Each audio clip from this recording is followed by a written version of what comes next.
Hi everyone. This music's a bit loud.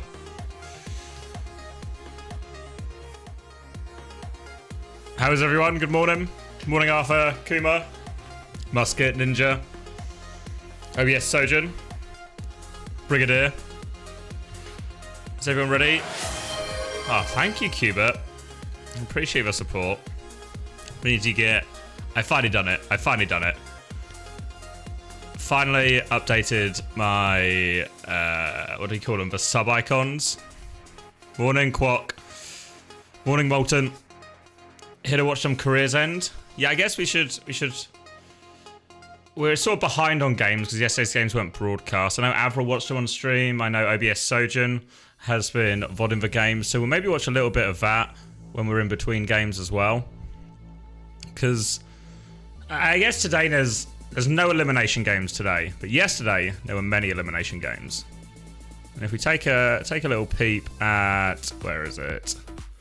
Take a little peep at this. We can see what can probably only be described as a series of unforeseen results. Let me just turn this down a touch. There we go. So, I think going into this game, people wouldn't have... Oh, where's my pen? I got no pen. But I don't think people would have predicted Runaway to lose to Genesis. I don't think many people would have predicted Runaway to lose, or maybe more accurately, people wouldn't have predicted Genesis to win a game. Seems really unlikely that Genesis would actually win anything. But not only have they won a game, they beat Runaway, sent them to the lower bracket. Sin Prisa were also able to upset Pokerface, and then Pokerface just 3-0'd Runaway. And I think for a lot of people, I mean, if we go back to my predictions, my power rankings, you'll see I had Runaway ranked quite lowly. Not quite 8th place, which is where they finished. But when we look at this Runaway roster, there has to be some questions asked of what went wrong. I think, while I always thought there were some limitations to Prophet in terms of if you can't put him on Castle Widow, he's not going to be like max value. But, you know, in reality, this should be a reasonable backline. Zesh should be pretty reasonable. And maybe I wasn't too hot on Mag. But was Mag really an 8th place tank? Well, I don't know. Well, I guess literally yes. So, yeah. So I think we need to watch a little bit of that just to sort of figure out what happened to Runaway, what went wrong for Runaway. Sim Priest over Pokerface, I think, is another big surprise. It looks like it was maybe not even that close on some of these maps actually either. Have we got a different map pool for playoffs as well? Oh, they changed the ban system, didn't they? So you now just ban from any map, right? Subsequent rounds. Yeah, so it's just every map's in the pool. So this is like, they've sort of gone from one extreme to the other. They've gone to this this ban system, which ended up just seeing us get a load of King's Row, a load of Colosseo or Esperanza, and a load of Lijiang Tower, to a map pool that includes everything, and that can therefore go any direction. Any direction and any order as well, I guess. This is the really unique thing that we've not seen in Overwatch in quite a while, right? Is that it can go in any order as well. You still have to play all the modes, but you can actually, especially if you lose, obviously if you lose that cough, you then have the ability to go wherever. Like, Genesis clearly took them to push next.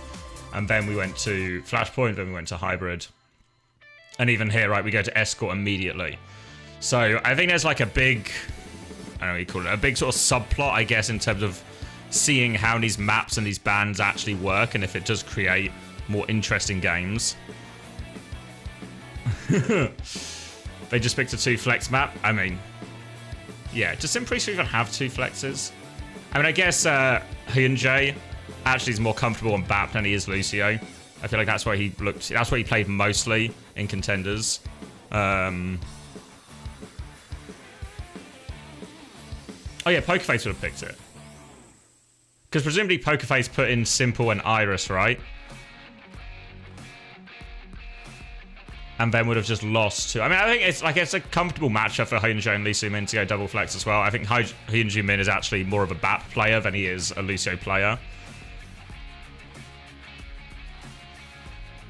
Yeah. Exactly, I think you're right, Gun, but it sort of just looks at these systems where you can just take people to maps that are just incredibly unfavored for them. But I don't know if that's better, because maybe I need to fact check myself here. So is the system literally, is it just losers pick and you get to pick from everything, or is there still some form of banning going on? Because I feel like if you just let them pick any map, it's so fucked. It's so fucked to prepare all of these matches when you might have up to 3 games on the weekend. Yeah, maybe can we do... Was it on their Twitter, maybe? I can't remember where it was.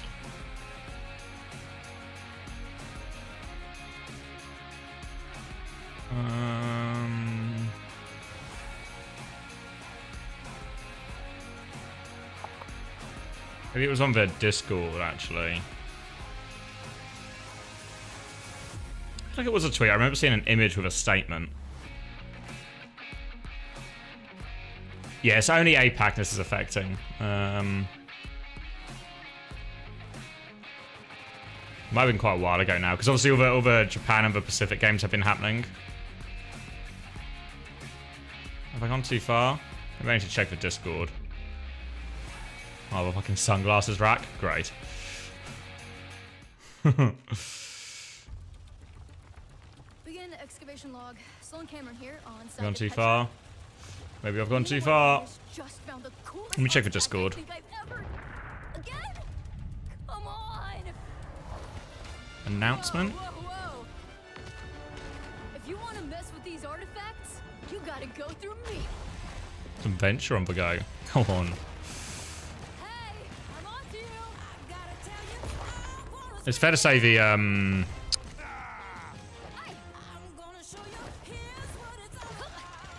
WDG Discord, or the OWCS career, I guess it technically is, doesn't seem as robust in terms of updating everything.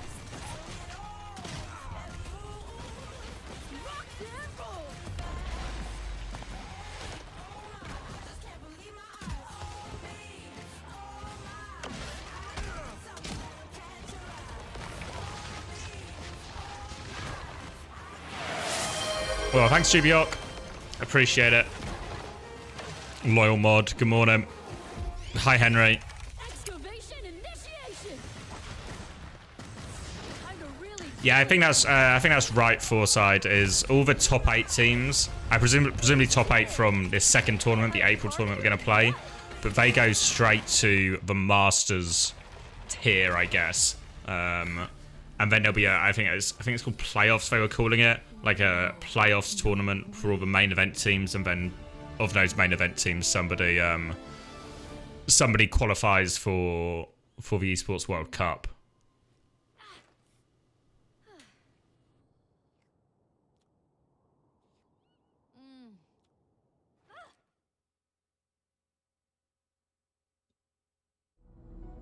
Find out.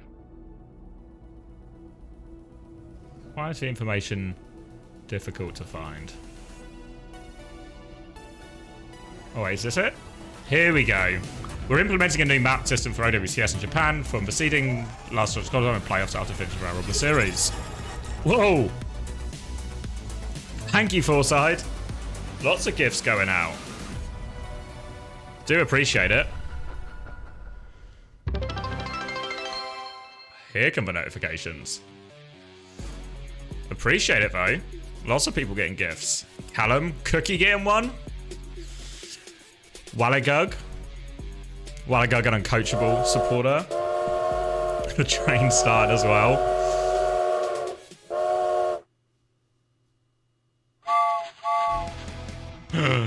We hit the sub goal as well. Yeah, I think we did hit the sub goal, which means I need to release this video.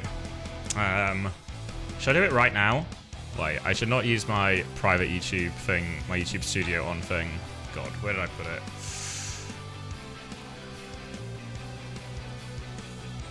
Alright, let me change it from away from test video. I'll let you do it right now. Overwatch Live on Championship stream. Series Korea. I am Unknown at the commentary. Shut up, Unknown. I'm releasing a video. Hey, Wolf, how are you today? There's Wolf. Well, Nice to see Wolf back. Back from the dead. maybe back from LCK is more accurate, but you know. Ready for some good Overwatch, and speaking of good Let's Overwatch, see. we're gonna have some high stakes match on the table. All right. That's right. So as you guys can see below today, we're doing LCQ and seeding deciders. LCQ being the last team to go into playoffs, and then seeding deciders. Sub goal for my channel was to. We did have some games. It's type a description. This was the first video I recorded to test making content for my channel. Sub goal has been reached and therefore released. Oh, thank you, Lord Kuma. Appreciate the gift. Who got it? Dat boy Stingy. All right, yeah. Thank you so much, Foresight. I do appreciate all the support. You're always a big contributor. It was very helpful. And now you can get a video out of it. All right, private. Who can see this so far? I mean, not discrediting any other teams. Of course, Genesis played well, and of course, Pokerface played well to beat. Yeah, I think I only sent it to maybe like Spilo or something. I needed the Spilo, the Spilo approval. All right. Have I done all the other stuff? I don't have a recording date in. I don't have the tags. Hold on. I'm so close to figuring this all out while we get into this first series. And then we should read that statement about bans. I've 100% been completely sidetracked. 100%. Well, not today, but for this weekend, we will also see the remainder of LCQ. And let's see. Here we go. Here we go. Because only 2 teams are able to make it to the playoffs. That's right. So we are going to be now moving into LCQ. Where is it? Teams move further into that bracket, which will be going on today, tomorrow, and the following day as well as Korea. Hold on. You know, I was watching a video of a guy figuring out. Of course, that's our first match of the day, and then the rest figuring out some YouTube tags, which might not be, you know, S tier content, but it's content. All right, here we go. This one, copy. This one, paste. Get rid of that. Keep that. Yep. Save. Published. I did the thing. Maybe I'll put sub goal in the title. Sub goal. All right, here we go. Sub goal complete. Video released. Live on air. Genesis only getting 1 win in that series and then dropping 3-0 to Pokerface yesterday. Pretty shocking result. Yeah, exactly. And let's see. Can I go view my channel? So this means that whoever wins the first match today will Where is it? Where is it? Into the playoffs. So a lot of things on the board today because you never Surely I know published what's it for gonna real, happen. for real. You just don't want to risk it because Runaway was. Why is it not appearing? You know how that ended up. So Fuck. You definitely don't want to have. Did I leave it private? It's definitely on public. I saved it. Yeah. Why we lost to Houston Outlaws? Oh, there we go. Why we lost? There we go. It's up. It's up. We won't watch it now because it's a 30-minute video, but 30-minute video. So this video was when I first sort of decided that like content was going to be an option for me. Let me take my hoodie off. When I first decided content was going to be an option for me, I sort of wanted to do a bit of a test, make a video and just see, can I talk on camera and maybe explain an idea in a way that's useful or good. So I made the video. Made a video about our Houston Outlaws series, which was our last game of regular season. We lost that series 3-2, but honestly, I felt like we should have won every map. Felt like we played so well. I think all of us were actually pretty happy with how we played, even though obviously the result wasn't what we wanted. So it's a look at that, but I think also maybe more fundamentally, it's actually a bit of a look at. It's a look at how we played for Ryan Sim Comp. A lot of our sim ideas, a lot of our anti-dive ideas, all sort of explained in this. So I think it's a good video. Obviously, it's maybe there's an element of it's a little bit out of date now, but I think it's a good video. Speedo approval? Yeah, Speedo. Yeah, Speedo to give me the approval. I've not tried Venture yet. No, not played Venture.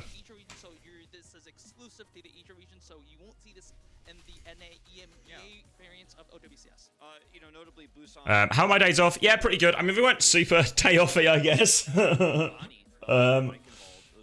Yesterday we recorded Uncoachable, and I've been doing some private coaching and stuff like that. So it's not been like strictly days off, but we're starting to gear back up now. Gear back up. I've got a lot of ideas. We'll maybe talk about them at some point, but a lot of ideas for stuff, for content, and I think what I really want to try and do is find a way for all the ideas I have to sort of turn into a consistent content schedule that I can just sort of hit every week. Because I feel like I've had a lot of ideas for YouTube analysis, so I've not really translated any of them into reality. And there's obviously like the Scrim co-streams to come back. There's a lot of projects we're working on, like behind the scenes in terms of fantasy Overwatch. There's a database of all the comps we're working on. There's maybe a ban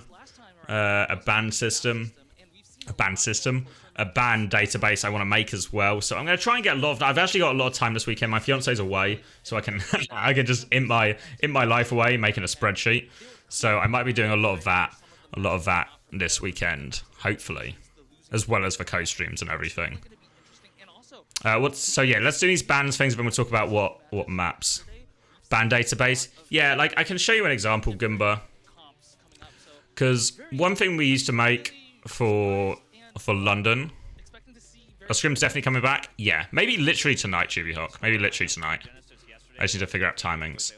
I used to make this thing. Where is it? Is it this one? I used to make this thing for us in playoffs, or whenever we got to like a tournament or something. Now it would look something like this, and it would we could just pick whatever team we wanted. We could see their win rates for all maps and maybe like different like play-ins. My pen's a little bit big here. Wait, can you see my pen? Pen check. Yeah, you can see my pen. So yeah, just different ones: regular season scrims, players win rate, and then just for respective win rates. I'm missing walkouts. Fuck. We'll rewind for it. But yeah, and then obviously we'd have the result, but we also have what maps they picked, right? So the idea was we could actually then look at this data. Yeah, I'm going to collect it, well, either from Faceit. I know there's like some complication, right? Because I know you were telling us on the co-stream the other day that some of it is incorrect on Faceit as opposed to what actually happened. So I need to figure out a way to like account for that essentially. But yeah, ultimately it's probably going to be quite a manual job. But I think the idea would be then, because when I watch other games, when I watch other games, like if I watch the CS draft, it's an entire section, right? Of like, oh, we expect this ban, and then we have an expectation of what all the bans and picks should be. So then if something different happens, like a good example is the Twisted Minds. The Twisted Minds grand final where they chose none of their own maps, right? That should be a very surprising thing. So we want to know when we should be surprised or when a team's doing something differently or atypical. So, but to have that, you kind of need the information, right? So I'm just trying to figure out, I don't know the best way to do it, but I think it will look something like this, where there's this option where I can just look through all the different bands and figure it out. So I don't know exactly what it would look like, but it's like this is kind of the inspiration for the idea, because we use this in every playoffs, you know. And then the nice thing about this is we could use it for like whoever we play, right? Oh, like say we're playing, I don't know, Florida Mayhem now or whatever in our next round or something. We'd move on to that one. So I've got to set it up, and I've got to find a way to account for.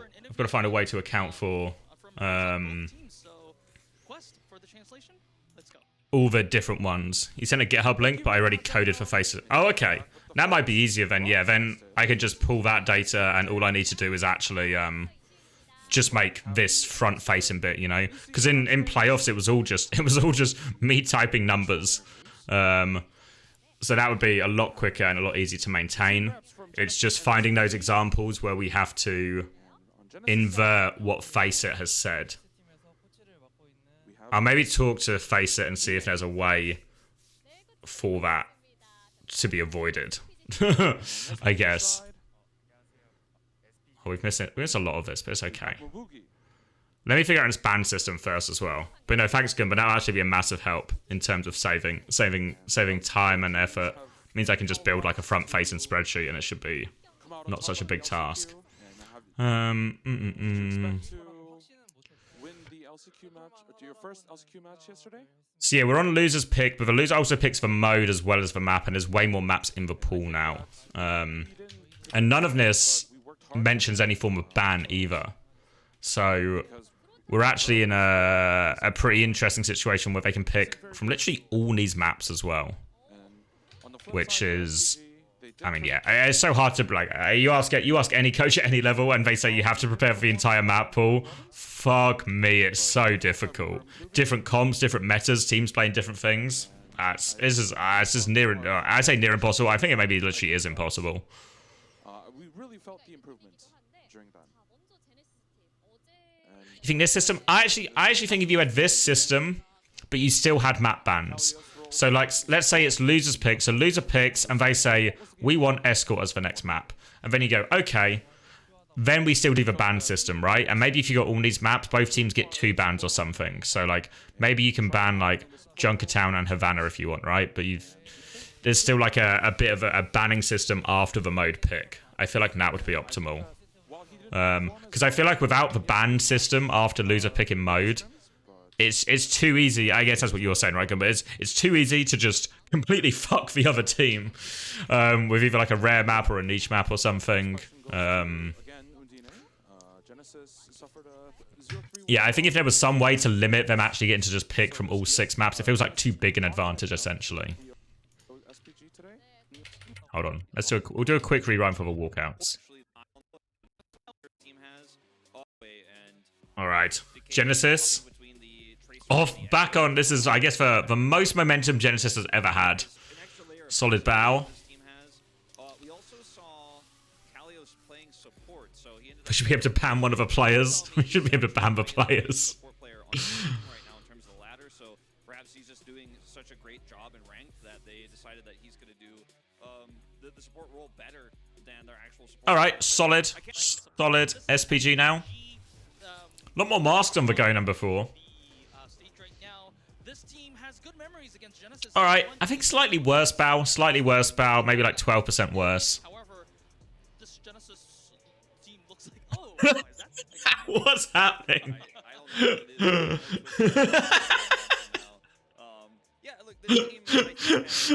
I can't believe they have a bow system. A little dance. Let's get you full screen. Yeah, I think they've just been outrageously dance gapped. It's no surprise to see SPG are back to winning ways. Undyne? Undyne is new, right? They didn't have him before? Didn't have a coach before? Has he been new for playoffs? And on SPG side, we have Mabugi. Oh, Boogie. Was he the guy who was on Vegas? I can't remember talking to him a little bit. Come out on top on the LCQ. And Or someone with a similar name, at least. did you expect to win the LCQ match, or your first LCQ match yesterday? And I think that we didn't predict to win, but we worked hard to win. And because Runaway's form isn't very good at the moment. And on the flip side for SPG, yeah, I actually think Runaways look trashed the entire tournament. Because not like perform as well in the round awful, but every time I watch them, I was never convinced they had any clue what their like swap should be or what their system was. Especially against Team And they Falcons, had no idea. They were just sort of playing. We really felt the improvement during that. And on Genesis, for this question goes to Undine. Kalios role swap to support in map 1 yesterday in Busan. So what was the game plan behind the swap and what happened? We felt that we needed to improve our support line. And we tried him out in the support role during scrims. And What role did Terry play yesterday? What heroes did he play? And I think that while he didn't perform as well in yesterday's match compared to scrims, but I think he still played well. Genesis suffered a 0-3 loss against SPG. Lucio? No, he didn't. He played Lucio. Confident enough to re-SPG today, and he says, I don't know about a 3-0, but I think that as long as we stick to our game plan today, I think we'll be able to win. He did not play well. Yeah, Kalios, yeah. SPG faces off against played Genesis Kiri. in the LCQ once again. Kiri and has there Anna. been any Okay. change to the game plan? And I think that as long as we stick to how we perform and as long as every player is performing as well as they did. Oh yeah, no. Yeah, apparently Kalios got a able to flex win. support map in. And that to map. All right, let's. Can we skip to live? It definitely is. All right, back to live. Pretty funny meme there with Aid. It's like someone said that. The players know what's happening. So I should actually my predictions as well, and that seems like a reasonable thing, right? Seems like a really reasonable thing that a guy doing a co-stream might do. It's funny to see two leaving the group chat. Because this is the only last chance qualifier match we have, right? This is the upper bracket of the last chance qualifier, and then we get 2 of the seeding game tournaments. That can probably only be described as having a small impact on everything. So Genesis, do I think they? Or maybe they just lose. Maybe I didn't see the games yesterday, but I feel like Genesis just still lose, right? I think Genesis win these. I'm saying Genesis. And then the other games is the first 2. Is it YETI versus FTG? No, YETI versus WAC. Alright, well that's an easy one to predict, I think. That would be that'd be a 3-0 against YETI. WC. Then Falcons versus FTG. Maybe that's an interesting one. I think Falcons still win. We'll see if that ends up coming true. As I don't know if they can see the sign from that far away. Let's put this somewhere there. Like that. Okay. And then we'll lock back in. You think FTG beat Falcons? I really don't think it's impossible. That game, I think, is actually quite hard to predict. Because in theory, again, there's always this like ads.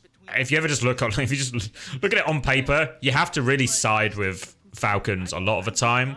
But I don't think they've been that impressive in some of these important games, really. But it is good context to give people, because these teams, the fact that they're playing this round in particular was upset wins. Okay. SPG taking out Poker Face, we did not see that coming, considering that Poker Face did destroy SPG 3-0 when they met in regular season. And I think a lot of this is building up that synergy throughout the season, because all of these teams came together. These players have previous relationships. They've played with each other in solo queue all the time. But actually building these teams up. Was the Falcons FTG game Malgo when they first met? Oh, God. It's a good question. I think it's a really good point that you mentioned that Yeah, the group stage. are not the 1726 teams. When was it even? Let's see. FTG versus YETI. Was it quite early on, actually? Maybe it was still Doom. Is really cool because it does give teams to play their best closest to the tournament, and then we can. Where's my spreadsheet? I don't know if it'll be up to date. It might be, actually. It might be at least for those games. Let's go to the spreadsheet. This is one I also want to fix. Or I say fix. I also want to update. I don't think it doesn't go far enough into the time yet. Let's get back to this. FTG versus Falcons. Yeah, no, it wasn't. It wouldn't have been Malgameta. It would have been like when it was still like Arissa and stuff. It was Malga? Was it still Malgameta this week 3? Imagine if these two teams meet each other again. Oh, there's our YouTube link. And there's a decent chance, depending on how. Oh, was this for Sim Sojin week where everyone just ran Sim Sojin? Well, that's Oh, okay. well, I'm getting my timelines confused. Overwatch esports success. I agree with that sentiment.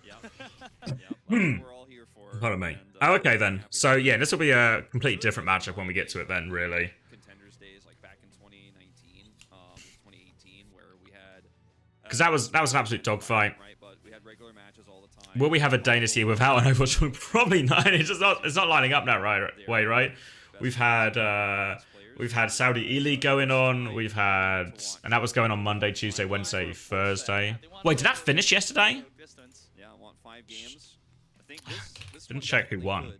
Yep, they definitely could. I mean, obviously, like, obviously, surely, Genesis should be favorites, like you said. surely they won. Not just the DPS players, but all Yeah, Twisted Minds 4-0'd. Okay. players, and All right. on the side of Well, Genesis had no surprises there. Overwatch League, whereas, SPG No surprises there. for, I guess, Too much Overwatch.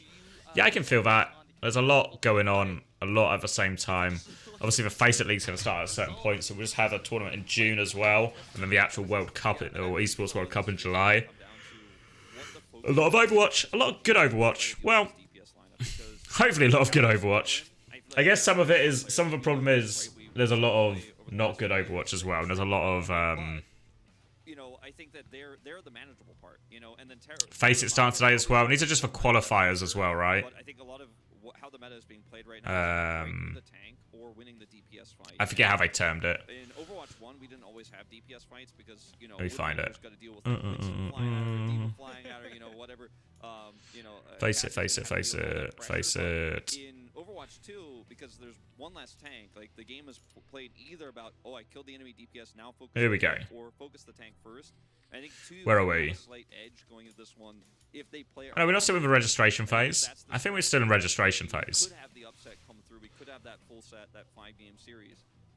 Oh, another Lisa Min fam. So many. Yep, Lisa Min, the man of the moment.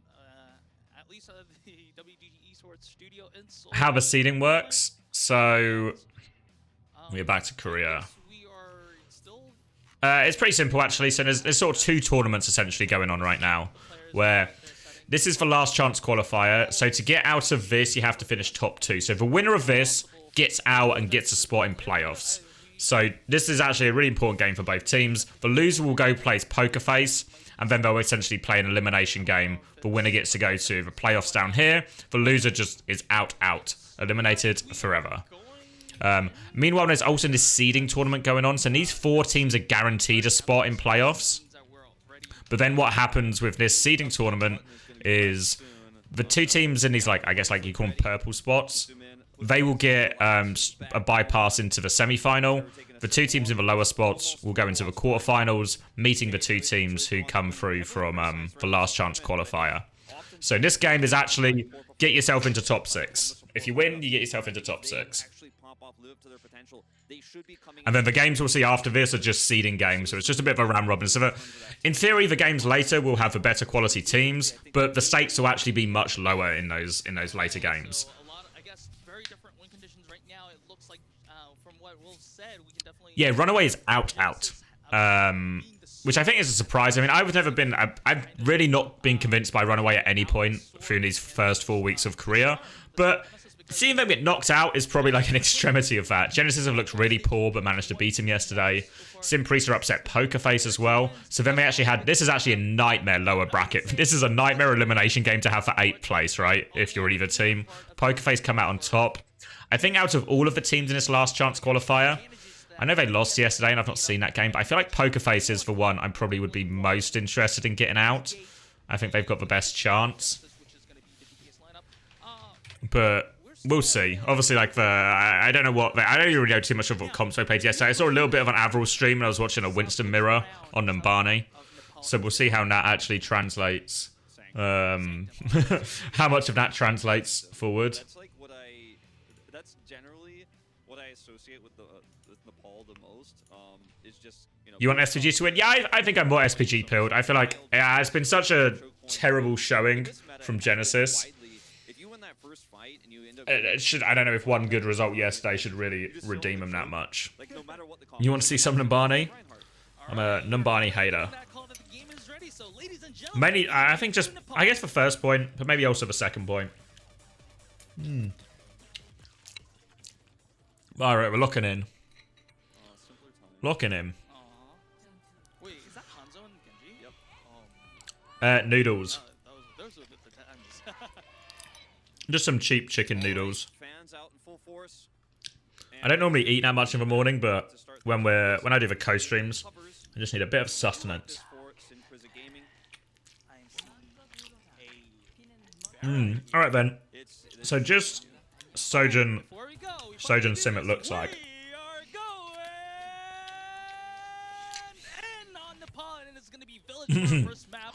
Genesis going to 54 minutes to lock him. Yeah. Decay trying to click on heads, but is very low himself. Needs to get healed up, and alright, Ades immediately killed him. Cool. Alright. So this is something I think we've seen a lot more in Korea than in Europe, is this sort of like Cass v Sojourn battle in terms of what's better. I feel like Europe is still pretty much mostly Sojourn pilled in almost all situations, or at least all situations where we actually are going to run a hit scam. I feel like the Cass versus Sojourn thing has really become a lot more of a 50-50 pick rate in Korea. I didn't see the games yesterday, to be fair, so maybe I'm talking out my ass. But at least from week 4 of the original tournament, that was the case. Arissa's going to be button heads. Prisa want to keep hold of this, but 2U's not got enough health or enough cooldowns. So they're going to Kyrie ult now, and he's going to die for it. Dies, he drops the Kyrie ult, and as his fight's just over, they're going to lose the flip early as well. It's an absolute disaster for Prisa. And they'll get most of the cleanups. Ade's going to clear Decay. We'll see. I'm not been that impressed with DK. I think DK's traces still looked really good. I heard he played Echo yesterday as well and looked quite good. But I feel like I've not been impressed with DK's hit scan, even though in theory, he's a guy who can sort of do it all a bit. They actually just gave up control, so a bit of a mistake there from Prisa Gaming. Now they have a lot of ultimates they can use. What do you think about Ents getting Chase? That was a good pickup. Chase is really good. One of the best tanks in the region. Fills all the hero pool problems that Vessler has. Oh wow, Terra Surge. Terra Surge, they charge up the rail, they hit the Terra Surge. Mac is too close to it, gets suckered in. Gets railed.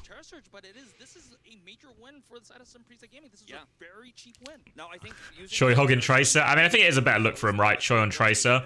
Feels like, honestly, maybe it's only Tracer and Genji that Choi has reasonable or like the ability to compete at this level on. Do they have a Venture Scrim? I didn't see it. Oh my god! Whoa. DP it, mate! Just DP it! Why are we booping it? Just get round a corner. Oh dear. So once again, Prisa do a good first fight into and a good hold or a good retake. But both their holds have just been absolute wet blankets of a hold. So it's not actually that huge of an advantage that Prisa Gaming have right now. Did they figure out the problem with Chase not being able to leave the country? We talk about it a little bit uncoachable, but I think very much because there is a system where you can get, I don't know what the technical term is, but you can essentially get a pass if you're representing Ukraine, right? And this is how a lot of the Ukrainian Counter-Strike players are able to represent their teams at various events around the world. So the hope is that the same thing can be done for Chase. When uncoachable, we recorded it yesterday. It's actually a monster episode. I don't think we're gonna have to cut some bits out because we took breaks and stuff. But with the breaks included, I think it was over 4 hours. So it's probably just under 4 hours once we take like the breaks out and stuff. What happened to uncoachable this Thursday? We just had to keep moving the. We had to move dates and we had to move the guests around. We had to move dates around. So we didn't record it until yesterday. So then we've got to edit it, and then the nature of recording a longer episode is there's more to edit and more to figure out. So it just takes a little bit longer, all the processing takes longer and all of this, yeah. Chris having a mental breakdown? No, I don't think Chris even got that much flack, really.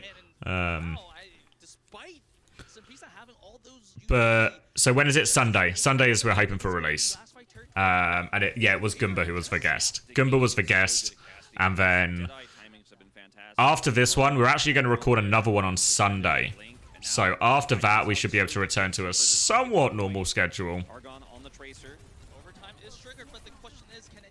Yeah, Jake was going to be the guest, but again, like scheduling stuff, it's really hard for it's really hard with West Coast guests, especially because with me and Chris both being in the UK, Hunter being in Australia, and then having a West Coast guest, it's really the greatest selection of time zones you could ever have, or the greatest variety of time zones. So the Jake episode is still going to we're going to record. That's the one we're recording Sunday. So the Jake one should be out next week. And obviously, I think the Jake one will be interesting. I think the Gumba one was very much focused around what happened these last couple of weeks in terms of the games, the broadcast, all of this. Some of the circuit point stuff. I think the Jake episode will be interesting because I think there's a lot of different views about how the game should be patched or how it should be balanced. How the broadcast should be run, so it could lead to, like, I guess maybe more of a debate type episode. So that was kind of a checkmate move with Decay having that angle. And then the second fight right after that, he instantly picked Hyunjae as well. So clearly the game plan here is they know Hyunjae's positioning. They're trying to focus him down in these fights, and they're doing a great job of it.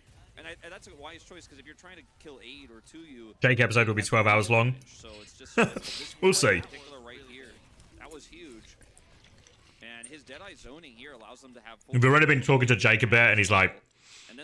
He's asking if there's a way for him to do like a bit of a presentation and stuff, so it's going to be a whole thing, I think.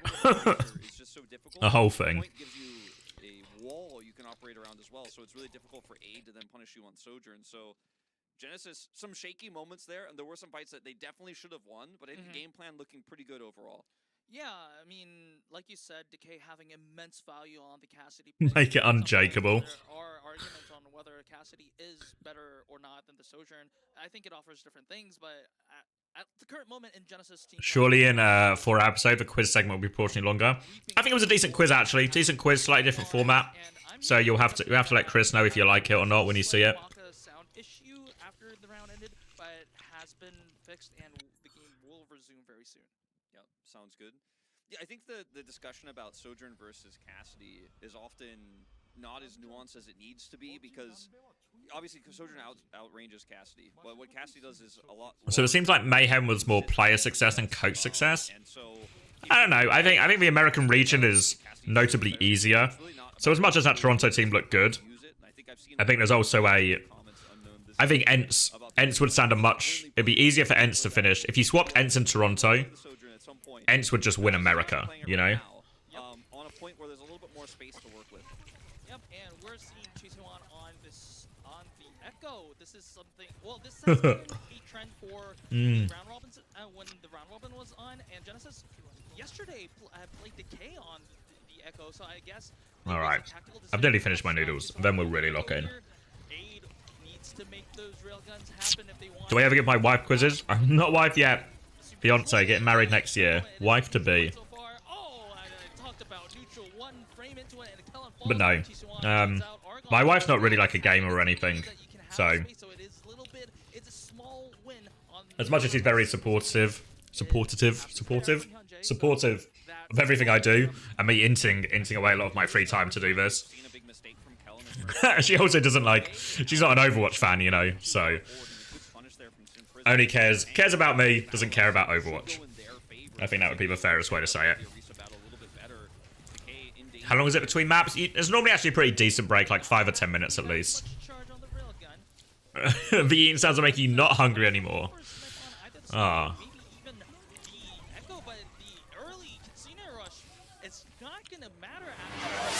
Oh.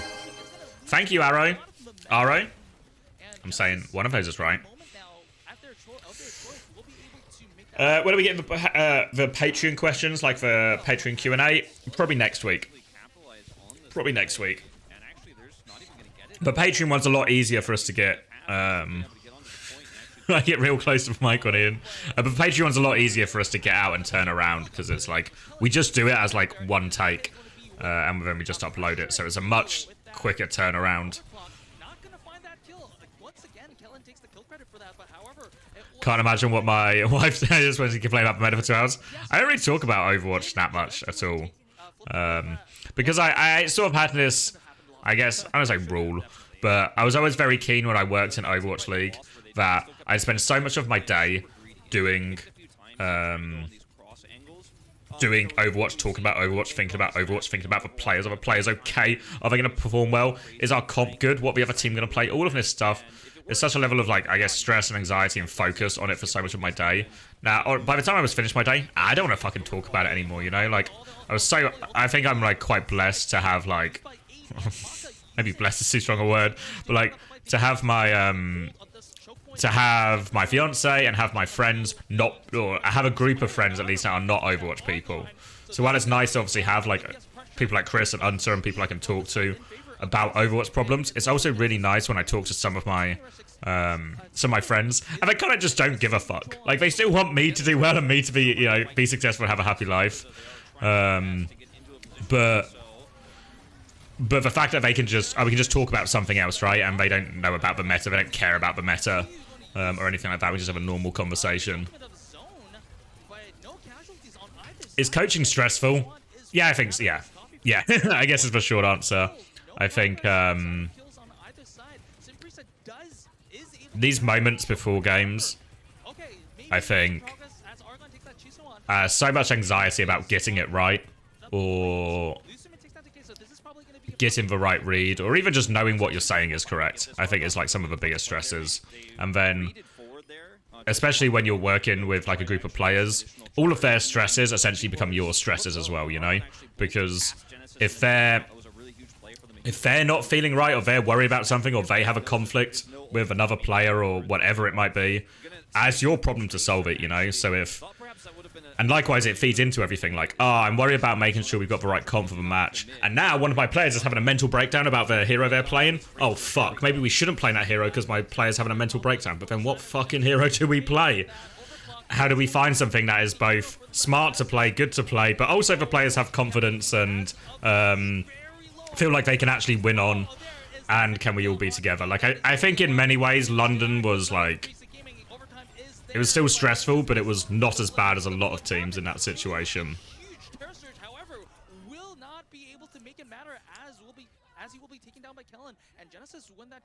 Yeah, it looks like Arrow is getting what he wants.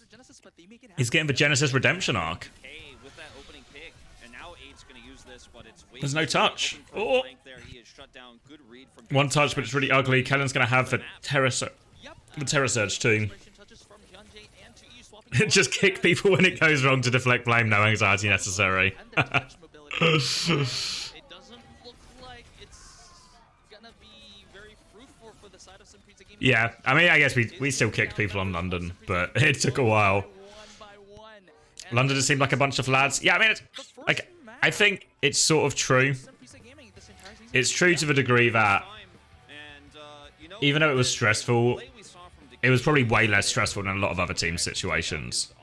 But I still think there's like maybe sometimes there's a misconception at London. It's just like happy-go-lucky. It's always a dream. We just turn up to work and have a great time. And as much as like a lot of those memories are good memories, a lot of those periods of times are actually really nice periods of times. There was still all the stress and anxiety. As much as we all got on and we were all friends, it doesn't mean people don't fall out. It doesn't mean people aren't worried or people have like confidence issues or all of these things. All of these things are still true. It's obviously a bit easier to deal with if everyone gets on as friends, but yeah. How much of a team's success would you say is based on team's ability to have the same vision, game sense when they play their game versus relying on shot calls? I think that the two are kind of interchanged, you know? Like when... I think we maybe saw this, there was a bit where we were talking about the last fight Esperanza on the SSG versus EXO series, and I think like Goomba had one point of view over what everyone should be doing in this sort of like mid-fight, and I had very much a different view. And you can make an argument for both views, but ultimately there's probably just an argument of like if the team's just on the same page, it's always it would just work out most of the time, either way. So I think there's like an element of like your identity, I guess you would call it, as a team. I don't know if that's quite the right word, but your sort of, I guess, mindset in terms of how you play certain situations. Like London was always a team that was like a high percentage team. We take the high percentage options, safety first. We'd always try and make very good like game management decisions. All our decisions would be very focused around that, and as such, all our calls will be focused around that. Because I think you can make like another argument, that maybe like Twisted Minds is maybe an example of a team where maybe the structure doesn't seem maybe as robust as something we had in London, but UB does all the calling, right? But it's like, well, actually what you get if you just have UB call everything is the team's identity and the way the team thinks about the game, especially when we've been together for so long, it all just becomes, they all think about the game like UB now. Because he's just called for him for so long and they use his ideas so much. That you actually get the same thing just from having like a big sort of call everything shot caller in charge as well. Safety first, cringe.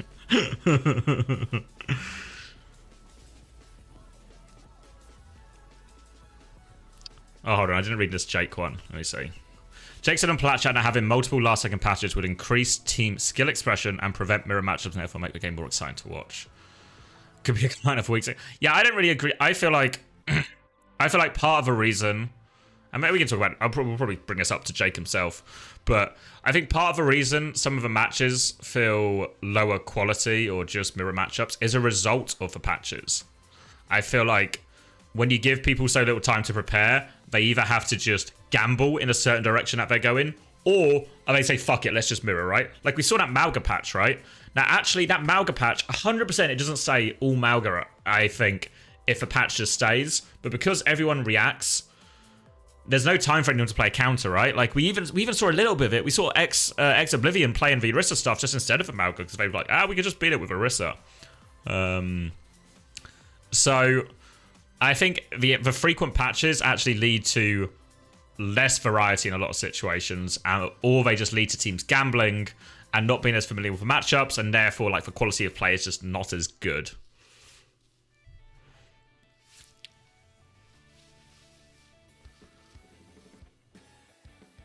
Will you do Patreon Q&A this week? Probably not this week, probably next week.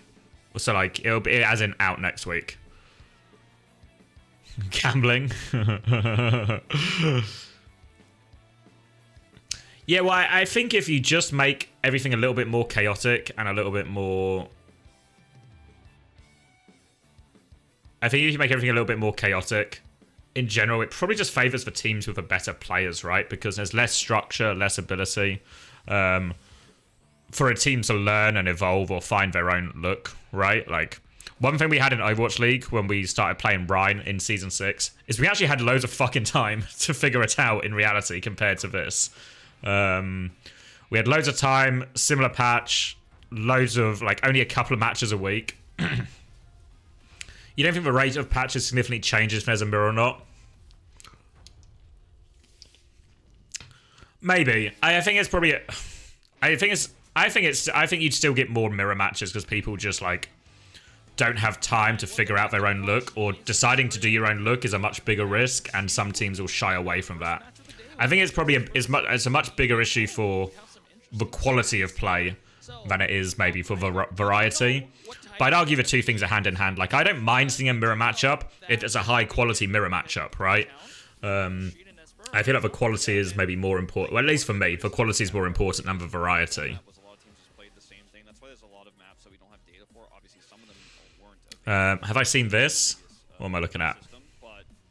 Both of these teams, for the context of these stats, were 1-7 and 2-6. Commander X took that SSG for, yeah. Yeah, I've been tagged in this multiple times, I think. I think some of these other tags are just me as well.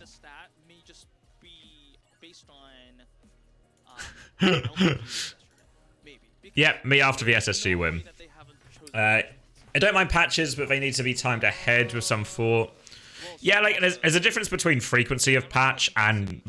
you can have frequent patches, but they can be timed nicely. But I think, honestly, if we're being honest, it's really possible we're not going to be considered for the patches anymore.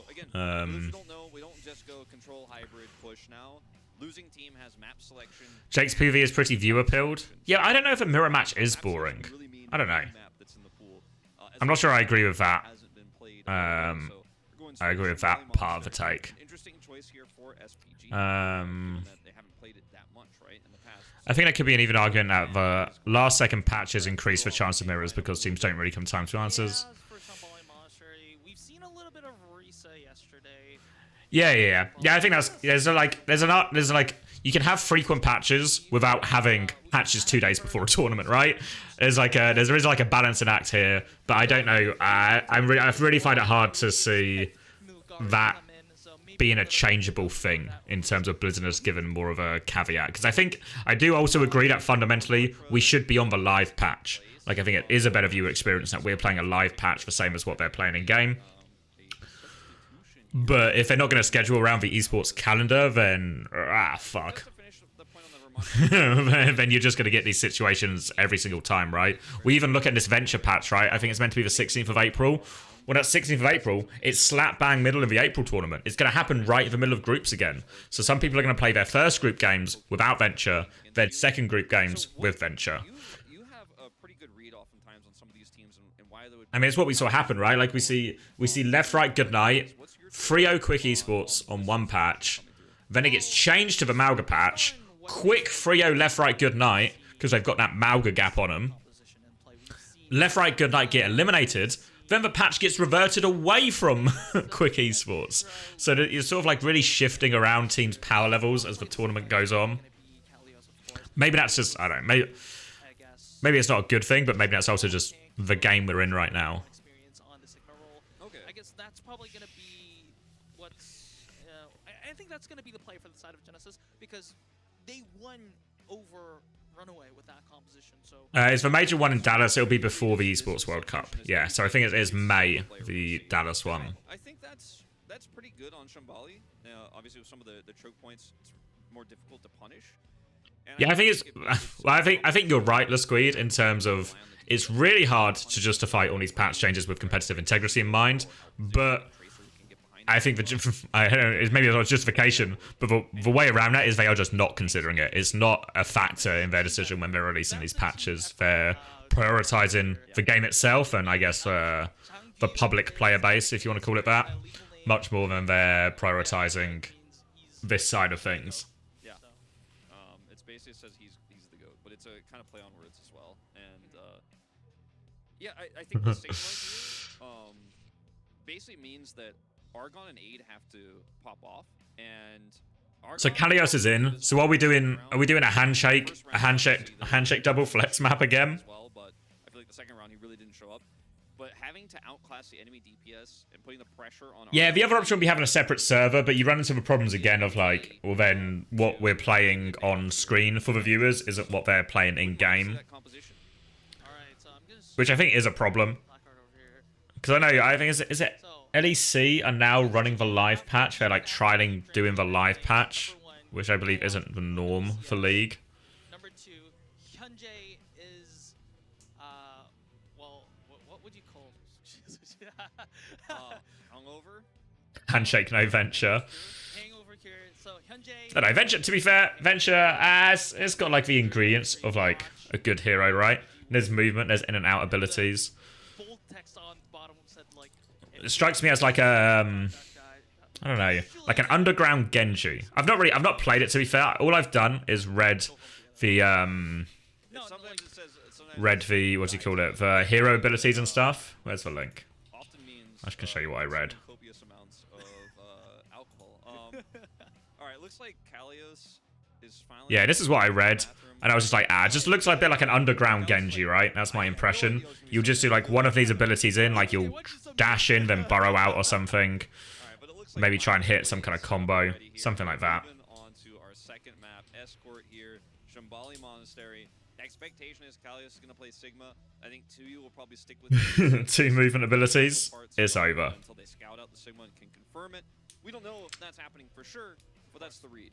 Yeah, I think Overwatch League contenders played separate patches sometimes. Yeah, I mean, this is the other problem of having all these tournament realms is one thing to make OWCS go on a tournament realm, but how do you factor in? You got to factor in Faceit League. You got to factor in.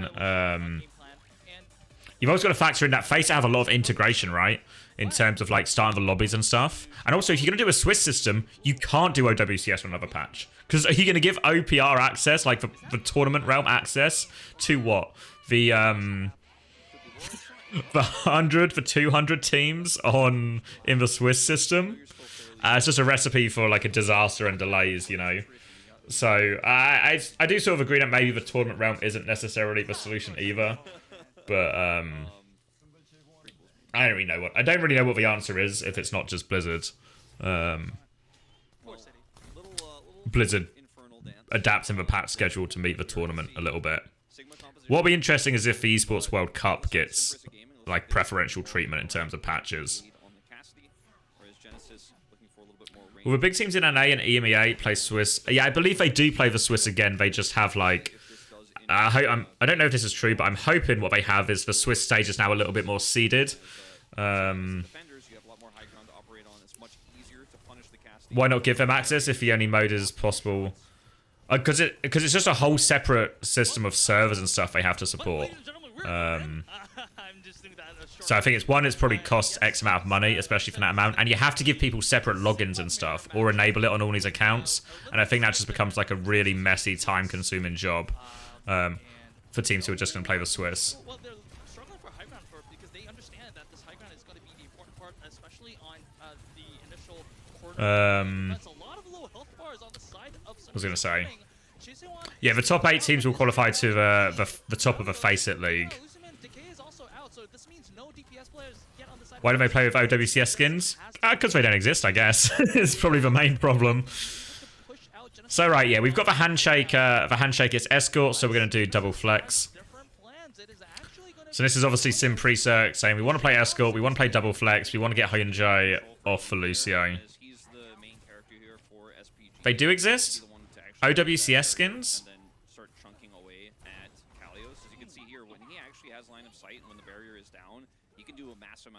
Oh, like the viewer rewards? Oh, okay.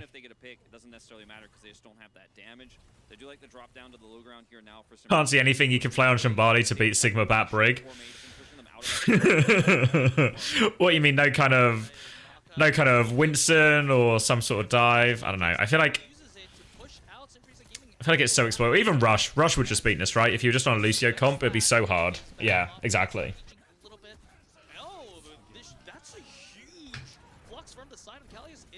Right, Flux forces land. They're going to swing behind now as well. Choice One's going to one-shot Ado.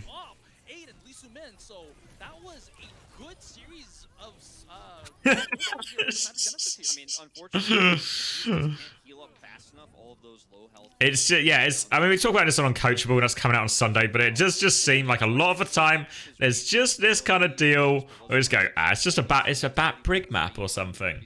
It's a bat brig map, or it's a double flex map, or whatever it is. Not seeing a lot of teams really try and evolve around this. Because I think as well, if I'm Sin Prisa, do I not want to keep Teru on Lucio? In theory? I don't know. Maybe there's an argument that Hyunjae is more comfortable off Lucio, and so is Teru, so they kind of just have the same strengths, but I don't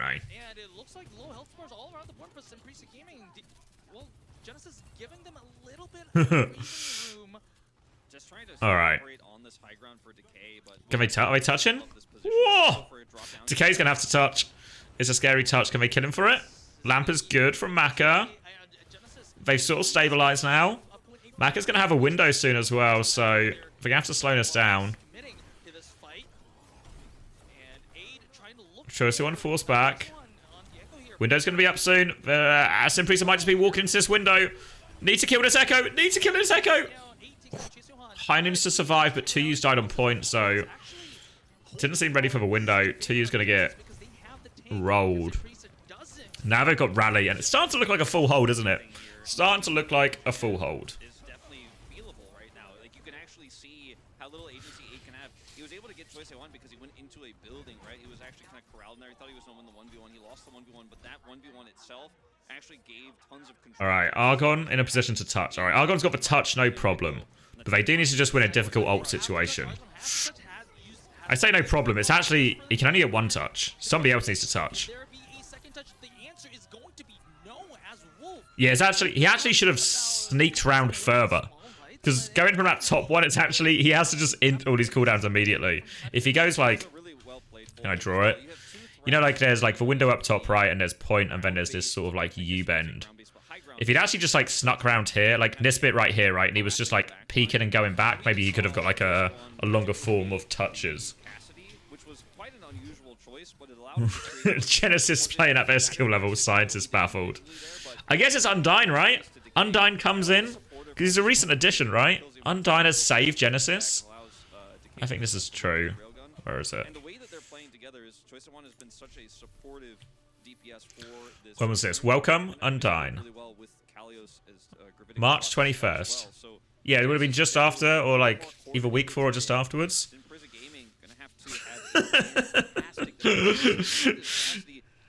Yeah, exactly. I think the fairest thing to do is presume that this guy's the only difference. So therefore, these guys are all still Drongos, but Undyne has saved them. Undyne has saved them all. I'd say 2.5. Like the half could be like you lose somebody and lose control of the cart. The Genesis just with this map. So Undyne figured out how to plug in the monitors. Yeah. Alright, so I mean the thing is about this situation, obviously you'd be really happy with a full hold if you're Genesis, but what's actually true is in a bat brick mirror, this is probably a super full holdable map. You get these two really hard chokes to bust out. We're gonna run Genji Sojourn.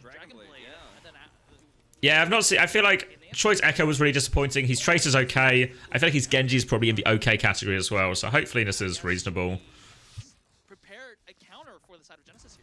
Alright, they're all gonna come out this corner, which should be in theory really hard.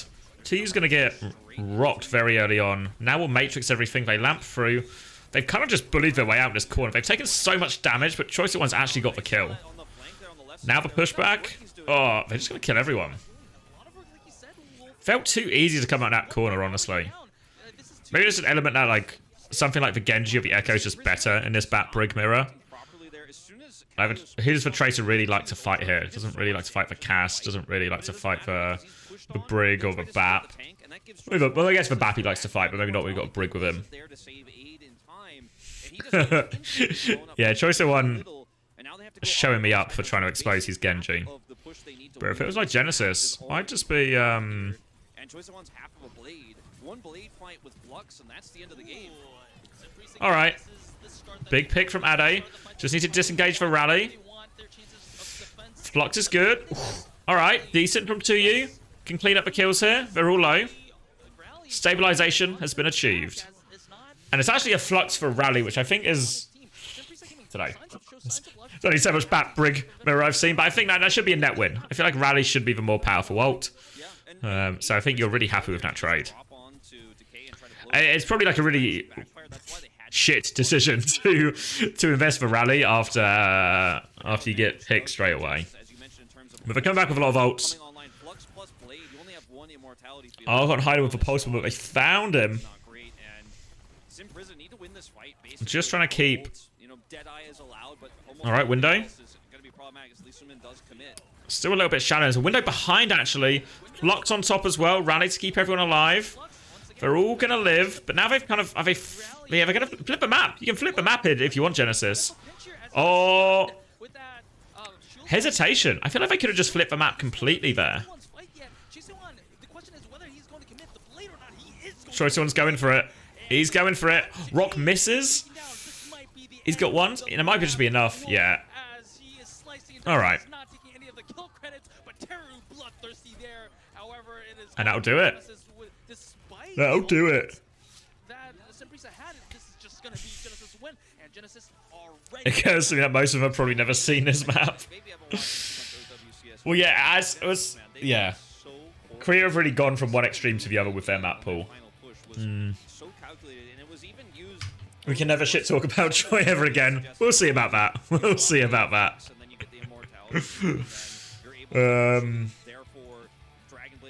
Maybe Kalios was the glue. Maybe Undyne's just come in and he stopped Kalios sniffing glue, and now they're able to play. Then the Dragon Blade kills all of us. So he tried to hold it, and then they instantly pushed on the Batiste like, "Oh, you didn't flux? Well, now you're gonna have to." You love playing Brig against Sig? I just walk up to him and yeah. I don't know. It's like it feels like a comp that's not necessarily designed to win the mirror, really. I mean, I think I like to analyze the relevance of this comp on Shambali seems almost like a false, like a pointless effort, because there's just better comps. But I think in theory, because the idea is, you can also just play like a Zembap or something. But I think actually on the way Shambali is with all these like really strong corners like here and here and here, is actually the Bat Brig is probably beats for Zen in a lot of these because you can't really exploit the sight lines. Maybe on this final corner you can, but all the others it's really hard to exploit the sight line. So I can maybe see the argument for doing the Bat Brig over the Zen Bap, but when you start to factor in the fact that other heroes exist, it seems a little bit silly. like, what? So are Genesis going to the wildcard tournament or SPG? So the winner of this game will go to the top 6 playoffs. That will happen later this month. You just like beating up Sigmas. That's fair. That's fair. I probably have time for a little break, right? I'm gonna get myself a drink. And I'll be back. I'll be back in a little bit. I'll grab myself a sandwich. Reverse sweep if they want to lock in their playoff hopes. We'll see that. But before that, we go to a short break, so don't go anywhere.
Welcome back to Overwatch Championship Series Korea. We are currently on match point in favor of Genesis here. We once again are looking at the map data here.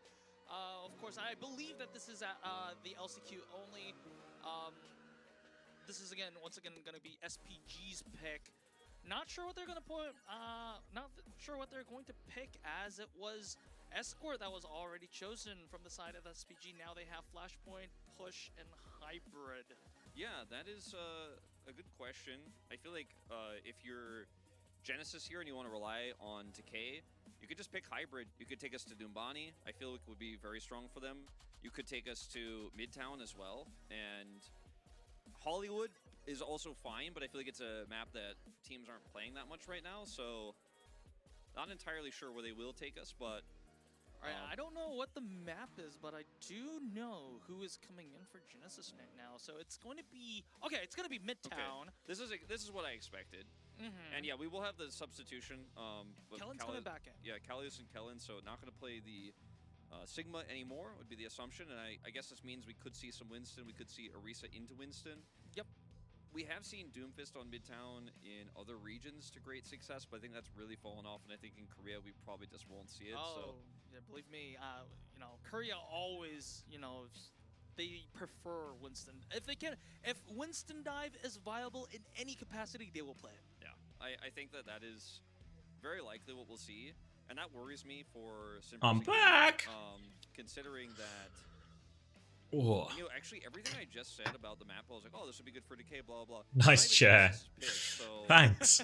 That was like actually kind of silly for me to say that, but the fact that we go to a map that's good for Genesis here means I think Prisa Gaming has. I've seen it already, Lloydie. You're too late. We'll see if they can rectify that. But if the hope is Aid is going to outclass Decay, he's going to play Sojourn. Miss for chair. Oh, for fuck's sake. Ugh. Hate sharing the spotlight. Then I feel like that's the best plan here on Midtown, but you probably shouldn't have put yourself in that position. The problem is that even if you win this map, you have to then reverse sweep with the last. Thoughts on Happy and Liar joining M80? I think obviously Happy is an upgrade. I think, yeah, just a straight upgrade. Obviously, if you're going to run into the ping problem, still. I know they were talking about getting Pelican over. But yeah, I think it's hard to see that that one's not an upgrade. The Liar over Lep, I don't know. I feel like there's an element of trading like for like. I don't know if it's a huge upgrade. Obviously, they lost a lot of faith in Lep. They subbed him out mid-series against... which one was it? With the Timeless series, they subbed him out mid-series. But yeah, I think overall it's positive, right? Like, your Hawk, UV, Happy, Pelican. That's a decent-looking team, right? That's a decent-looking team. And honestly, as much as I think Liar and Lep is a huge difference, I think Liar is as good as most main supports in America except for Vega. Which is maybe more of an indictment of main supports in America than it is praise for Liar, unfortunately. But I think the Happy's the big one. That'll be a big difference maker for him.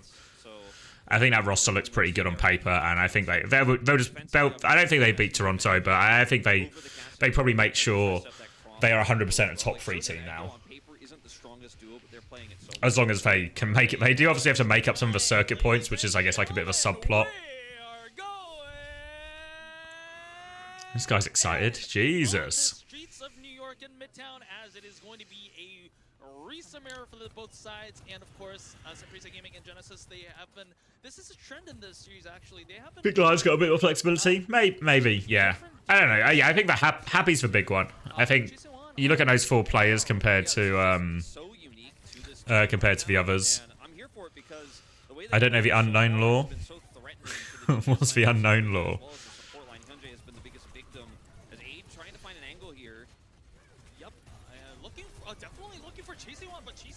Oh my god. They wanted to take that space. They did not take that space. He just says that every map. Yeah, I try really hard to zone out a lot of the commentators, I guess. Maybe that would be, is that the nicest way to say it? That's maybe the nicest way to say it. Toxic for what? He waits till Uncoachable comes out, and then then we'll see. Then we'll see whether toxicity levels are ranked.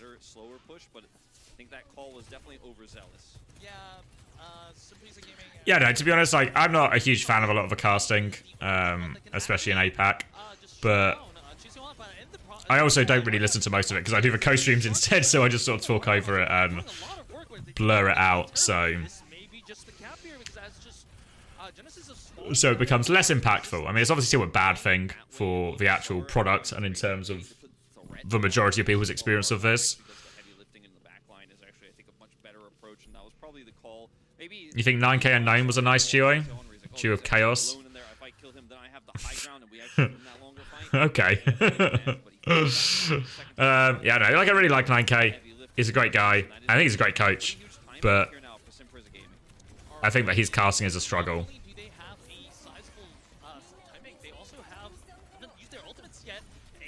They are going for this. Beat in. Really want to win this fight. Later beat comes out. Terra Surge. It's got everyone in it. Maka doesn't have Suzu. Two will clean up.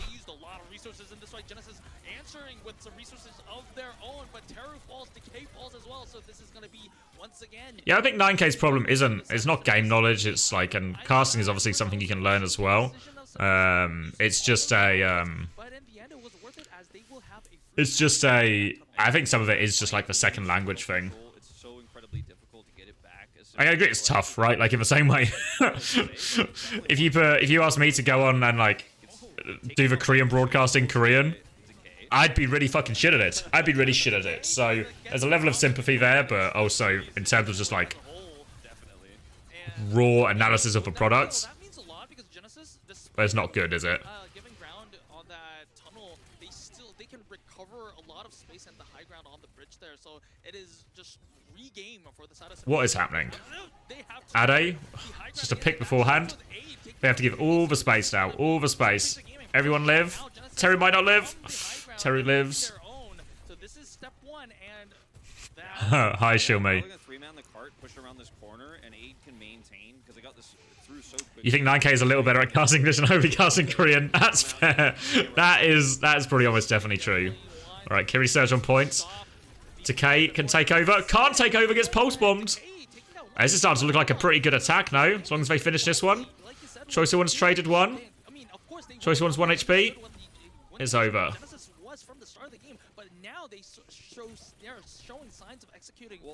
Most Westerners can't keep up a conversational pace by speaking Korean. Yeah, I literally know no Korean. So in that side of the argument, I'm very much losing.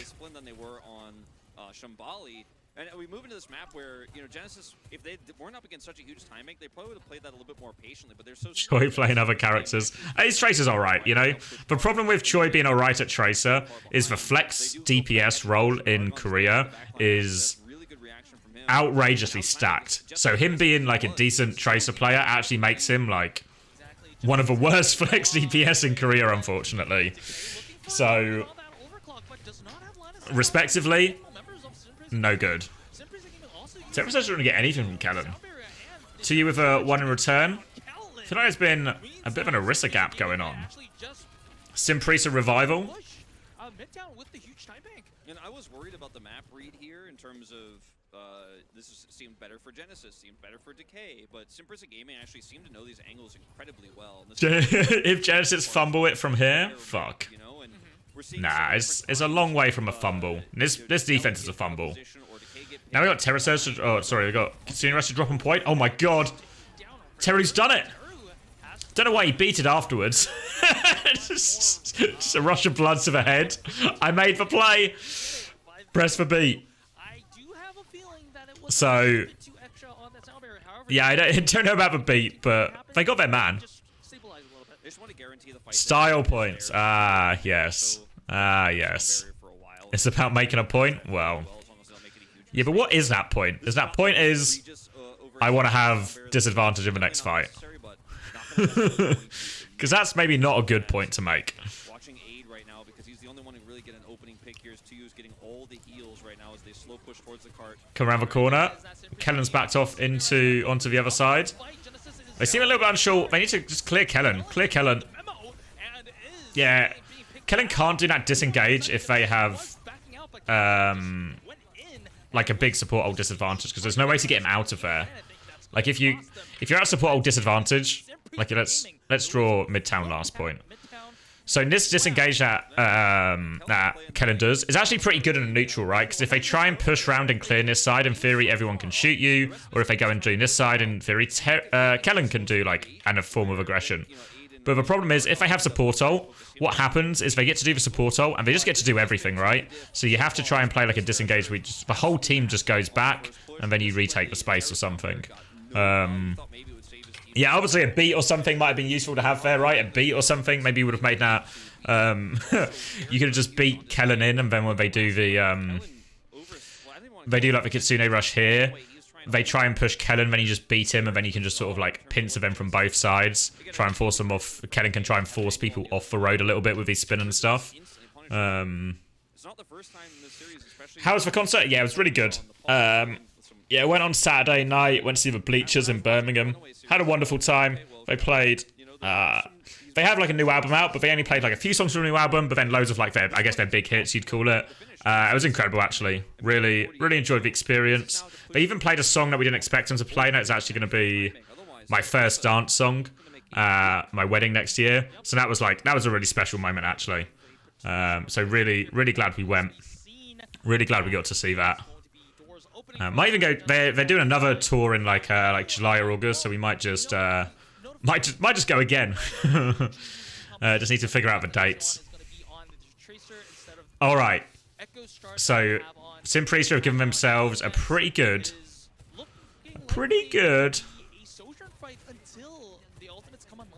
chance.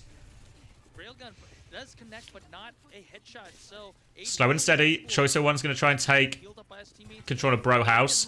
Isn't going to take control of Bro House. We'll get focused down. Now they want to chase them all out. You've got to be careful not to over-chase here. We're starting to see some communication issues here on Genesis. All right. Did I go with Mrs. X? I did, yeah. So yeah, me and my fiance got to go and played our first dance song. They have another song called Let's Get Married as well, which they also played. So lots of very good, emotionally relevant songs. I think Choi looking good on Guangzhou was because of APAC. Yeah, I was a bit disappointed by Choi So-won when I saw him in some of their earlier games. I thought he would be better. It's possible he's maybe just a Tracer / Genji guy, so when he was playing Echo earlier on, he was just not good at that. Me and Mr. X, no. Get him! Get him to you! He's got him. Alright, shut him down. Starting to look like not a lot of ideas. Yeah, I don't know. I think Choice 1 is probably, like, if you ask me to rank all the flex DPS in Korea, Choice 1 would be, yeah, I'd be pretty low on that list, honestly. But he's Tracers. He's got a decent Tracer.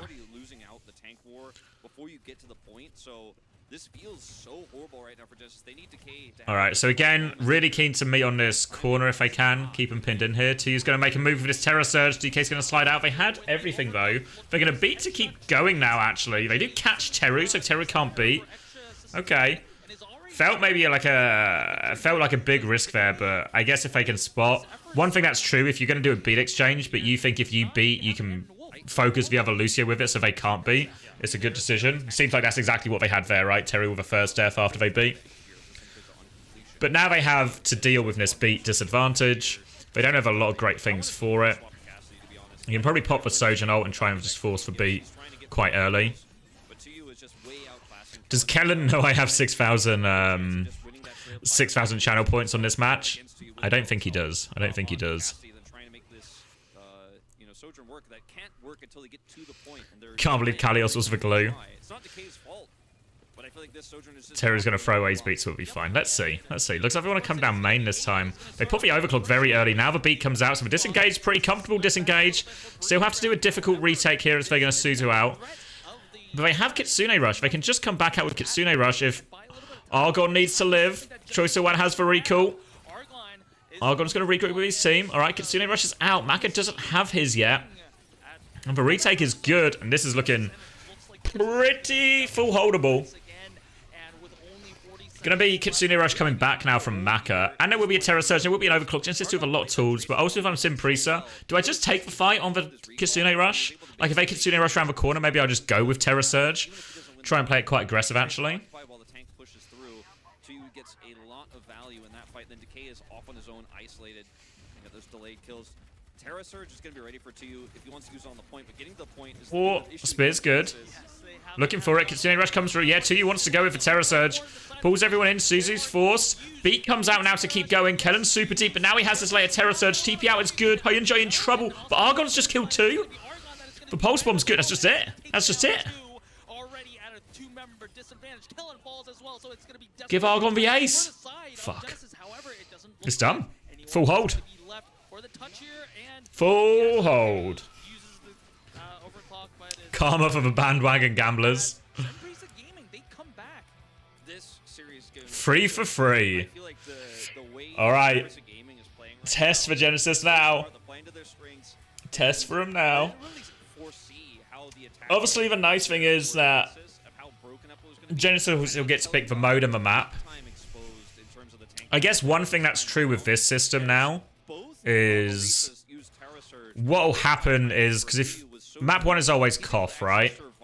And then if loser gets to pick the next map, picking Flashpoint, unless you're particularly good at Flashpoint, or probably isn't that high value because the maps are quite similar, right? So in theory, you'd want to try and use your picks to take some more extreme maps, like a hybrid map or an escort map where you can just play something that either really favors a double flex or really favors a dive composition or something. So in theory, we'll see kind of like what we have here, where we get like escort, why am I writing the whole thing? And hybrid will be like high priority picks, and then it means like push and maybe even Flashpoint might sort of become the map 4 and 5 way more commonly. So I wouldn't be surprised to see Genesis actually pick push here, because again push gives you, because there's no bans as well, you can just pick between Esperanza and New Queen Street and Colosseo, so you can move it to a more reasonable one. Ads 1 of 8. Yeah, but at least it's between the games, Shield Me. Think about it this way. You're getting the ads at a reasonable time to get ads. How can Choi look so good on Shambali? I mean, it's just a different matchup, right? Genji into Bat Brig, very different than Tracer in this mirror matchup. Honestly, I think most of the problems were just didn't feel like Genesis had a good solution for getting out of that corner. Like, Midtown first is really tricky. You see a lot of teams do more of a, like, what would you call it, like a staggered push. I'm gonna have to draw all of Midtown now. So here's the train. Here's the alleyway at the back. Here's the house. This is the point. Fuck you, Chris. Thank you, Juviok. Oh, gifted to Shield Me? What a nice lady. Thank you, Juby. I'm sure Shield Me will appreciate it as well. Unless he really liked the ads. Maybe he was getting some good ads and now he's actually gutted. Now he's missing out on the ads. What was I saying? Oh yeah, so this Midtown retake, this is in the stairs here as well.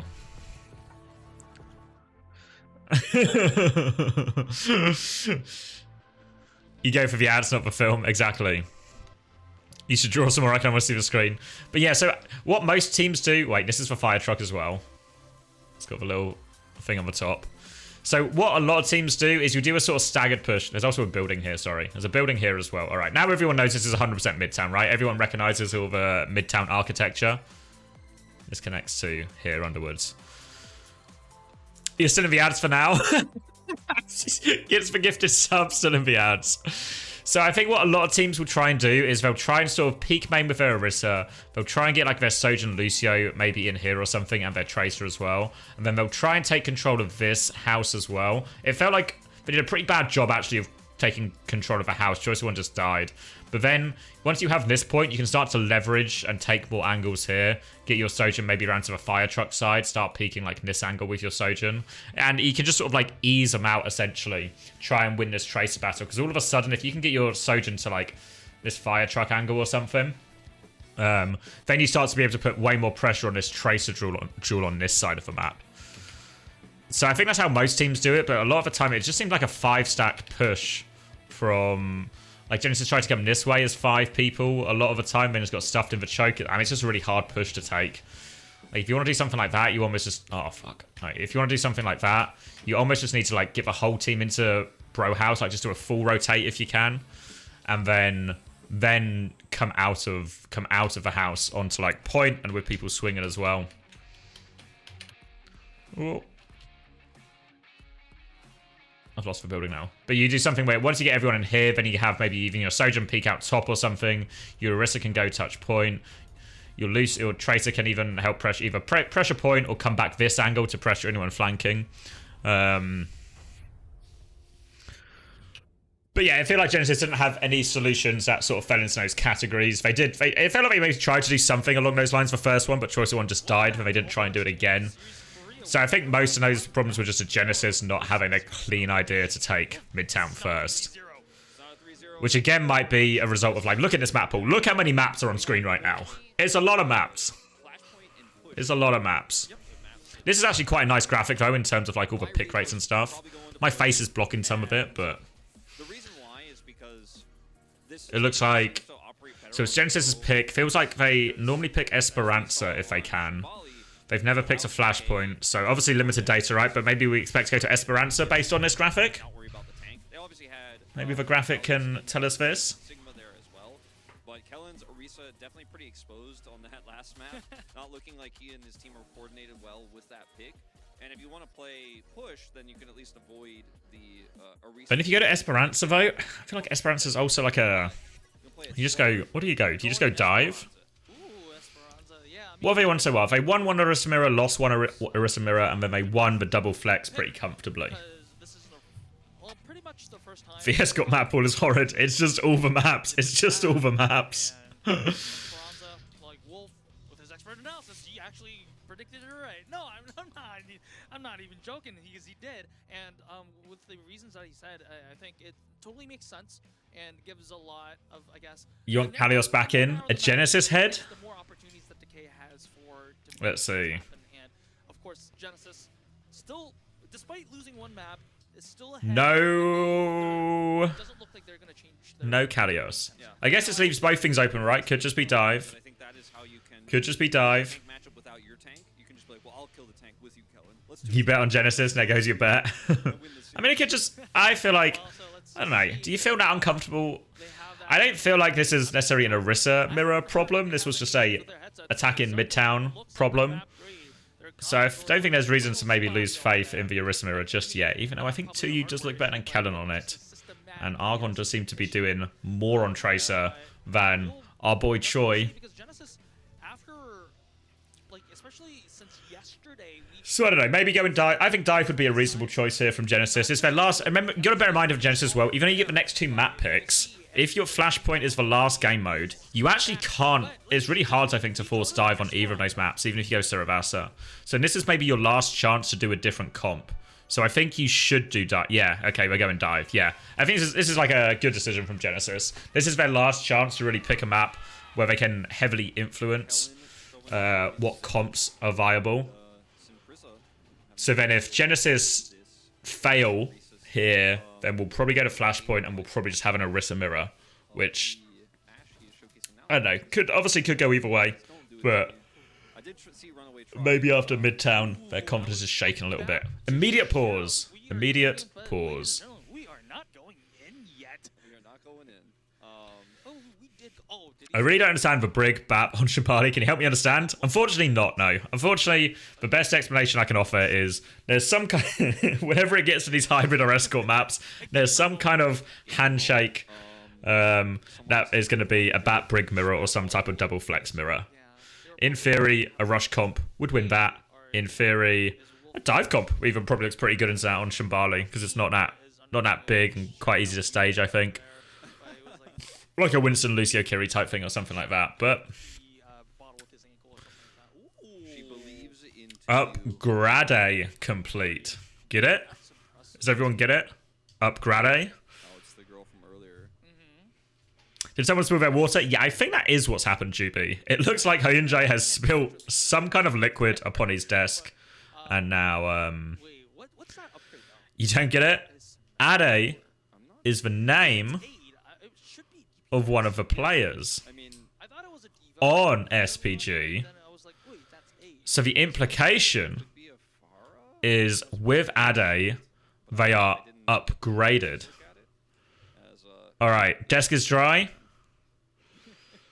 Hyunjae is literally... So this does happen in esports from time to time. Why doesn't he have any... Somebody get him some tissue! He's just using his arms. Get him a tissue!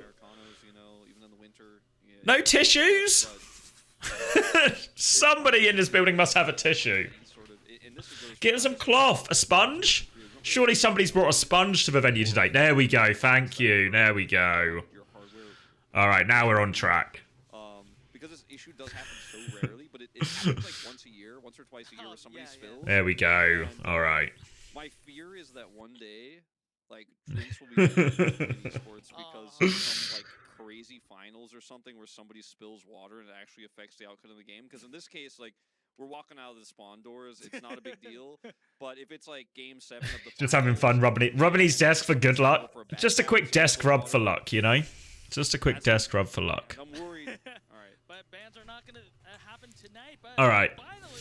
TP's out of spawn. It's going to be Anna Brig. I don't know about... Is the Brig optimal into Virus? Probably not, right? Would you not rather have a Kiri or something, maybe? I feel like Kiri would be better. And Teru is... That's the Kiri guy, right? That's what he got known for. That's when he had his, like... I hesitate to use the word glow up, because it doesn't really seem accurate as to what happened to Teru's career after that. But in theory, the Kiri was his glow up hero.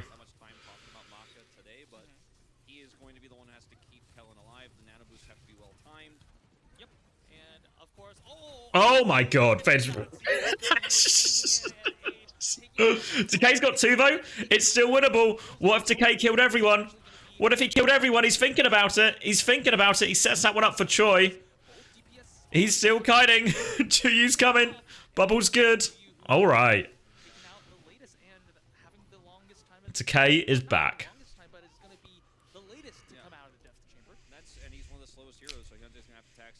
Alright, and this is actually such an important fight to win this first fight. Because now you get to sit on this high ground. It's so nice for you around a Brig. It's a difficult retake for Prisa. They don't really have any ults either. You can just keep moving this cart, moving this cart, moving this cart. They're going to try and get some space to clear Kellum. He's going to leave. So they actually do manage to get it stalemated here, but they're on the low ground here. So Nano's going to be up soon, and then that should be the big trigger. Decay's just taking him. 2U's trying to make a move. He's making money moves. Where is he going? He manages to get one. At least he actually trades both kills and the pulse bomb hits. Where's Hyunjae going? Where's he going? Gonna die on point.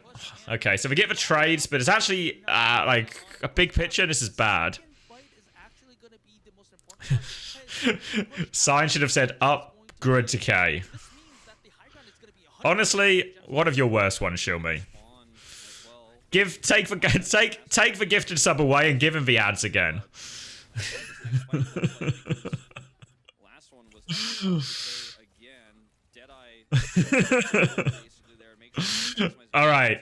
So now Nano, Primal. These are really it's really difficult for him. Hyunjae still doesn't have this beat. Primal's gonna get popped in. What can Kellen find? Just gonna trade. If you can trade Primal for Kiriol, you're really happy with your life. Spear's gonna miss. They're still walking in quite aggressively here. Nano Decay. He's got one. No beat will be coming. And Decay's just gonna take over again. Back when, what would it have been? I want to say it was Season 4 Overwatch League. There was a period of time where it was like, maybe it was Anna, Brig, Cass, Winston was like the main comp people playing, like Gibraltar and Dorado. It's when Violet, if anyone remembers when Violet played Cassidy, it was then. And when Violet just went off. And it feels like Genesis are actually doing a lot of the same things. Quite often in that meta, you'd nano your Cassidy a lot and he'd just take over. So there's like some of that, right, in terms of Decay's just getting all the pocket. He's getting the nanos in these first couple of fights. They're going to swing back with Overclock. Can we just disengage this? Oh, Kellen's going to get pulled in. Oh, he's going to get naded. I think you just die on point here unless... you just keep giving Decay... Decay has killed Hyunjae every fight, right? This beat is not coming. Hyunjae's just making Decay look like a hero, I think. Oh yeah, Pro AM. Yeah, you're right. It was similar then as well. Yeah, this is really good for them. 2U trying to buy some space here, but is alone. Gonna try and make a move for Decay. It's a difficult move to make. He's gonna get naded. The beat is good. They're all over him again. All over him. Teru's gonna get taken down. Decay's high nooning. Oof, doesn't find one. Can he get more? Decay needs kills, but he's taken down. Alright. Conquered Decay, conquered Genesis. The sound barrier was actually so good, and it was perfectly timed. Like, so yeah, they have to keep making these aggressive moves, I think, on Decay, because clearly he's taken over. I mean, another option is Hyunjae just stops dying so immediately to him as well. But in general, that's the theme of what they want to go, right? Oh, Choice One's going to get his fade ran. Primal's nearly back. They'll have Nano as well, so could expect a Primal into a Nano Decay. Seems reasonable again. Want to try and get it over. Maka's really committed here. They have to... They've managed to swap to the high ground. Prisa have no respect for the high ground. And this is going to be an easy, just Primal to win this fight. Such a big win for Genesis, actually. Now they have Nano. Still good ults coming back. Again, like these ults where they can get to you to be aggressive on Decay more and more. And you get a kind of like, it can be Orisa and Tracer finding a time to put pressure on Decay. And then can everyone else just sort of deal with Winston and Tracer as best as possible. Alright, Kellen's bubble's going to be forced early here. Doesn't want to use Venano now. Will use Venano on this engage here. Kyriot's going to be coming out. They actually just all kite away from him, but they're on the low ground again, so Decay is just uncontested. And if there's one thing we've learned in these opening 6 minutes of Esperanza, it's that if Decay's uncontested, he's probably going to do some form of clicking on people's faces. They're all stuck in the corner now. TU does have Terror Surge, but can he really use it? Can he really use it? The Pulse Bomb's good! The Pulse Bomb's massive! He can use it! He can use it! The combo's good! Argon gets 5! Oh my god. I was so scary for TU to use that one because he was so low. So low. But it was a good call. They've had to use most of their ults for this now, but they stopped Genesis getting cap, actually. Which isn't that significant on Esperanza, but it's still a nice thing to be true. Now they're going to get themselves on high ground. Tracer's going to be moving cart. They're going to try and bubble and just force cart here, so Argon gives the space pretty quickly. Nade lands, but not too much to go forward with that. Don't really want to do anything before they get beat here, Prisa. Just want to slow the game down, but... Whew, now Decay's got this chance to swing. They've sort of lost the space now. Decay, the sleep's good. The High Noon's coming. They want to execute him. They're going to execute Iron J instead. The Primal and High Noon are good. Very difficult combo to deal with. And it must be possible to make this high ground retake harder for Decay. Because he's just getting it every single time.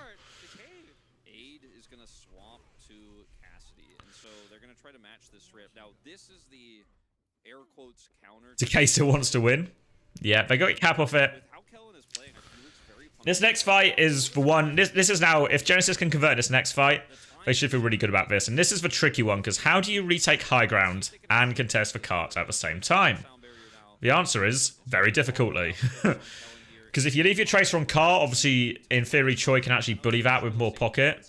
But if you just walk underneath, you're just going to have an uncontested...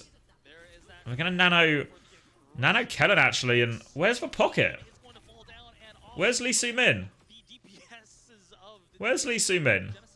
There's no pocket, so Kellen just gets killed everyone with a Nano? This fight was the one you knew was going to go this way because of the Nano boost advantage. The next fight, if they lose this one, oh, he died, did he? Oh, shit. Ah, fuck. You don't have any other tools to use, even going to swap for this fight. That's a soft one. Now they're going Queen. Queen swap. Makes me anxious. Doesn't normally work. I feel like Queen's a really bad hero in this current state of the game. Can he prove? Unironically, need another 3k here if you can, Argon, mate. Because everyone's getting primaled. Alright, we'll take Maka. We'll take Maka. They've lost their tank. Now Kellen's going to have a bubble come back. He's low. Kellen can die for this. Ade's got the, whatever you want to call it, the Kitsune fucking adrenaline in his veins. He's shooting real fast. He's roided to fuck. Alright, 1 minute left. Kellen's going Doomfist. High Noon's a piece. Beat closer for Hyunjae. All he needs to do is not... Oh, for the love of God, stand on the high ground. For the love of God, stand on the high ground, please. Alright. Maybe they're just waiting for their guy. The nade's big, actually. The nade's big, but Tuyu's just killed one. Trying to chop through Kellen here. Tuyu's just going to keep going, actually. Slash him. Alright. They lose Lee Soo-min, but Lee Soo-min's expendable. They catch the cart. They should get cap off this. They just need to go pick up Lee Soo-min because the people... Choice one's not going for the spawn kill, actually, or anything like that, so... Okay. Are they looking for him? Alright, now if I'm Genesis, I actually don't fight for cap here. Don't fight for cap. It's such a difficult fight. Just give the cap. Just give the cap to it. It's okay. Don't worry about it. Just give the cap and play the corner fight. Rampage is coming up, and there's no good answers for the Rampage here. They'll keep overtime going now. They can turn the corner. Rally and Nano available. Argon's thinking about it. Can he do it again? Kellen's going to keep it contested. Dead. No. Oh, Argon gets shut down. Argon gets shut down. Was it asleep? They trade Kellen, though. It's still winnable. The beat doesn't get loads done. Now they've got to try and survive the rally. Rampage is nearly up. 2U's going to die. 2U's going to die. Keep 2U alive. Keep 2U alive. He's killed the Brig. He's hit everyone. 2U's doing it. He's doing it. Oh, he was 1 HP. He's doing it. They come back. Kellen can get a touch. Terry's gone Lucio. Hainan and Pulse Bomb coming back. Argon's going to have Pulse Bomb as well. They're not going to be able to stop before... Wait, Choice of One gets one touch. Forces... Can we kill Choice of One now? Kill Choice of One. Oh, he gets Pulse Bombed. Argon's done it. They've killed Kellen on point. It's over. It's over. Woo!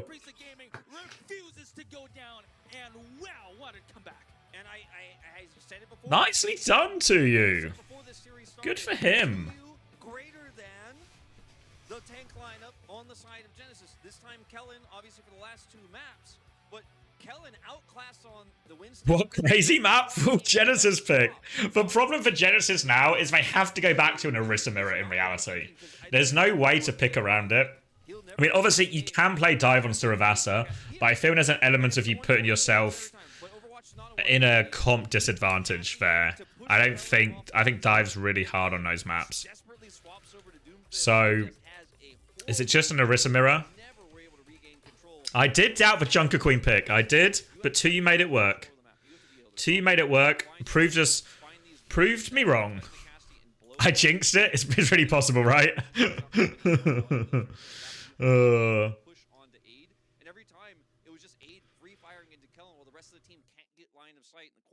Wasn't there, and 2U played that series or the last 2 maps way better than his counterpart, and now we're going to a fifth game where if things don't... What's the reason why the Doom swap? It's for Junker Queen, yeah. So in theory, it's kind of awkward for the Winston to play around the Junker Queen because he can just get knifed back in relatively consistently. He can just get chunked a lot. The Doom has a lot more go in, go out type things, ability to play around the Junker Queen a lot better.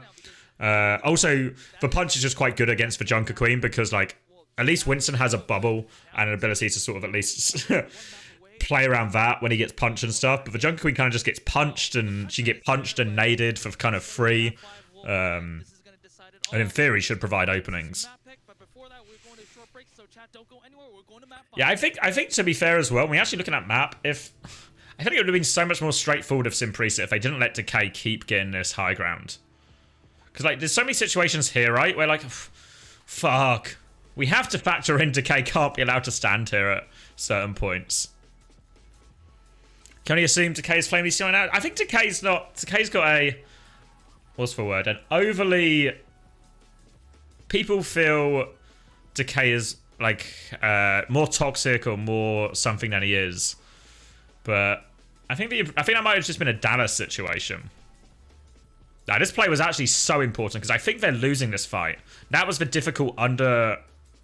Like, retaking from under they were trying to do. Decay deserves to flame his team now. It's not even toxic.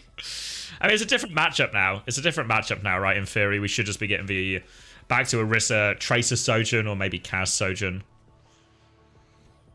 This is it, though, right? Like, oh my god, they just about pocketed him out. It's... The Rampage is good. Argon punishes Choi.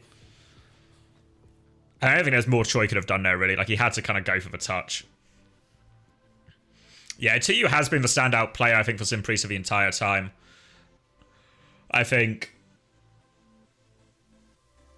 I don't know, because 2U, I think he got his first start in Overwatch League on Seoul Dynasty, and I thought he actually looked pretty good on that team. I think then he's just been, like, in and out of teams. He was obviously on Vegas for the last bit of Overwatch League last season, but I think 2U's actually a really solid tank player. So I think... Happy to see him get some form of success. I mean, obviously, you got to bear in mind, like, Prisa coming into this, into this, as in like into this OWCS career, no expectations that they do anything. So if they get into top 6, I think they're probably really happy with that achievement, and that's what this next map could achieve for them. Yeah, I think as well, like when it's been a lot of these tanks. I mean, to be fair, his Doomfist looks alright as well. It's possible TU is just actually good, but for some reason is not maybe getting the premium team selection. Getting some top 6. What is the prize money for top 6? Get themselves some Big Macs? Let's see. Let's see. Top 6. 3,000. Wait, it's the same money for 5th, 6th, 7th, and 8th? So Prisa could win this game and get the same amount of money as Runaway? The same amount of money as Vesta? For fuck's sake.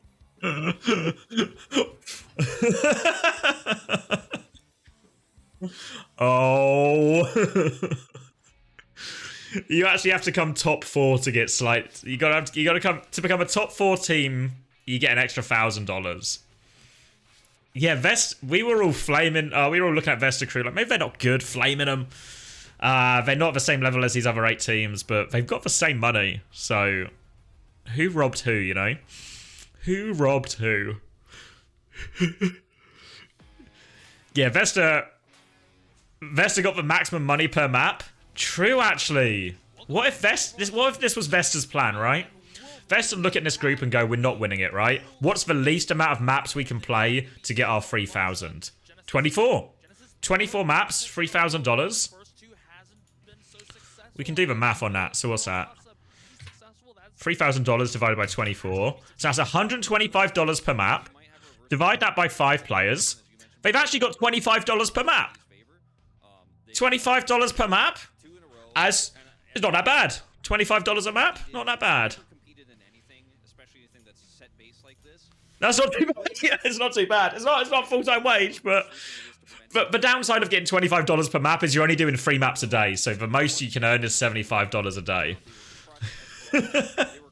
Yeah, they're earning $75 an hour. Yeah, no way their series lasted that much longer. Surabasa map 5. So Genesis' pick, obviously. It's not impossible they can play dive. Kellen has stayed in. But that doesn't actually tell us anything.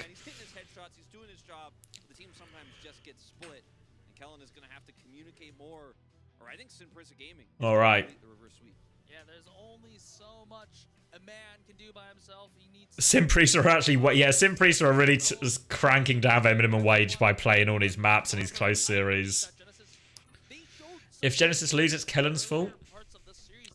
Well, we were singing the praises of Undyne, right? He saved him, so now unfortunately, as is the duty of the coach, they're responsible for everything bad.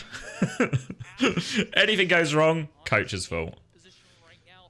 It's been ages since the last time Coach Wilson. It's actually very true. Sunday should be the release for the next one. We did probably a monster episode in terms of length with Kumba. So you have to wait a little bit more, but you'll get a pretty big episode. If you get a pretty big episode. Uncoachable almost bankrupt. As it's just one of these things where American guests make the scheduling really hard, and then when you factor in everyone's got OWCS, I'm doing the co-streams, everything just gets really hectic schedule-wise all of a sudden, and it gets really hard. We need to probably think of a better solution for next tournament cycle. But I think the ultimate solution, I think we were talking about, maybe I shouldn't call it the ultimate solution. That maybe sounds too much like something else. Don't... I need to just get my head out of that idea out of my head. Don't call it the ultimate solution. But the conclusion we came to was actually to kill Americans. To kill Americans for the most part. Yeah, I know, Cuba. I was trying to think of other words that doesn't make it sound like that. Yeah, really would have gone down a dark path with that one. But luckily we've avoided it by the slimmest of margins. But the conclusion we came to was that actually American guests, especially when the tournaments were busy, are really difficult for us. So we might have to just lean a little bit more European flavoured for some of the guests. But I think that's really fine. Plenty of Europeans worth talking to. Morning, Coleman. You going to shower? Want to co-stream that? Yeah, we can. There's a pause. It's the perfect time to co-stream someone in the shower.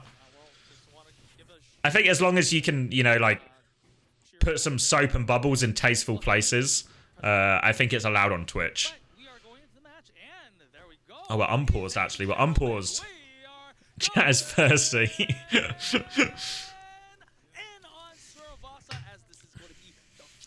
Oh, WhatsApp you, figure out the tech stuff. Oh, shit. Yeah, we'll figure it out. Alright, it's an Orisa mirror as expected. Choi is on Echo. Literally, the sirens, I can hear the sirens in the distance. The sirens have been sounded. Choi is on Echo. He's playing into a cast tracer as well. This is... Not to jump to conclusions, this is bad news, though. This has to be bad news, right? Let's see. Trying to mark Argon, but all the space is initially for Simprisa. They're trying to force out Argon. They force his recall, but they're not actually going to get him out of this position. So first cap goes over. They're going to swap to the other side. Decay doesn't hit the rail. Choice of one, maybe snaking his way in. Just trying to spam everyone back now. Genesis is going to try and take some time on point. They need to challenge Decay up here. Decay's going to fall off. That's like maybe a scary side for Decay to fall off, but I don't think they know. Oh, he's hit once. Can Argon finish it? They're also low on Genesis as the copy comes out. Now they just need to help 2U live the double horse push, but hard to push up that road as a horse, even with 2 horses. Kitsune rush now, so they should be able to get a flip off this. 2U's thinking about not doing it. They want to beat. 2U can maybe get to Terror Surge as well. Kellen wants to keep going. Kellen's got his one as well. Yeah, Javelin's good. They will clean it up. Terry did beat in the end. Did he beat in the end? Oh yeah, he just beat it. Okay. Alright, so 1 fight retake for Simprisa.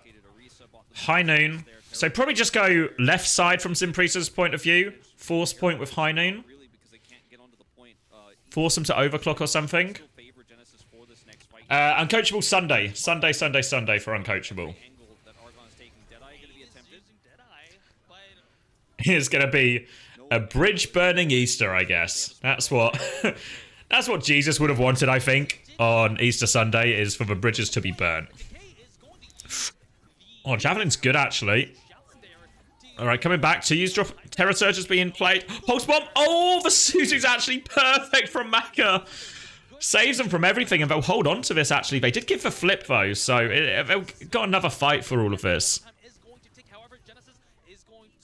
I'll keep track of a final blow to death ratio for Choi. Surely today's the day to burn bridges? Is this playoffs? No, this is the last chance qualifier. So this is a sort of mini double bracket tournament between the 5th, 6th, 7th, and 8th place teams, of which the top 2 go through to the final top 6 playoffs. So the winner of this game gets to top 6 playoffs. The loser goes into the lower bracket of this mini tournament. So actually, it's super important, map 5. Get yourself in top 6 in playoffs. Really bad time to lose Ade. They deal with a copy, and they actually trade Sojans now. 2U's going crazy. And they've got the first fight. Can Terry live? Argon chooses Mercy. He's going to go help on the point. Choice one's still there. They're actually still touching this a little bit. They're making it a bit awkward. There we go. Argon gets the kill. Now we first cap. And now, double support ult coming up for Genesis for this next fight on first. Where are we going? Are we going B, it looks like? Looks B like... It looks like Simprisa are actually going to get first, give the early space here. Which is important, because if they can just hold forward here... What are we amping, Hyunjae? What are we amping? I think they thought they saw something, but they in fact did not see anything. 2U's gone a slightly different way now. Ah, thank you. Thank you, it's Turkio. It's Turkio? I think I said that right. Appreciate the tier 1. Thank you for the support. Got a decent day of career action. And then we might even have some more content later tonight. I need to figure out timings. Alright, beats are going to be traded. Terry's now got his. Now the later beat, they should be able to push all the way back. Argon is in the back of a pulse bomb. 2U goes for Terror Surge, but they can't find the combo this time. They just burn through 2U. And alright, it's expensive. They have to use both support ults, but it's a reasonable price, actually. Terry's thinking about it. Don't do it, Terry. Don't do it. Okay, so now coming back, Kitsune Rush advantage for Prisa. Should be able to force point on this one. They just got to be careful. I imagine if I'm Genesis, I actually feel comfortable fighting kind of towards the road. I can Terror Surge people just next to the road. You know what I mean? If there's like a road here, if you can just Terror Surge people like towards the back of it or off. And all right, no overclock. The spear has been landed. The Pulse Bomb has not been landed though. Still player advantage. Kitsune Rush comes through. The Terror Surge gets nothing, and it should just be a straightforward one here. They're all 1 HP in that corner. There we go. All right, successful retake, but they can't afford to lose for point. And there is going to be a power spike swing here at a certain point for Genesis where they get both these support ults, but we're still 50% away. Still 50% away. He has just been so good at finding these flank angles. It feels like it's a 2U Argon show here right now for SC. Yeah, Argon's doing a lot.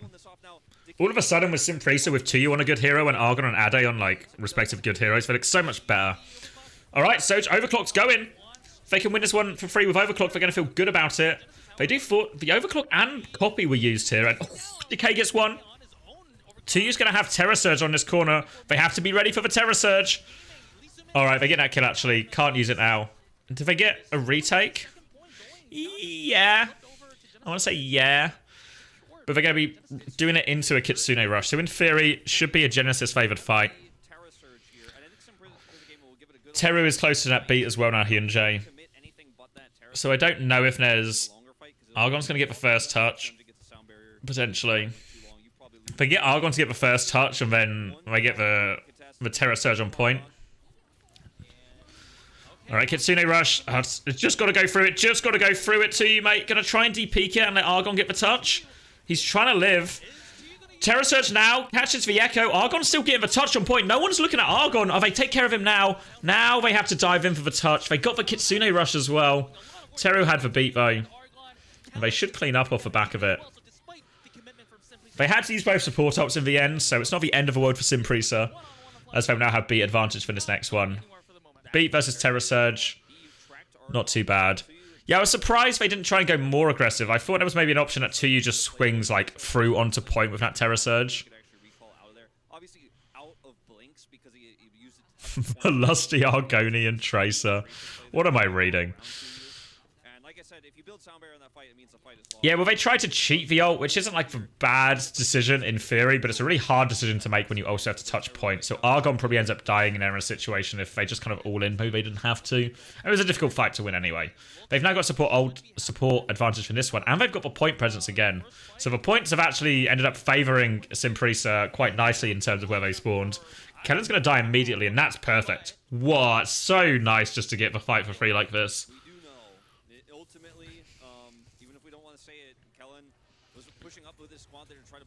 Takei's going to swing in. Alright. So now, they still have beat, still have Pulse Bomb. Overclocks will be coming into play. Copy's going to be coming into play. A few options from this Copy. You just go Tracing, you try and do Tracer things. Or you go Orisa, which is what we see a lot of teams do, where you just get the double horse and you just bully... 2 horses beat 1 horse, just like in real life. So you just try and do that with the Copy. Alright, here comes the double horse. They just disengage with it for us to the Overclock. Is it worth it? It's not an awful trade. Now they're going to come back in. Here come the 2 horses. They're going to try and hold him. Pulse Bomb. Suzu'd, it's okay. Now they're going to try and chase him out as his beat comes in. Teru and Maka are so close to their support ults. They need to win this fight quickly. And Teru... Oh, sorry. Kellen does die on point. And they're going to get fight off that. I don't know why Kellen was so far committed, right? Not ready for the support ults.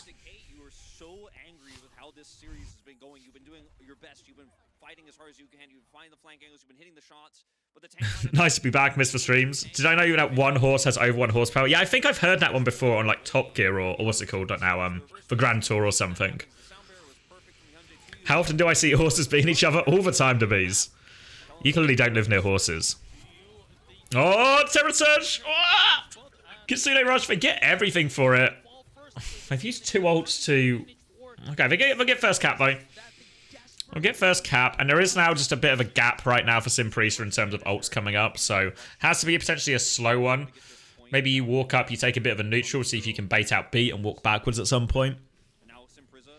Or you do something wild as fuck and just try and kill Teru in a neutral, but in theory that should be an impossible thing to do. 1 horse has 15 horsepower, is it that much? All right, just trying to bait out a beat here. Genesis. Oh, no, Mac has died. They're going to have to beat. Still need to be ready to disengage this beat a little bit if you're Prisa. Pulse Bomb onto Kellen. Are they just going to hold? They're just going to hold and take the 30%. I don't hate the decision. Don't hate the decision at all from Genesis. But Prisa, the pick out of nothing, right? Pick out of nothing. I mean, the thing is, like, when I say You work with horses can confirm they are vicious. Yeah.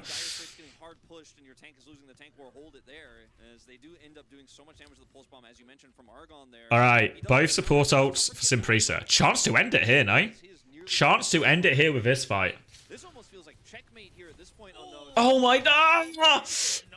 All right, it's not chance to end it has gone down. Kitsune Rush is going to be used. Can they find anything with it? Oh, it's kind of early and awful. The pulse bomb is Suzu'd.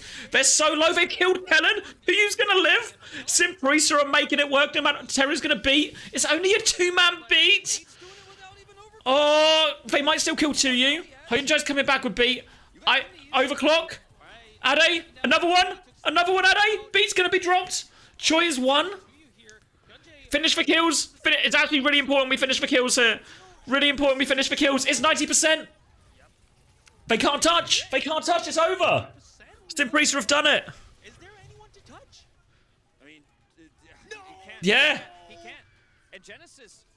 Kellen's been having a struggle here. And Prisa. That was a reverse sweep, right? If I'm not mistaken, that was a reverse sweep. will complete the reverse sweep. And it Wow. in the bracket win for them. A team that came into this last chance qualifier 2-6. Last time Genesis back to being cooked. Yeah, unfortunately, Genesis back to being cooked. It was a beautiful 24, or maybe not even quite 24. might be a Genesis 3-0 after game 1. a beautiful 20 hours for Genesis, but now they're back to devastation. You see Kellen seems pretty upset. That's when the tank gap shows. CX. Now they're not choking, just a bad defense. It was a bad attack. But maybe that bad attack was the start of the mental snowball. I think there's a lot of going back to the drawing board that needs to be done here, and the tank lineup has to. Undyne couldn't save Genesis. They are really going to struggle. All right, who are we getting? Ade? Argon. It has to be Argon, actually. Yes. Oh, swing is a home run. 2U was robbed. 2U was robbed. 2U was robbed. Do I agree with that? Yeah, I think so. I think they both played really well. I think the only person who really had, like, it's maybe the story of the tournament for Prisa, actually, where it's just like, Lee Sin-min and Hyunjo were the ones who had, like, some of the dodgy deaths, right? But I think 2U did a lot, Argon did a lot, Ade did pretty reasonable, but I think, yeah, 2U and Argon, either one, be quite happy with, actually. Happy with that, if you're a Prisa head. So that's part of why I voted for him. Also, I think 2U really hard carried that last game, but Argon did his part alongside him, and it was this duo that brings Prisa. Morning, Myth. Staying in winners here. Can teams have more than 2 imports in Faceit League? I would imagine it's just the same import rules as OWCS, but I don't know if it's been explicitly said anywhere, and that's the case, so it might not actually be true. Maybe SPG aren't complete wank. We should factor in that it's possible that this is just actually like a wank battle in terms of They didn't have a win because they played 2 matches on week. in terms of it's just YETI and they lost it's just what it is, and that neither of these teams are actually good, and they're still just going to get blown out of the water. Any thoughts on the M80 roster changes? Good changes. I think the Laya v Lep is like a lot more 50-50. I mean, it obviously felt like in that M80 Timeless series, they just lost faith in Lep and replaced him with Renko as a bit of a Hail Mary, right? But Happy, 100% an upgrade, right? Happy's really good at Overwatch. He's actually pretty flexible in terms of being able to play a bit of Trace, a bit of Sombra, so it fits really nicely, I think. Happy and Pelican, I mean, it's literally the Houston DPS lineup, right? It's the Houston DPS lineup, and then you've got Hawk and UV. It's a good roster. It should finish top 3, even with the circuit point disadvantage. Happy with that. Do you think the format favoured SPG? They had to pick push and flashpoint with limited map pick. Yeah, I think you're right, Sete, Nat. This is an interesting experiment, and I think we're maybe going to see this for a little bit in these experiments with map bans, because I think losing the early maps is way more value than losing the late maps in theory. Because if you lose the early maps, you can take them to like a hybrid or escort where you have a greater ability to influence what type of comps and stuff are viable. Do you know what will happen to LFO's spot in the Face It League? Will it not just be from Tournament 2 the top 8 spots go? I think this is it not for Masters tournament is after the April tournament, I think. So I presume it would be top 8 from April. That goes straight into the Face It League.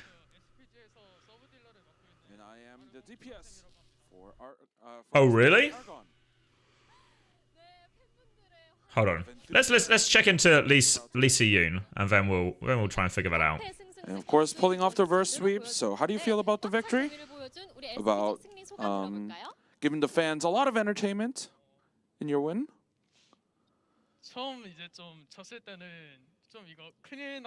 And I thought we were in trouble when we were losing at first. Yeah, fair.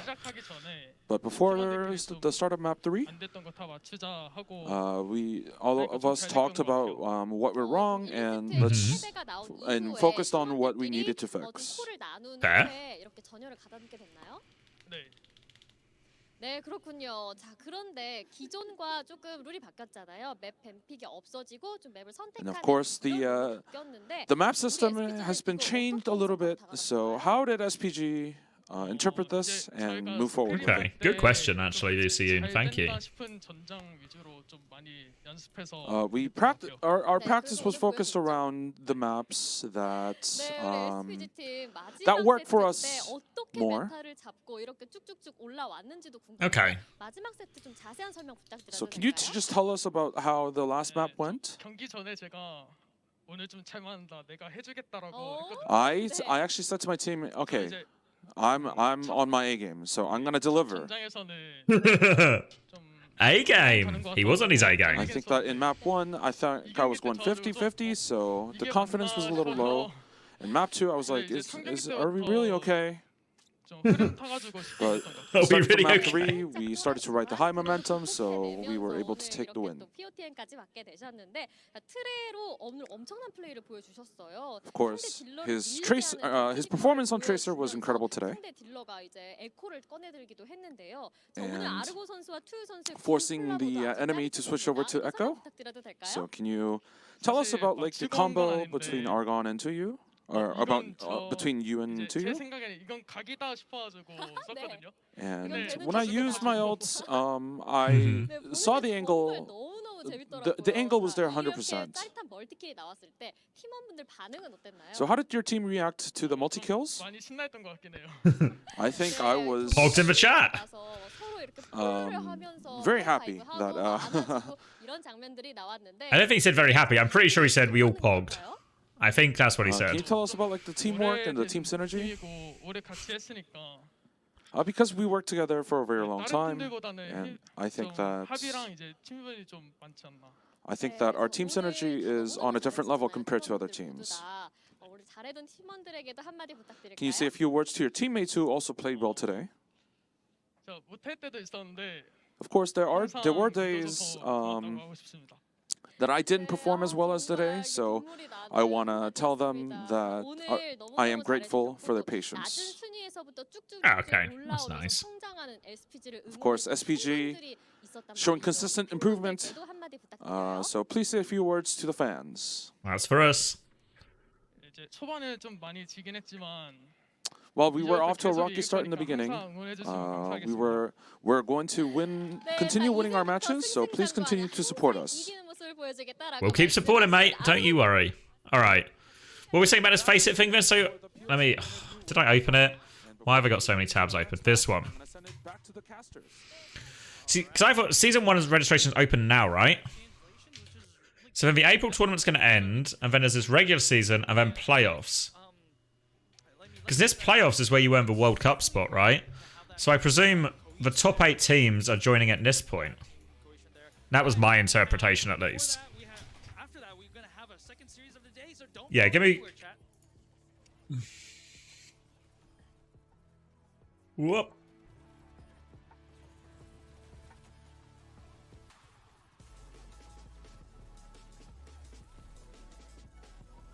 don't know, part of me just feels like it's incorrect.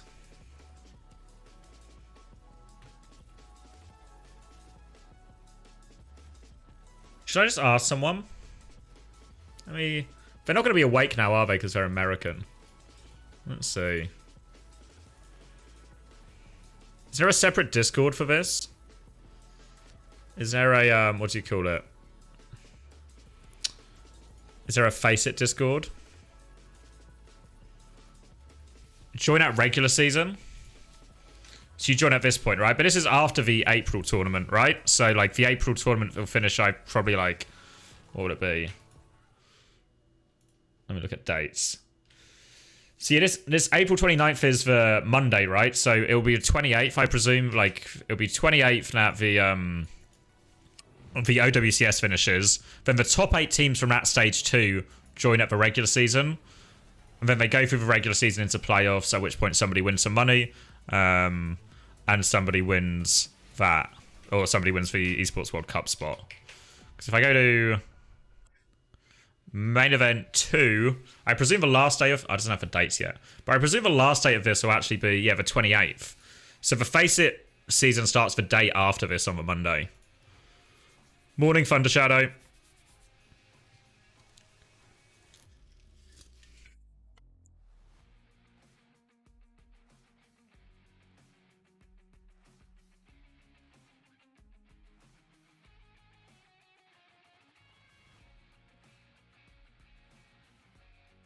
You think they're on side by side for a lot of the season? Yeah, but I guess it's like everything else is going to probably overlap more in the second half, potentially. I don't really know.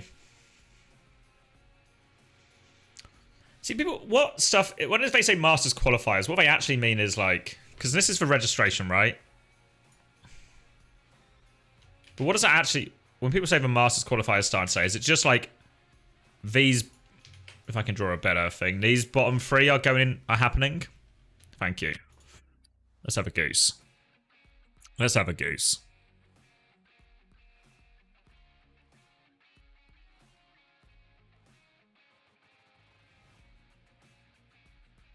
Welcome to Face It Masters Division. Qualifiers for Road to the Esports World Cup starts here. These qualifiers consist of 2 stages. Top teams from stage 1 will qualify over to stage 2. The minimum age participating blah, blah, blah is 16. If you have any more questions, join. We should join this Discord. Yeah, let me in. Let me in.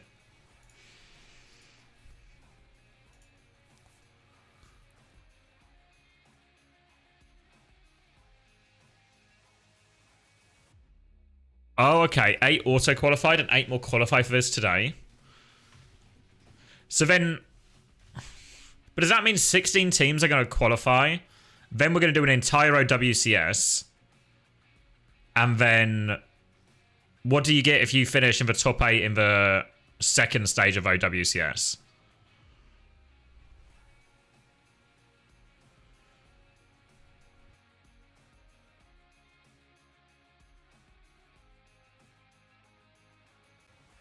Probably nothing.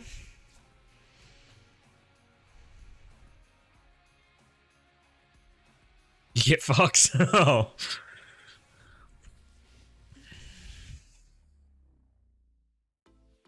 That seems unfair. Did you record an episode with Jake? No. We're recording it soon. We did record an episode, though, with Gumba. So, in the spirit of Easter, I think it's, in many ways, the episode is very much themed around Easter. You know, we resurrect certain things. We resurrect certain beefs. Face It League will have relegation, so after Season 1, it'll just be its own thing. Alright, so this Season 1 is actually just a bit of an anomaly then in terms of how it actually works. This is just a way to start everyone in certain places.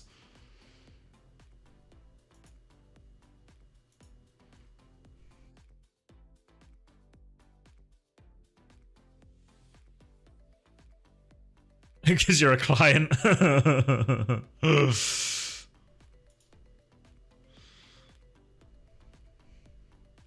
Because in theory, yeah, so it's only these will be all the teams who didn't finish in top 8.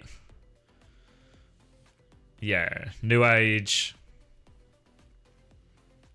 Celtas, I see. Twisted Minds.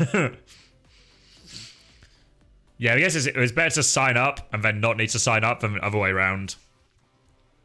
Yeah, just won't check in.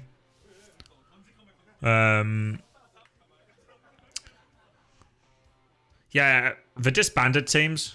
Maybe let's see what's going on in this face it. What do you want to do in this server?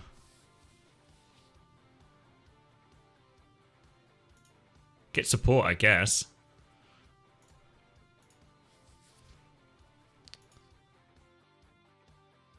Fuck.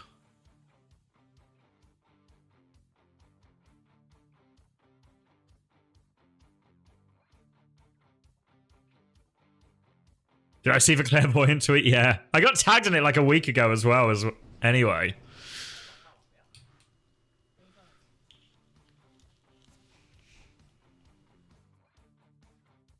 You thought the World Cup was going to be the countries? Yeah, it's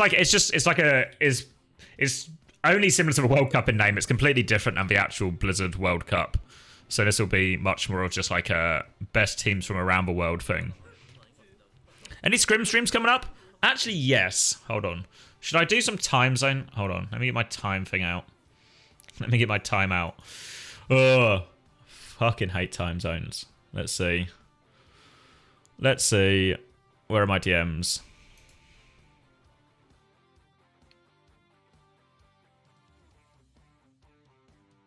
Alright, okay. 3 to 5 Eastern. At 7 PM and 5 PM. So I've got private coaching here. Oh, it's actually such an awkward time. Do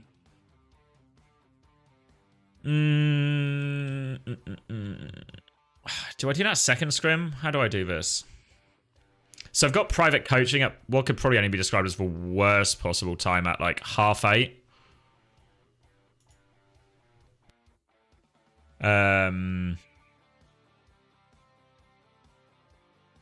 So yeah, there's a scrim here and there's a scrim here to stream, and my private coaching like goes like this, so it overlaps both of them.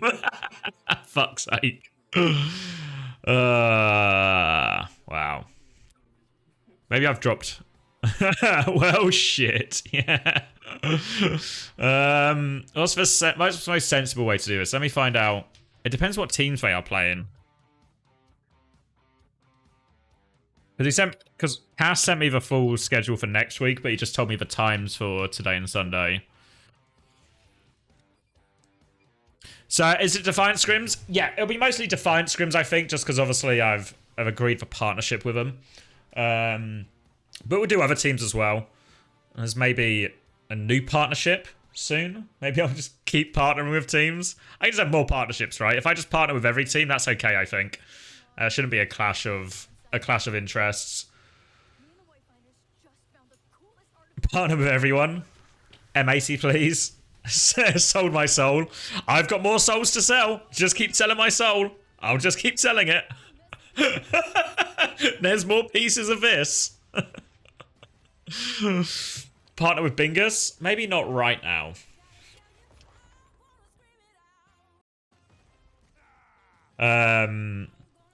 So I guess that's not really answered your question, is it? So tonight's really awkward. I need to just have a think and decide what to do. But worst case, we'll do Sunday. Sunday for sure.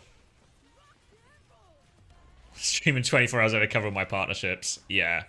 So I think Sunday for sure. Then Monday, Tuesday, Wednesday, Thursday, we might just be back. Could just join mid-scrim. Yeah, what I'm trying to do is I'm trying to find out which teams they're playing, because then obviously there might be like a which one's more important. Is the new champ just a driller from Deep Rock? Yeah, you drill in, you dash, you make an earthquake. The driller in Deep Rock can't do the earthquake thing though, which is obviously a bit of a problem, but Thoughts on Macy picking up Hydra and Lyre? Yeah, I think they're good changes. I think overall good changes. For Lyre, Lep one is kind of like a whatever change for me, you know? I think it's relatively like for like. But the Happy one, I think, is a big upgrade. Especially once they get him over from Ping. Rock and Stone. I should have a Rock and Stone emote, really, shouldn't I? Little pickaxe. I should have a little pickaxe. I should steal that one from Steam, I think. Especially with Venture coming out. We can just shout Rock and Stone whenever she does a thing, right?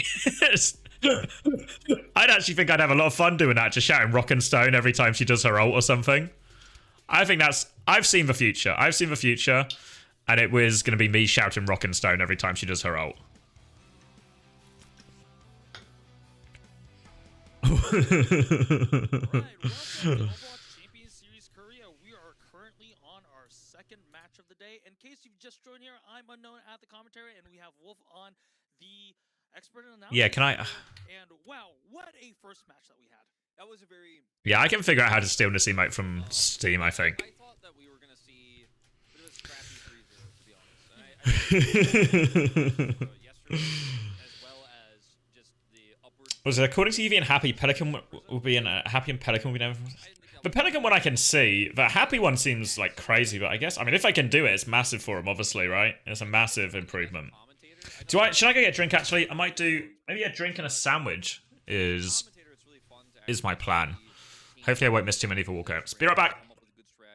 And then also for tragic defeat to happen as well, like, you know, if you're a Simprisa fan, For them, but... yeah, if you're a Simprisa fan, you went to playoffs, but if you're, you know, if you're a Decay fan, you're like, really, you're feeling the tragedy, but I think that sort of emotion that everybody feels after a 5-game series like that is one of my favorite things, even if it isn't, like, the most perfect play from both teams. It was really, really fun to watch, so I'm hoping the rest of the day is going to deliver, because I think that was, again, on paper, our least hype series of the day, and now we go in to see the YETI check. Like, how is YETI looking today? Because they could also similarly have a pretty big upset here. I think this upset would be a little bit larger in scale, but I'm looking forward to seeing what they've got for us today. Yeah, I mean, I've been talking about people about YETI, and they, like, Korean people were labeling them as the, I guess, strong team check mark. Whether if you beat YETI, you're a strong team. If you're not a strong team, you lose to YETI, and that has been the case. If you look at their records in the round robin, they beat Pokerface, SPG, and Genesis, and Vesta Crew Esports, all the teams that were struggling, and they lost against FTG, WAC, Runaway, of course, RIP Runaway, and also Falcons as well. So if you look at their round robin performances, it definitely looked like, and they all won 3-0. Well, and most of the games that they lost were 0-3. Exactly. They're like the measuring stick, as you say. And they're the team that sits at 4-4. Like, they have the 50-50 win rate. They basically beat every team besides Runaway that was in our last chance qualifiers. So, like, they are just on that line, right? And they were able to get over the line as they do walk out right now.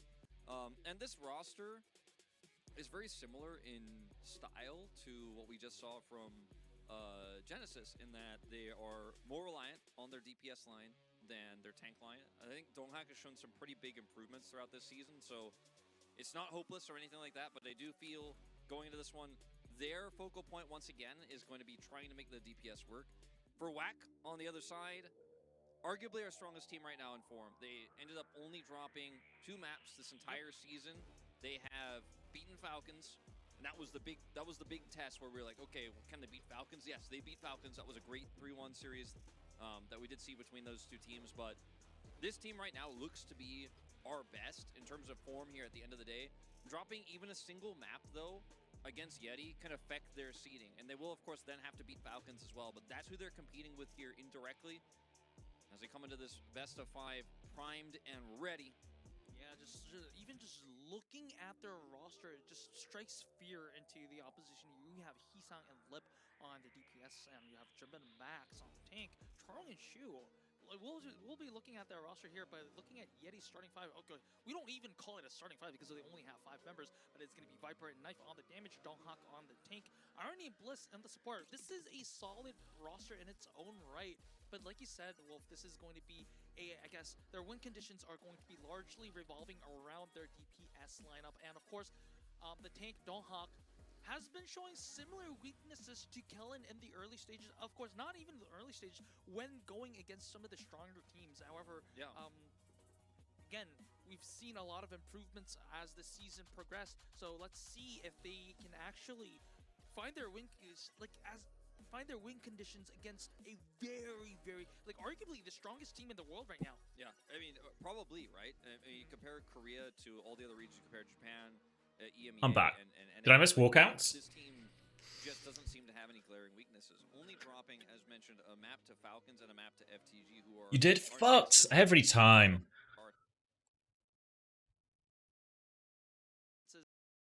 It definitely looked like... Press the wrong button. They were just what we just saw, right? And they were able to get over the line as they do... Lip's still very tall? Interesting. And this roster is very similar in... There's actually a 0% chance Whack don't win. A timid bow. I think Donghak has shown some pretty big improvements throughout this season, so it's not hopeless or anything like that, but they do feel... Another bow. Their focal point once again, Maybe even more timid. This is a team that is about to get smashed, right? They're just exuding. We're about to get fucked up here. They know what's going to happen. And here is the team that has come to fuck. That we did see between those two teams, but this team right now looks to be our best in terms of form here at the end of the day. Dropping even a single map though against Yeti. Decent bow. And they will, of course, then have to Little look over to the enemy team. indirectly as they come into this best of 5 primed and ready. Yeah, even just look... Pretty straightforward, just down to business. Who is that as tall? Yes, Lip is the giant. Let's hear. And this first question goes to Yeti. Who's this on the right? Is this... Yeti's first opponents in the seeding Is this Kong? decider match is none against the mighty Hearing a Whack. lot of Kong hype on the latest on What Uncoachable. areas has the team worked on to secure the win today? Is it Moon? I think that we worked on our strengths, and rather than saying that we are fully prepared, I think we focused on, again, our strengths. Morning, Artemis. This next question goes to Whack. Of course, a dominating 8-0 finish with the first place finish in the round robin. How confident are you in today's victory? Oh, maybe it is Moon, I actually. think that as long as we just play, Yeah, it is. as long as we just play the way we do, I think we're going to win. Got a nice jacket Of this course, staying time. humble. And this question goes to both teams. So please share a few words of resolution to the fans. Pupil versus Master. I think this might be a Master one. We have to play a lot of strong teams, and it doesn't mean that we're not going to determine even if we lose. So we'll use this as good. We'll take it as good experience and continue to move forward. Yeah, Yeti are probably just gonna get. Is there a team that won't just roll them?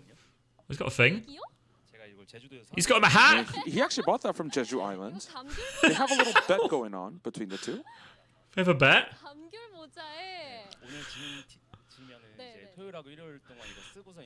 So the losing team rep has to wear the hat and the sunglasses. There's But an he said out. no, so Yeah, I was gonna say, there's no way Fate takes this deal. maybe we'll see Moon wearing that on the. But Moon will the wear team it if they rep interviews lose. For Saturday and That's Saturday. confidence. And before we head into the match, I'm gonna send it back to Unknown and Wolf. Yeah, it's actually. Wow, thank you. It's such a smart decision from Fate not to take this bet. Actually, One of the most storied coaches in yeah, Fate, do not take that bet, Fate. It's not a reasonable bet. Not a reasonable bet. Perfect 8-0 season, dropping 2 maps only.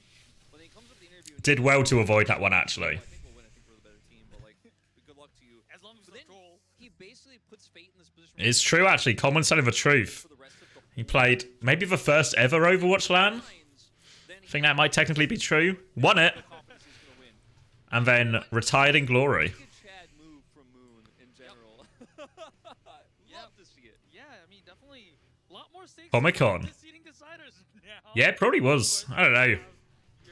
Don't know if it would even be on Liquipedia, but it probably was one of the first lands, if not literally the first. Like Fate said, we're not going to be denied. Get him in for Dallas Major. But definitely being in that Don't think he'd be opposed to a trip to Dallas.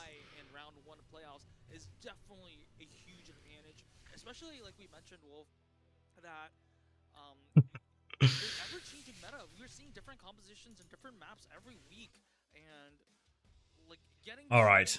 I should put the matches in the stream title. That seems like a thing as the streamer would do. YETI versus Wow. what? To play matches is a huge,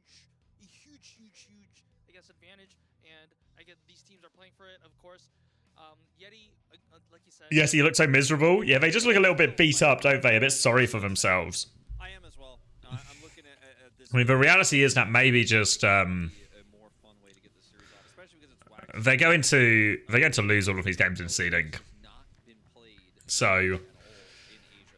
It is. yeah, I guess that's just the case. Korea was bad. To finish the tale, we had won 2 games that were playing team with 2 console players in the final before she came in and threw us out. So that is again. Turn that shit off, is what the kind gentleman said. What it did to Japan and now the early days of Korea, it has really opened things up a lot. Now we get Ilios, so some environmental kills may come through. He does seem like a kind gentleman. Widowmaker, that would be really fun to see. I don't think we're going to see any Roadhog or anything like that, nothing crazy, but definitely a fun map with different compositions. At least they got to seeding. Yeah, I mean, top 4 was actually like a crazy result for YETI with how some of their initial games went. Ever touch Jumpin? I was like, well, good luck with that, but. Good luck indeed. The DPS lineup, Viper and Knife, that is where my eyes are going to be for most of this series because they have to pop off. They have to be. YETI on paper is a good ass team. Problem is that they're just the Nissan. So, you know, it's not a great It's a matchup decent where they team. have to be the ones to carry, but I think it's the only way. Or Donghak has to. I think now it's lent away from like Tracer Echo We know he can. meta. Like Tracer Echo, this is a really good team, but without the Tracer Echo being meta, the DPS is not quite as scary as it once was. Ladies and gentlemen, we are And then I think the backline's a bit of a liability for YETI. We're going to Ilios, so my presumption is because we find ourselves in Korea, now we're going to see an Anna Brig mirror. Well, Okay, for the first time. turns out that might be true. It was timed. Okay, We'll work on it. It's a work in progress. Let's talk about comps here. Shooterong is a crazy backline. It's certainly very good. Winston and Tracer Echo, or potentially the Winston. The only real weakness I think you look at this WAC team on, like what doesn't suit him, is like the fact that Lip has to play Tracer in so many situations, I think is Pred. I'm sure one of my loyal mods is on it. There we go. Beautiful. This is basically the same composition, so wow, this is a What do you mean? I thought Jumpin looked good in that series, Alpha. I've not watched the replays, but I thought he looked good. Shooterong better than Chio Fielder? I think really possibly, yeah. Really possibly. Miro, made a name for himself on the Winston. I always associate this map with Winston. As control, by the way, completely in YETI's favor. Alright, Tracer Echo Mirror, so this is probably about as nicer matchup you can get in theory if you're YETI, because you get your DPS and your tank on their best heroes, but this is where we might see a backline chasm. I think when you watch a lot of these Anna Brig matchups last year in Overwatch League, what would often become the case is it wasn't everyone had like a good Winston Tracer Sombra in those top like 4 or 5 teams, but it was a backline difference most of the time, which I think is why Atlanta did so well, why Chio Fielder did so well. But obviously Irony and Bliss, I think, really don't fall into the same category. So early pressure on to jump in here. Forces him all the way out. Alright, bit of space now. Donghak's going to start forcing point off the back of this. Viper's going to join him on point. Nano's going to come in now aggressively. Can they survive? They nade. Sleep's missed. Chance to keep going, but they've had to give all the space here. Now they're trapped on low ground. They're going to keep going. Primal to keep going. Rally comes out. The backline is going to be sturdy here, but Donkhack's died on point with all of this. Donkhack didn't have Primal. They have stabilized, but without a monkey. They're going to have to give the space. Not bad, ultimately, from YETI, but yeah, Donkhack had no way to live, so while the Primal was going off, they just killed him. But what if Viper kills everyone? What if Viper just killed everyone? Okay. Alright. They'll get the retake then. Just going to die on point for cap time.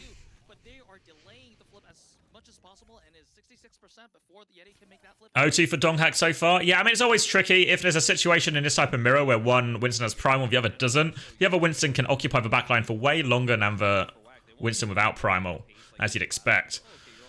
So the Winston without Primal has to play very carefully. They're actually going aggressive again here. Viper's here. They force for rally out. Can we get out? Jump-in's gone off the map. That's a crazy knife with a big sleep as well. Where's Jumpin gone?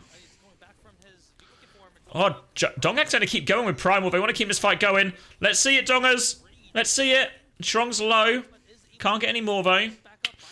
Ends up being a no-value Primal. Now coming back. Nano's a piece. Copy advantage for Heesang. Saw him copy Winston, but I feel like Tracer's just got to be the copy for the most part.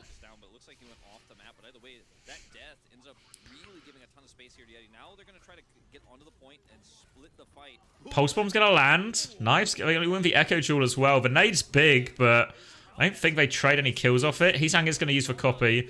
Should just clean up off the back of this. And it's going to be... The flip's gone, so they nano Donghack. Donghack can't get a trade. So one more touch. Donghack coming back with Primal. Primal versus Nano. Rally's coming up as well if the Briggs don't insta-die. Viper has a Pulse Bomb, though. So far, the only real fight YETI have won was from like a Viper clutch.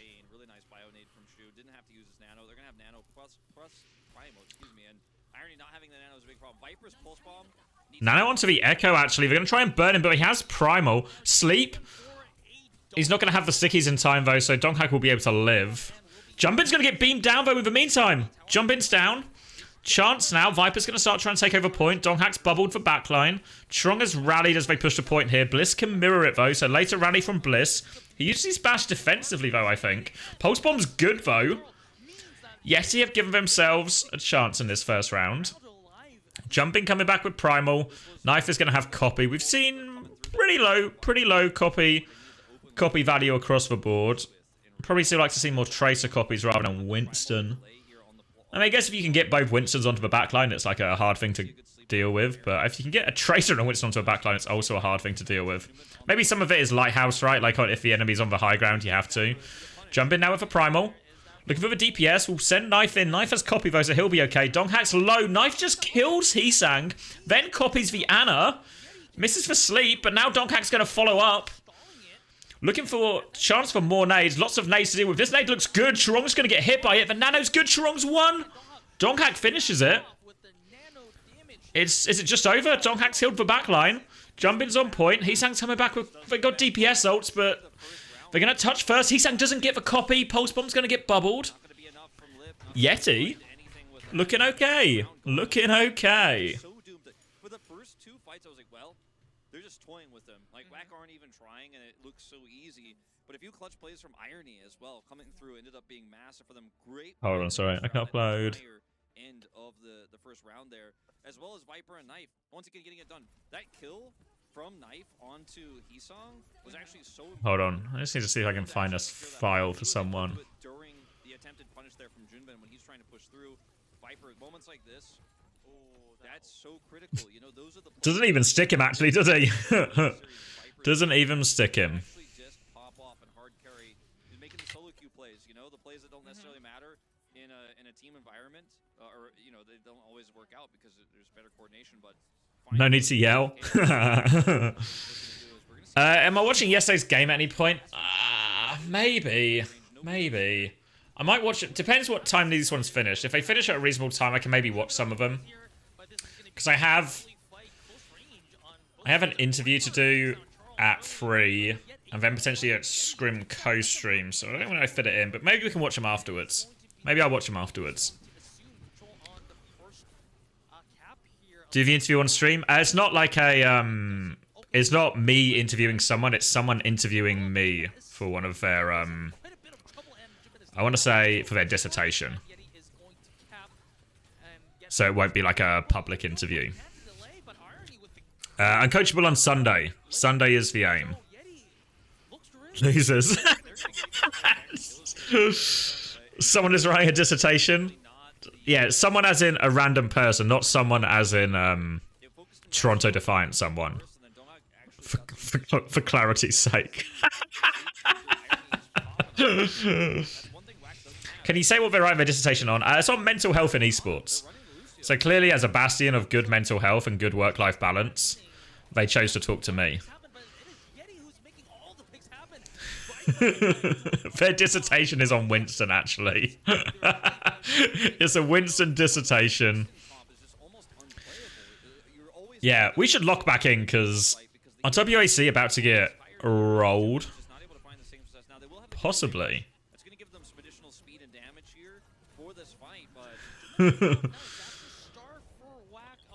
Oh, okay.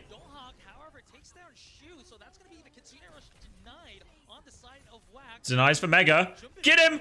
Winston Gap! Winston Gap confirmed. Heesang might not be done yet, though. Heesang might not quite be done yet.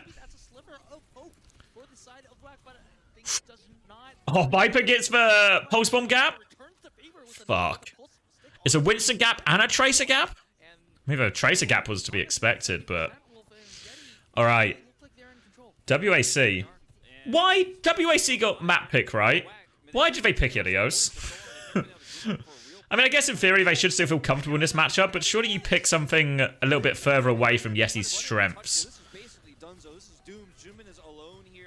Overclocking Spawn. Oh, he's getting primaled in. It's a good primal, actually. It's a good primal. They're still going to keep taking this fight. They're pushing forward. They're pushing forward. The points getting C9, though. They killed Chirong. They've given the flip. Knife's coming back on Sombra. Heesang's 1 HP. Viper's got it. Viper nearly has a pulse bomb. He's surely, yeah, surely just takes for a reset. Oh yeah, Knife's back on Echo now as well. They probably felt like they could walk on stage and do whatever they wanted. Yeah, true. Yeah, Doghack just resetting because they knew they'd lost the point. Don't feed the ult charge. So now it's Beat versus Nano. So depending on like the order of options here, you can just Nano Donghack in, but you can probably also just save it to Nano Bliss defensively. Alright, they're going to Beat push in. They're coming in. Nano's available if they need it, but maybe they don't need it. They've just disengaged this Beat. And they catch Lip.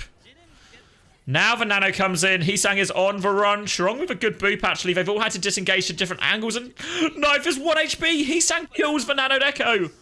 Now they're going to rally to keep going. They're all on different targets now. Heesang's got all the way behind. Heesang's caused them so many problems in this fight. Viper confirms 1 kill. Shu's now just in the middle of nowhere. Viper will get that one as well. Pulse Bomb's good from Lip. Primal is available for Donghack. Jumper's going to have it soon. Lip's killed the backline. Heesang and Lip carrying this fight, but Donghack's primal. They've also got the flip, remember. They've got the flip.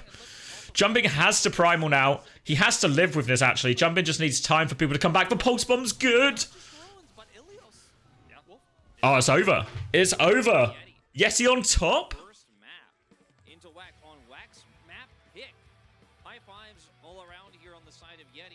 All right.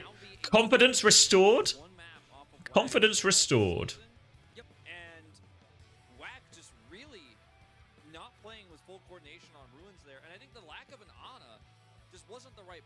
Because it means 2 things in this mirror. 1, your Winston is never going to have the same healing output. It is just never going to happen as the enemy Winston does, so he can push you further. Guess what? The enemy Winston doesn't have to worry about all right. Either. Anyone see that one coming? Anybody see that one coming? Anyone successfully anticipate this result? Not because Donghack is like the better player or because he's the stronger player, because we all know that's not true, but he was given more resources, so he was able to do a lot more. Yeah. What the Lucio could do for you counter-wise is if you win the first cap, you'll always have Sound Barrier to kind of push that ult advantage and continue to win those fights. Plus, why do they pick Ilios? Yeah, it seems really weird. I mean, I guess WAC are just high confidence on everything, right? They just sort of, in their previous series against Falcons, they just took the Anna Brig mirror, like, on the spur of the moment. And they beat Falcons with it. So I think there's like no reason for them not to be confident in Vienna Brick Mirror. But also, if you're being prudent, there's clear weaknesses in this YETI roster in terms of the supports and the comps they can play. So just take them to like a Lijiang Tower or something. What happened to Falcons? Controllers for warm-up map. Donghack Crane and Jumpin. I mean, Donghack's Winston is good. Donghack's Winston is good. No, I think there's no real denying that.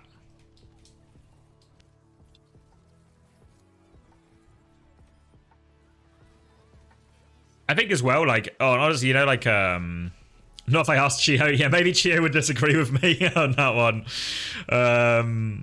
But yeah, but Viper versus Lip, it is Viper favored, 100%, right? There's no, I think there's no argument of that. It's a big gap in Viper's favor.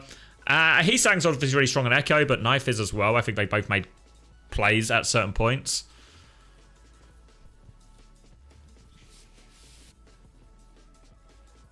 You're wondering what I think separates top Lucio players. A lot of it is like Lucio's a hero where it's really tempting to try and do a lot on. So a certain amount is not feeding, right? Not feeding is a big part of Lucio. We see it in some of these career ones where we watch a little bit of Bliss, a little bit of Lee Jae Gong, and you're like, could you just not int some of these fights? If you just don't int some of these fights, it probably feels way better for the team. So I think a big part of it is like that discipline or being able to play in a way where you're still getting value but not actually inting. A lot of it is beat usage, good beats, actually catching everyone, playing in a way where you don't get Ajax, so you don't get caught in a lot of situations. Hold on, sorry.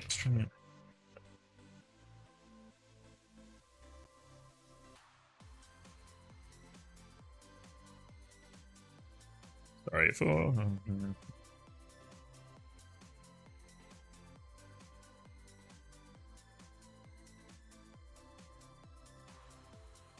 Yeah, yes, you won map 1.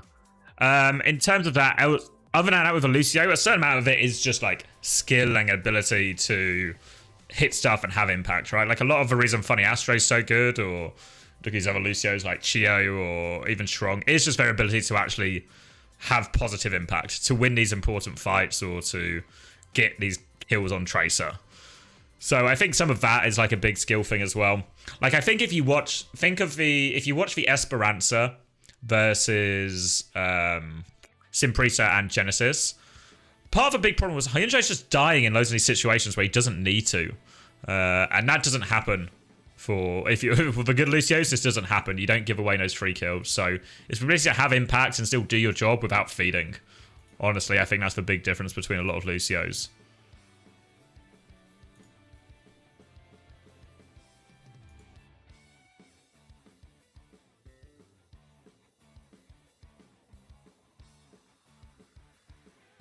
Yeah, I think like one of the things with Lucio is you also get a lot of options in fights in terms of like, do I worry about my other support? Do I support my Tracer on this flank? Do I pocket my Sojourn into an angle? What do I do? There's a lot of different decisions to be made, and some of this is like team decisions. But there's a lot of decision making in Lucio where you have a lot of options. So picking the right option is like a big part.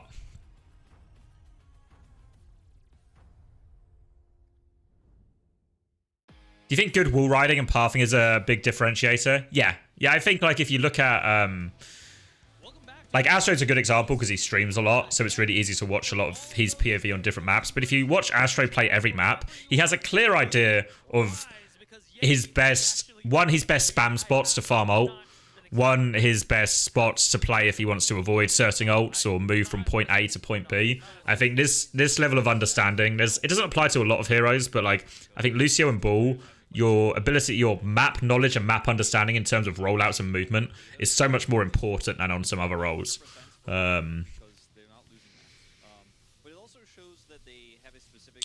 Alright, so what have they picked? So far they picked Hollywood and Kings Row a lot, Esperanza and Colosseo a lot. Obviously WOC get another map pick now. Lee Jae Gong Parfin. Yeah, Lee Jae Gong Parfin is extreme.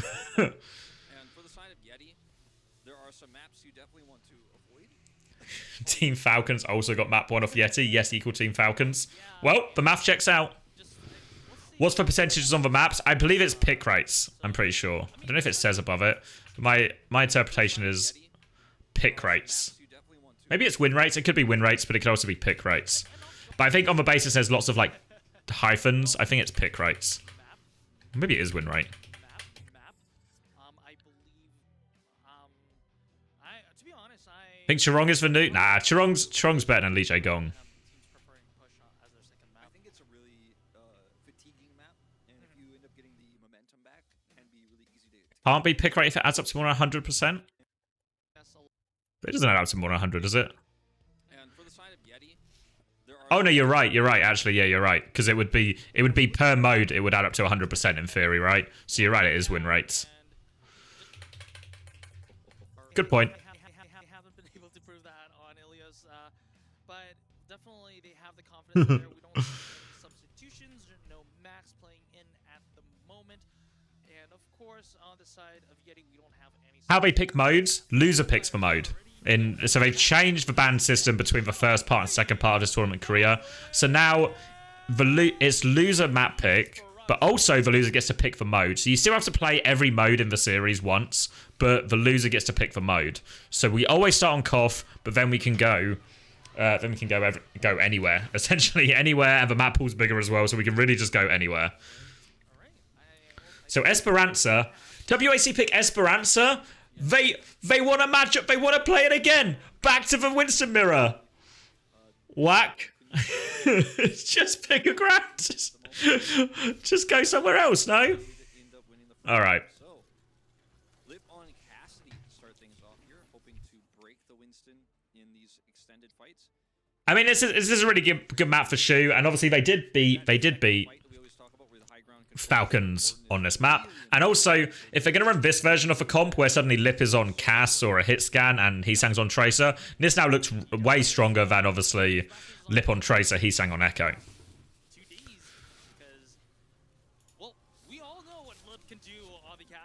Alright, so let's see. Alright, no, it's over. It's over. YETI are winning OWCS career. Bubble in. They're all going to disengage.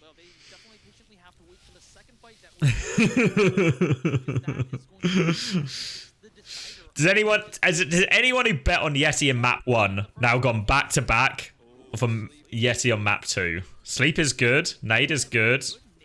Bubble's just on him though, so it doesn't get all that much for jumping. Premium Marmite's done it.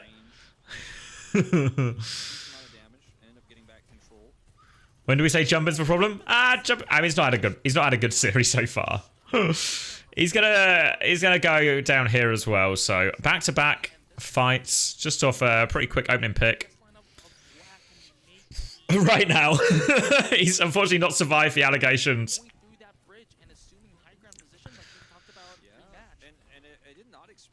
Let's see, because I thought Jumbin played super well in that Falcon series. So he's got a bit of breathing room. Takes the high ground. Nade is crazy. Misses the right click. Which means Knife gets to survive. Now the pulse bomb. Strong. Dead. Trade 1 for 1. Nano boost comes in. Gonna go Nano Primal. Defensive Nano. Donkhack's gonna live. Reasonable trade. Lipkin gets no value with this Nano. Maybe he gets one shot. Gets a few shots. Doesn't hit any of them though. And this cart's just chugging along. Gonna be a cap, probably. Holding on to this high ground, so it's a difficult jump now for WAC, especially they kind of need this primal. Donkhack's gonna get out. Doesn't get the cap, but okay with it. Swinging out his right-hand side. Rally will be used. Overclock in return. They're just going to focus Jumpin with it. Jumpin doesn't have primal yet. He has to run. The nade is good. Shu's wandered out here. Bliss is considering pushing with the rally. Oh, they didn't need to push with that rally. Oh, they're going to get turned. I don't see why they pop for rally, actually. Let's have a look. They overclock here. Is there any need to... Because Strong's rallying now. Bliss rallies on... Yeah, Bliss rallies to push them. I don't think they needed to do that. I think it's just a bad call. Yeah, I mean, well, Knife goes forward because Bliss is saying push with Rally, is what happens. That's why Knife dropped. So I think it's just a bad call by Bliss or whoever made that Rally call push. They just had complete control, Rally in the back pocket. Just keep playing the fight. Oh my god, Donghak is dead. He's have no HP. Alright, Viper trades 1. Still really oppressive to deal with this high ground cast position. Maybe Winston just sucks. I mean, Winston's one of these heroes that is really easy to get punished on. Really easy to get punished on. Jumpin's going to save Primal. They've got all of the ults. They've actually nanoed Donghak in there. Let's see. All right. Viper's hit another pulse bomb. Reasonable. They're going to finish this Brig off as well. The backline's dead. They'll trade Jumpin. They hold on to all the ults here, Whack, but they'll lose Cap for it. Now the interesting decision on... Why is Heesang pulse bombed? Grow up, Heesang. But they've now reached the decision-making point in Esperanza. They will get Cap. Do they hold for high ground or do they go around the corner? If they're uncoachable watchers, they'll hold for high ground. If they're not uncoachable watchers, they'll try and go around the corner. Let's see. These guys watch uncoachable. I knew Donghak was a big fan. Alright, counter jump up. And this is what Donghak can do. He can always just, if Jumpin leaps up, he can just counter dive it all the time. Now the nano to go. He has Primal on top as well. Lands straight on top of him. Sleep is good from Irony. Now the high noon. Jumpin's going to pop for Primal. They're just going to try and burn him. Donghak's Primal is later. The Hinder's good. Jumpin's dead. Donghak's just turned and he's going to focus down his Tracer as well. Where you going? He's saying he's got recall. They're all coming for him. Oh, they've focused too much on Heesang. They'll get the kill, but they've traded Irony for it. It's not good. Lip's got the high ground now. Oh. Took him too long to get that Heesang kill. They end up giving up all the space. Lip moves into it, finds the kill. Rally's coming up for both teams now. High noon for Lip. High noon not a great ult here. Probably best used to counter Primal, honestly. Or even counter Nano as well, I guess. Can kind of work. But for Primal especially. Alright, high ground position for them. Donghak's going to go for a soft jump. Jumpin's going to try and counter dive him back. Donghak's going to lose all of his HP. And Lip hits the dink. Lip hits all the dinks.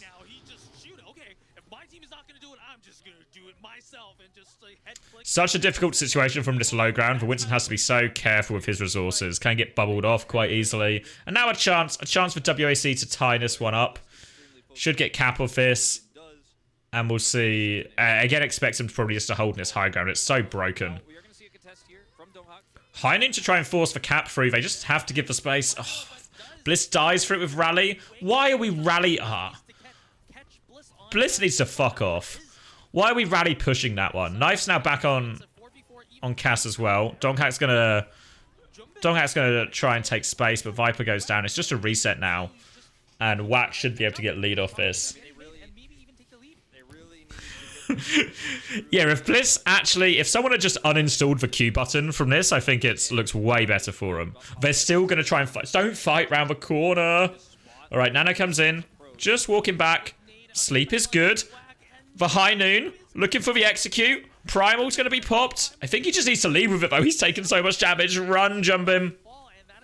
So he lives, but he doesn't really get value out of either of his ults. Strong has Rally on this high ground, though, so should be pretty livable for him. Give or take a pulse bomb. Give or take a pulse bomb. It's quite livable.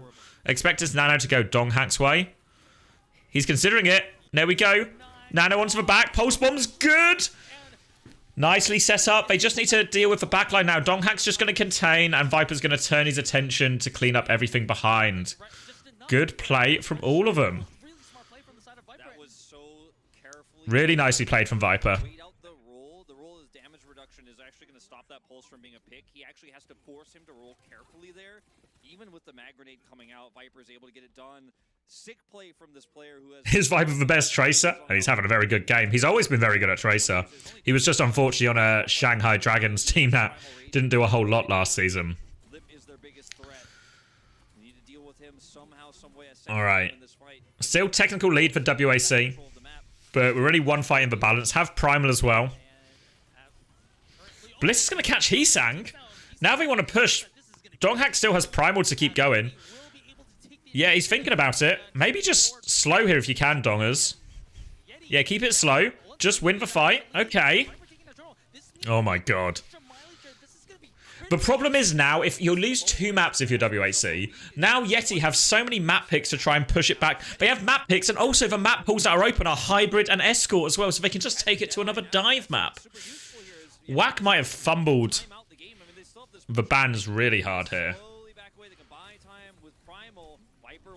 Sleep is good. Pulse Bomb's good. He's not missing them. If a Tracer hits every stick, you can really win a match.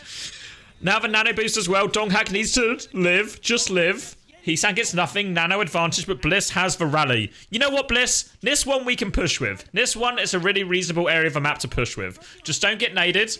All right, now, yep, bash onto Jumpin. Deal with it. High noon.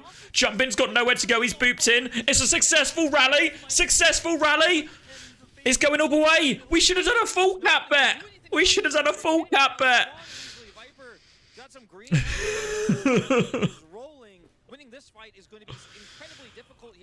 Jumpin nearly has Primal, but it's so hard. It's so hard. They're going to disengage, actually. Don't over push it. Okay. All right. Needs to be a series of special moments from WAC now. Nade onto Churong. He nearly has Rally. Jumpin nearly has Primal. Have to win, I don't know, what, 3 fights? 3 fights, probably? Lip's going to take a swing out on the back of that. They just catch Bliss for free, and this is best case scenario for WAC. They get to keep all the ults. Pause. Okay. Everyone take a breather. Everyone take a breather. Everyone take a breather. Looks like a sound issue from the side of YETI, maybe.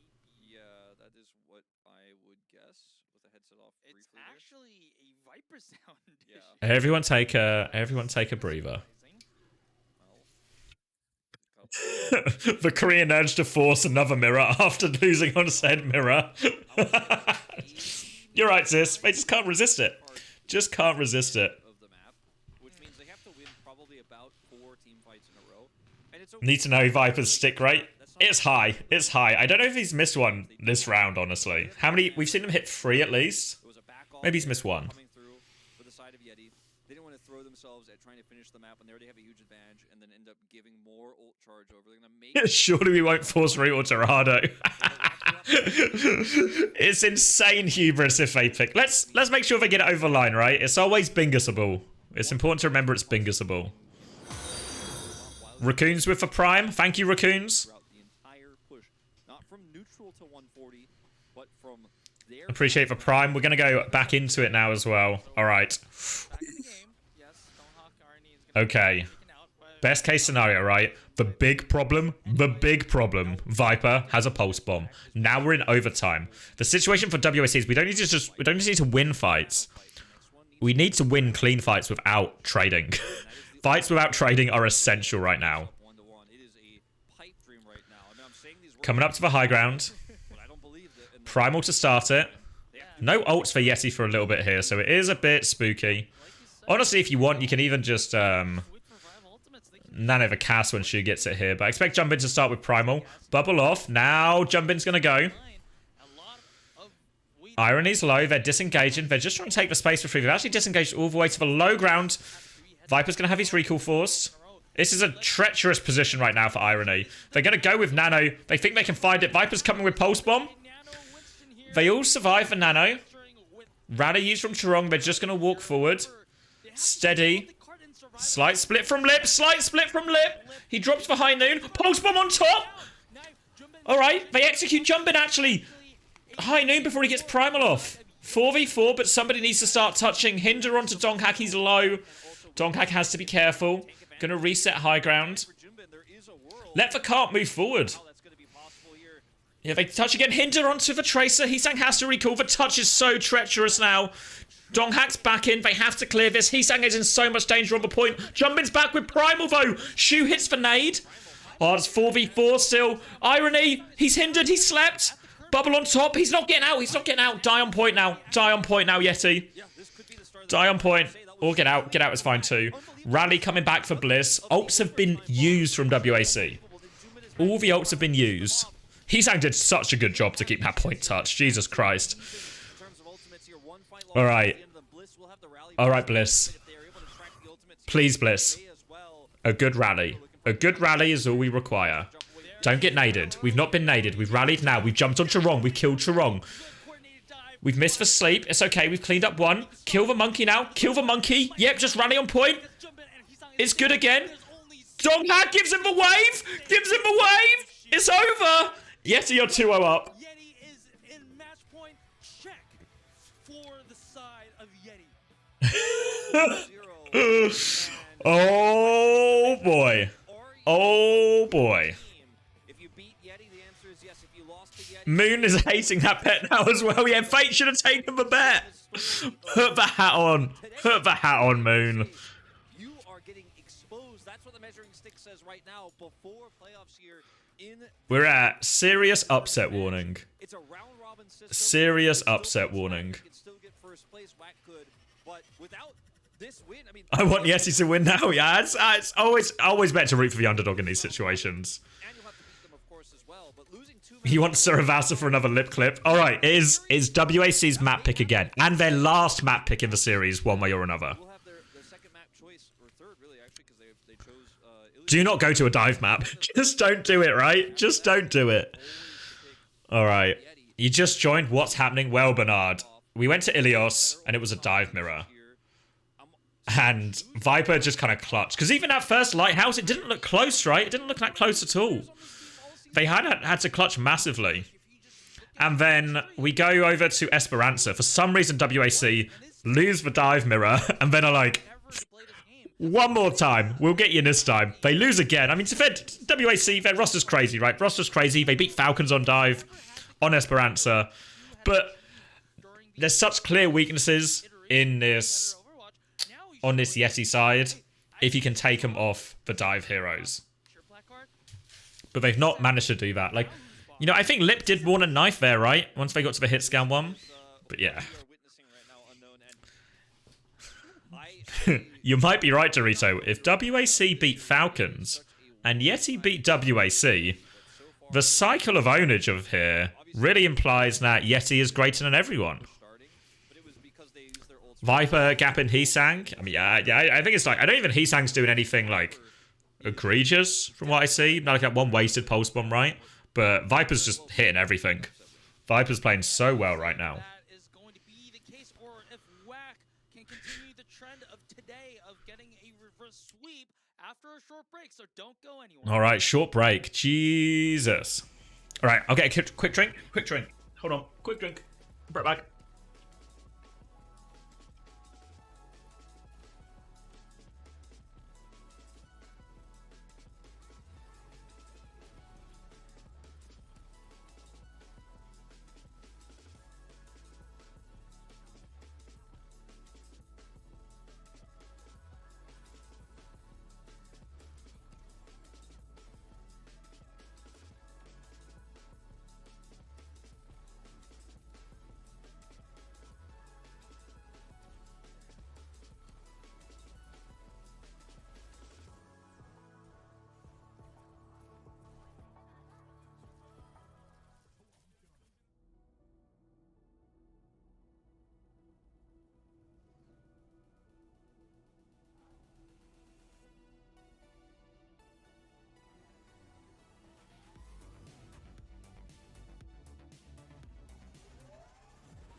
All right. This series is heating up. Actually, it's possible it's already heated up, right? It's already hot. Is this max, right? So this should imply we're going to like a circuit royale or something, right? We're just going to go to a double flex map. Just going to try and force a Sig Mirror, like a Blizzard World, what do you call it? Blizzard World, Circuit Royale. Maybe even, what the other was, Havana or something.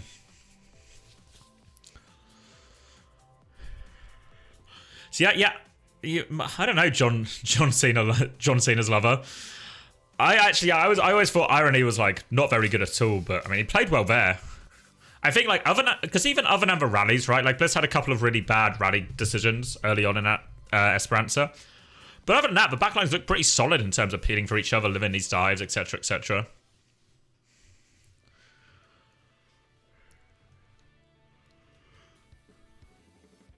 Or you think Bellasaria might be in? I don't know if it's. I'd only be some maps, right? I mean, it is an obvious situation to put FTG in. Is if you pick for Winston maps, you force them either to play Bellasaria or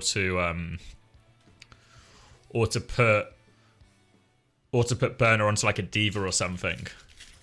All right, let me eat a little bit of this sandwich.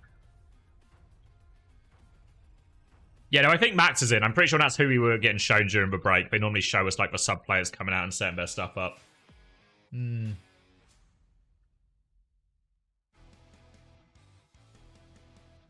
back to Overwatch Championship Series. All right, the boys are back. On map 3 of the second match of the day, and currently, WAC believers in shambles right now. Yeah. I did. Now, I was talking to you Hollywood? during the break. Hollywood, I feel like WAC always win. Obviously, it says 100% there. The Ana play from Shu, Yeah, I can do it, Juby. but I think the Winston play I can do it. also hasn't been, and that does kind of skew things. And not to say that Shu is getting completely destroyed, but he's not having the same impact that Irony is having right now. Yep. When we saw Winston earlier on this season, which was played almost exclusively on push, Max was playing Winston. And I was wondering, you know... Is it Big Mac? No. Bacon and brie sandwich. Can I get the angle? And we did see Bacon and brie sandwich. walk off the WAC. I didn't see Homemade, not a Big Mac. Player in the center of the stage already. Maybe perhaps a substitution could be in order. As if you want to keep playing Winston, play your better Winston player. We'll find out where we're going. It's Hollywood, the WAC special. Yeah. So that Hollywood. Okay, right. unsurprising. Now we're cooking. YETI has lost, and I think, in fact, to WAC. WAC is 100% on this map as well. Yeah, I think this is one of the points of about the whole Floppy or crispy bacon? It's probably about in the middle right now. My fiance cooking these ones, and she's more of a crispy bacon head than a floppy bacon head. I'm more of a floppy bacon man. This was quite a what's it called? Controversial discussion last time. Yep, here we go. Here come the crispy bacon brigade with their fucking nonsense about how crispy their bacon should be. Grow up. How do I feel about the new hero? Looks fun. To me, I've not seen her play at all. I've not actually watched any of the streams or anything. But just reading the abilities and stuff, feels like she's got a movement ability in and out. Maybe feels a bit like an underground Genji to me, was my impression just from reading the ability notes. And maybe that's what they're going to actually do. But, you know, I expected if it's Winston only, Max is your guy. But things have changed a lot since, like, I think it was week 2 when that was happening. I think you can play... So what we've seen is there's an underground deal in Korea, whereas when you go to Hollywood, it's just a double flex mirror, no matter what team you are or whether it favors your team or not. But in theory, I think it's really possible in Hollywood to play like a Lucio, Kiri, Monkey, Tracer. Echoes may be hard, but even Tracer Genji, honestly. You play that sort of all-in dive versus the Bat Brig with Winston, Genji, Tracer, Kiri, Lucio. I think you can win. I'm going to be livid right now if YETI mirror double flex support. If YETI mirror double flex, I'm going to be absolutely livid. I look at the situation and I go, okay, well, Max is proficient at Winston. He's the better Sigma player, probably, I would say, overall, over Jinbin. We don't know Jinbin's current form on Sigma compared to his, since Max hasn't played that much recently, but... They kind of play... Venture kind of plays like an old Doom and Reaper combined. Okay. That's quite interesting, actually. They have it in them to reverse sweep. If they could just kind of splash... Yeah, my impression is like her abilities make her feel like she'll be maybe like a good type of dive hero, but a dive hero now, rather than lots of them like Genji or Echo that are good with like high grounds, could just be like a good one on the flatter maps. Who's got 7 ads? Well, exactly. What a good time to get 7 ads, Sage. See, I'm trying to think of you. The ads play between the maps, so we get to see all the maps. It's alright. Yes, you're an attack, right? So we don't have a comp yet. She has a lot of vertical mobility as well. Oh, really? With her, like, with a, what's it called, like the drill dash? Drill dash?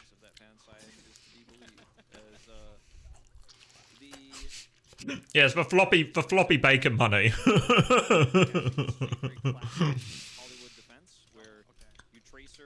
Oh, really? Okay. All right, double flex from Whack.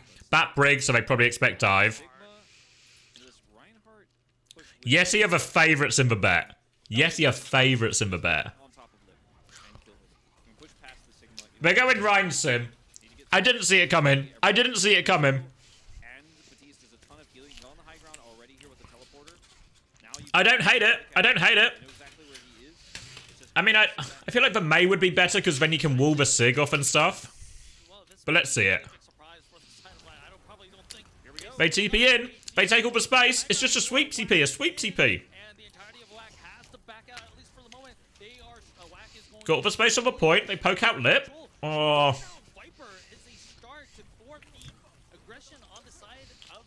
They have to lamp.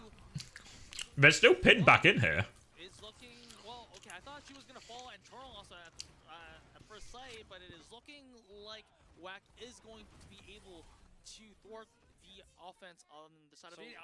Who put Mag on Donghack's PC? I mean, Lip was pushed away. He wasn't in the sight, but they did focus extremely well on defense. It's the May they're missing. Knife should be on May. If you want to try and make this work, you need the May. Because then the Sigma's life gets so hard. But Max's life wasn't that hard. They're just going to walk in. Oh, Lip's going to catch another one. They're just pinning in. They're just all in. All right. All right. All right.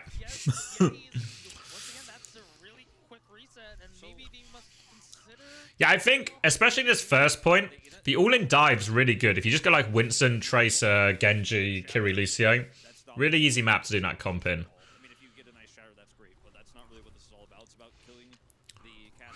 Easy coins. Yeah, they're kind of just TPing in and then fighting.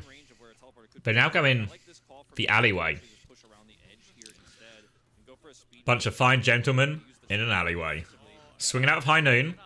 On the high ground, they TP it! Oh, spooky! Spooky! Oh, it's good! They shatter from the other... Ah, that's actually class. That's actually class. That's so class.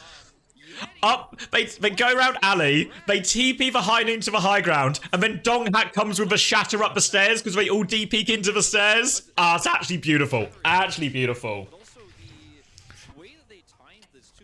Oh, that's so good. That's quality. Somebody go get Chris. Reiner's back.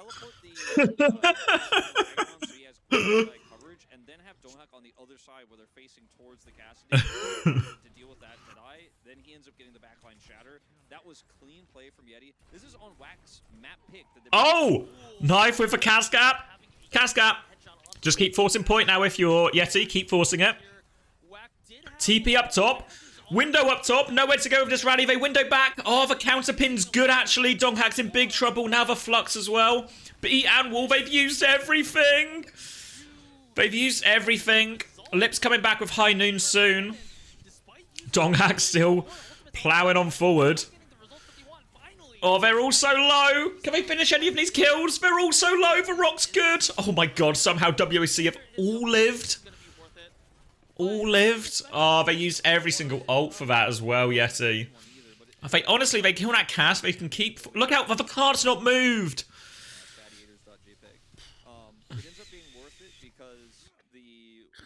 They didn't need to TP up aggressively and, like, take that crazy fight. I mean, maybe it doesn't look unreasonable, right, with, like, the window and stuff, but... I don't know, the counter pin from Chorong was actually massive on that Rhine on the window. Otherwise, Donghack just negates all the window value. And lives and all of this. Alright, Genji now from Viper. Again, are they lining up a comp swap here? Yeah, they are, right? They're going Anna Brig. But they're keeping the Rhine for Shatter. They're keeping the Rhine for Shatter. Oh, come on, Donghack. Let's see some magic. He's actually just gatekeeping them. He's actually just taken over high ground. Oh, the whip shot! It's actually unbelievable. It still lands. It was a great effort from Chorong. And now the pulse bomb hits. Chorong has actually made two insane plays. The counter bash from Chorong on that window on the previous fight, and then that whip shot there. Oh my god. Alright, now they're going just dive.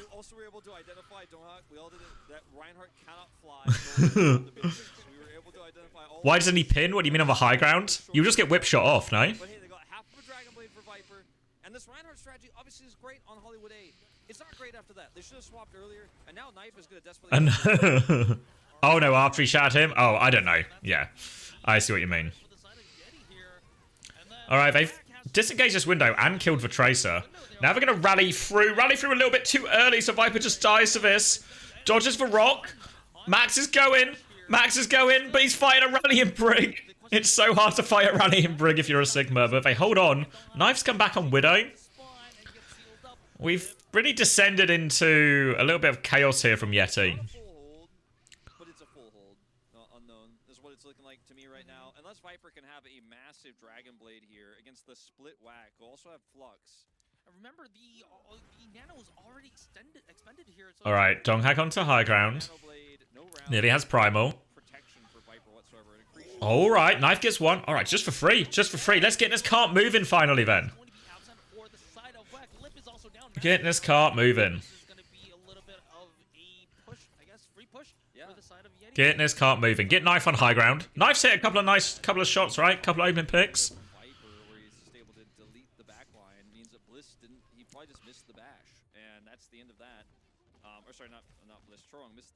All right.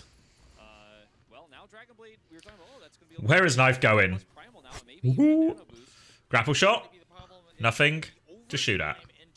Gotta be careful. Heesang has his pulse bomb on the left. Nade is good. That's a scary nade. No follow up though.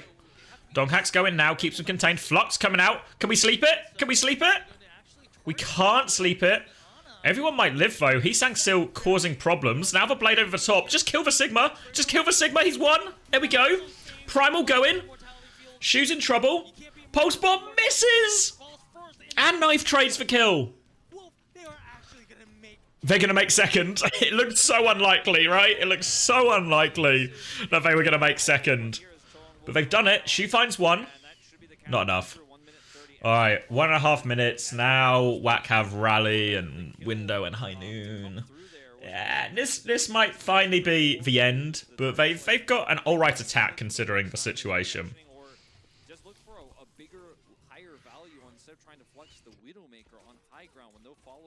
Max has gone Queen. So we saw WAC doing this before against Winston Comps, but Donghack's going to go immediately to Orisa. Now Max is going to go back to Sigma. Swap again, Donghack. You can't really do it on attack because the defender spawn is closer. But Donghack's now just going to play the Orisa in. So now this is a funky comp. Window's going to be quite aggressive from Shoot. Gives a chance for Lip to swing with it. Comes back. Everyone's... Oh, Bliss tries to go through the window. Didn't have to if we're being honest. They're going to reset. They do get Rally and Window out. They're going back to Rhine. No, Ram. What's the comp? Lucio, Anna, Ram, Cass, Genji? Is that our final answer? What's the final answer? We're going Sim? We TP'd our Ram in? This is not the... They're flipping the map. Lip's gonna catch one. Yeah, I don't think this is going anywhere. They have no ults. Okay. Alright. Alright. But they salvaged it. They salvaged something out of it, right? They salvaged... Not something great, but they salvaged something out of it. I think we'll probably just see a Cassidy comp here from YETI. I don't think they're going to try to run the Symmetra Reinhardt. They pulled out for the teleporter strategy on their attack. Well, let's wait and see. Viper did play... Yeah, I mean, it was a bit of a Hail Mary play. This one, it's beautiful, right? Beautiful. Eyes on Donghack. It's just everyone. It's just everyone. Symmetra versus Symmetra was quite poor, actually. I think it was one of the main reasons why... But I think we saw, like, the dive seemed pretty effective here, right? You know, like, it took him a while because of all the ults and stuff, but yeah. He seems to have that quite down. Right click Unbound. He's now summoned Unbound himself. Still think Viper should be on Tracer. He did fine on Genji, I think. He did fine on Genji. To be fair, even the Sim was fine. I think the bigger problem with the Rhine comp they had was just the lack of Mei.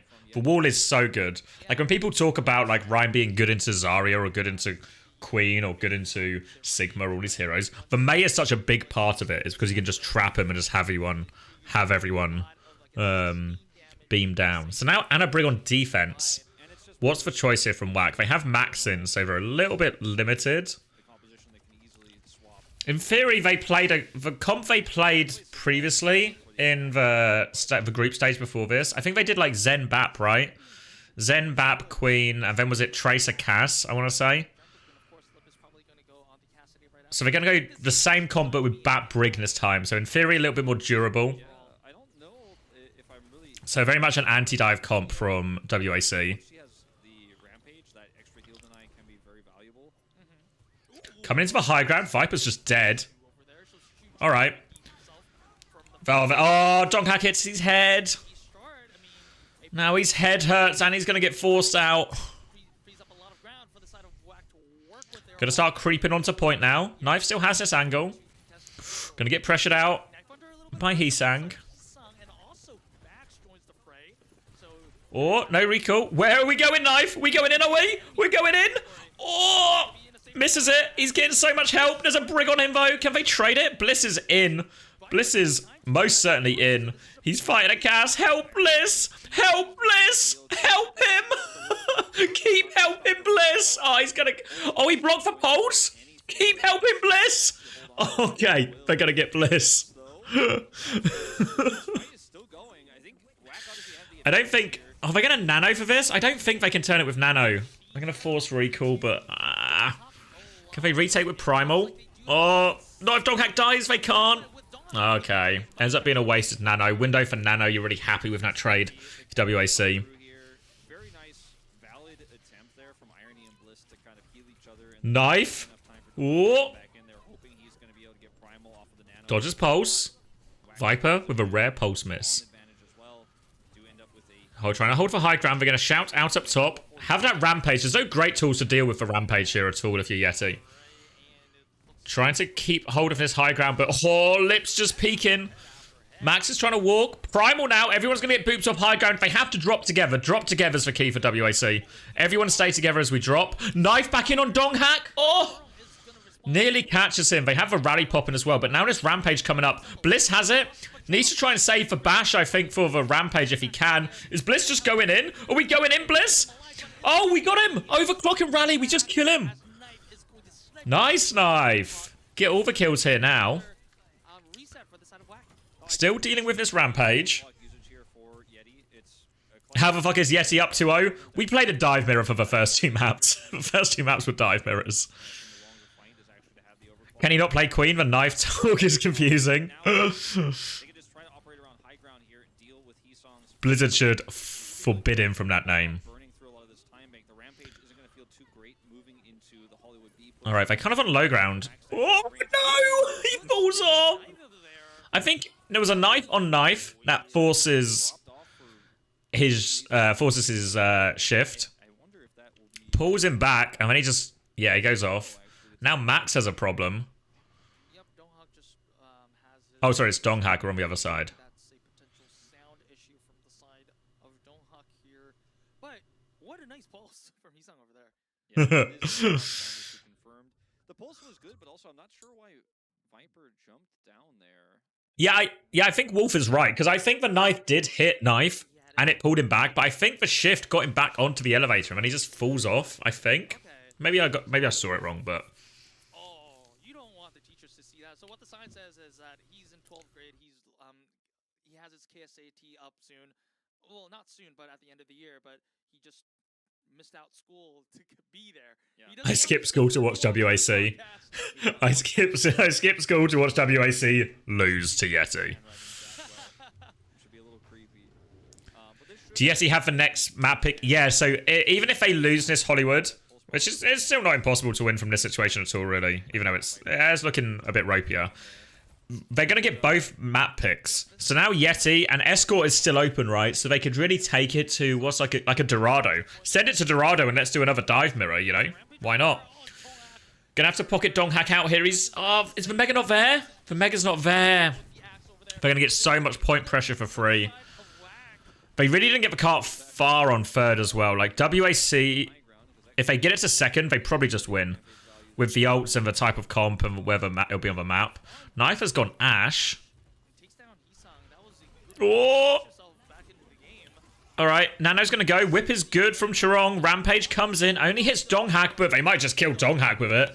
If they get the kill, it's good, but they don't. Donghack's 1 HP, but they've lost Irony, so there's no heals to heal Donghack up. Yeah, he tried to play for the Mega. Can't get it. This should be map here. There's like one more fight, but they don't have to get the cart very far at all. They don't even have to finish the map. They can just go halfway towards point C and just proceed to that golden box of victory. Yeah, they certainly can.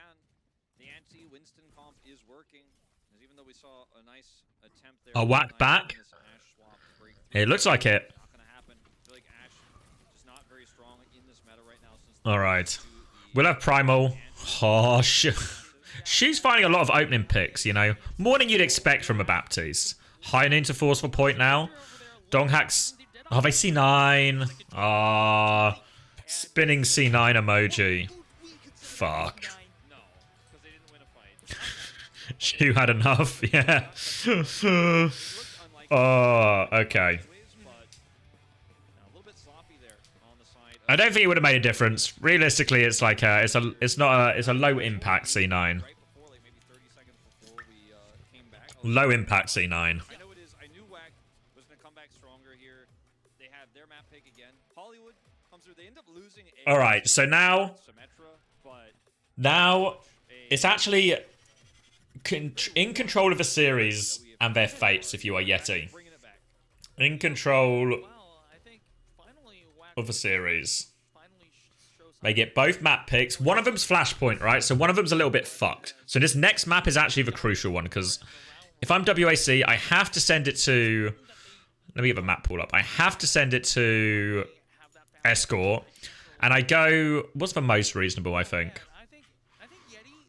I think Route 66 is probably really fine. Route 66 or... Oh, is Dorado not in the map pool? They took Dorado out of the map pool. So they have to pick Root then. I think Root's the pick. Has to be Root. It's still really fine. I think it'd still probably end up being a Winston mirror if I had to guess.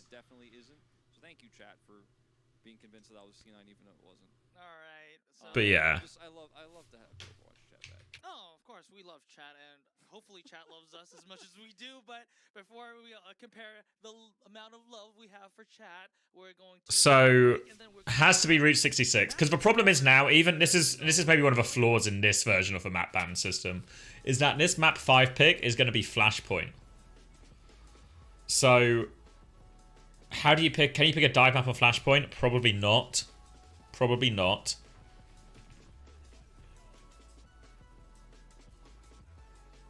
You could do it on Saravasa. If you do it anyway, you do it on Saravasa. So they can take it to Saravasa.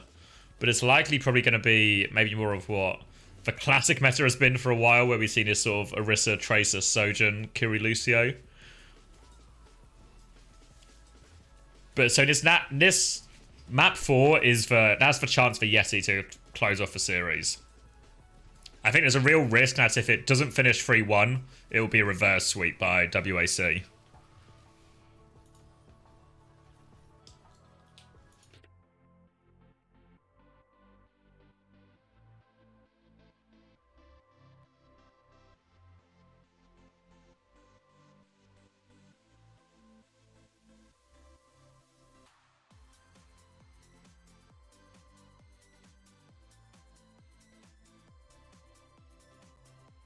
All right. I expected 3-0 WOC. So did I. Are my predictions just dog shit today? Let's see. Actually, no. The scoreline's not accurate. Yeah. Well, if YETI win, then yes. Yeah, I got SPG winning. So the SPG one was actually just scoreline wrong. This, yes, I mean, to be fair, to be fair, could you imagine if I launched up my prediction and I'd written YETI 3-1 WAC? That would be an outrageously hot take to try and defend.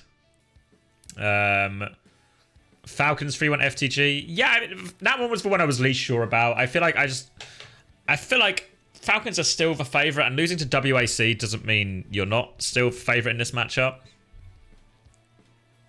I'd either have fixed the match or got extremely unlucky. Yeah, exactly. Oh, alright.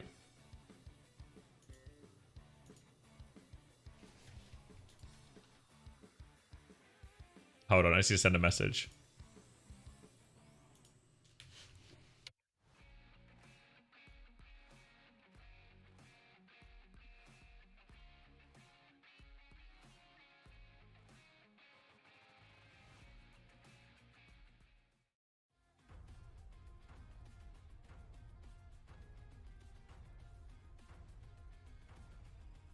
Get lip of Greg's sausage roll. Your copium's being hurt by the amount of monkey being played, but I pray for an FTG solution. Yeah, well, it's interesting because FTG might find themselves in a more difficult situation given these map pool changes, and they need to have the expectation. Oh wait, what is this map pool we're seeing on screen? This has Dorado. This isn't what's on Liquipedia. So then it has to be Dorado, right? Based on what we're seeing on screen. So it's possible Liquipedia's just wrong. I'd believe that, yeah. I'd believe... This is the original map pool, right? I don't really feel like the map choice matters that much here. I think it's going to be about whether or not Viper can get it done, and whether or not we're going to continue to see Orisa, or sorry, whether we're going to continue to see... If they pick Circuit, then Moon has paid off Fate. That's the only explanation. If they pick Circuit. So it feels like... Based on what we're... Oh my god, why have they picked Suravasa? I guess they get both map picks, right? They get both map picks, ultimately. Players like Leonoptrix in Japan really like to play Junker Queen on Suravasa, but I do think... Okay. Probably going to have to either play Winston... Yeah, so it looks like... If I go... Let me just go back a second. If I look at these maps on screen right now, it looks like this is the original map pool, right? This is the original map pool. So maybe they haven't changed the map pool. They've just said it's the same map pool, but it's now loser picks modem map. So Suravasa. Yep, it is indeed going to be the case as if I'm memorizing it. Jimbin is back. What does that mean? Orisa? Who's... I can't remember. Who's the Orisa player for this team? I feel like it's normally Jumbin, right? No, that's actually a fan. So for the sweaty hands, I have that one at home. So that's actually a product that O2 Blast players used to use a lot. Jumbin back in the dive mirror. I don't think they dive mirror here, surely. On Suravasa? Suravasa dive mirror? Nah. Yeah, no, I'm just saying, like, we've seen a lot of players actually bring a towel to matches. Maybe the map pool changes anything for playoffs. Yeah, on Liquipedia it just said subsequent rounds after the group stage, which... So I don't know if it means after this. I'm not sure. Not sure.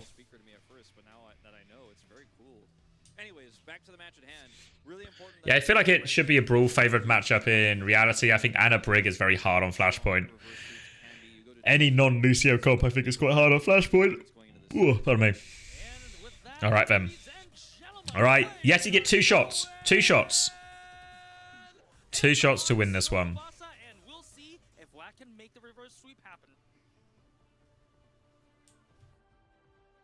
Yeah, I think if I had to get... my interpretation right now, Mr. Fish, is actually just... Liquipedia is just wrong.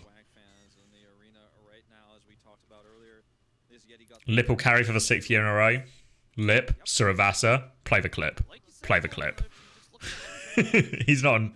He won't be on Tracer though, so it'll be okay.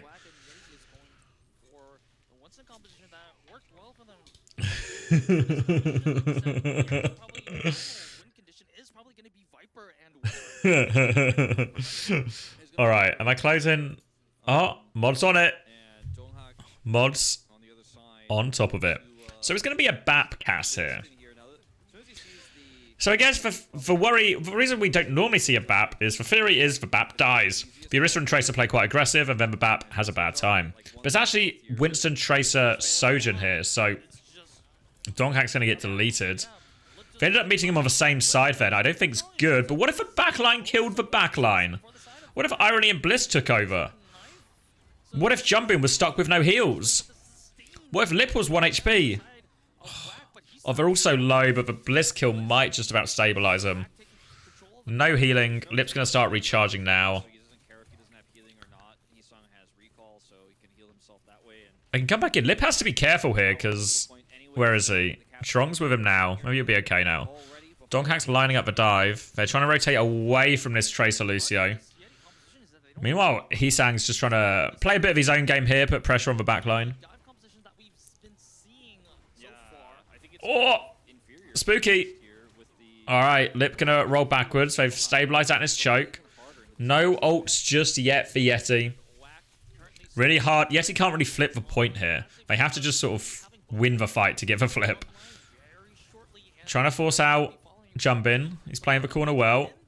Body shot onto Chirong, but he'll be okay.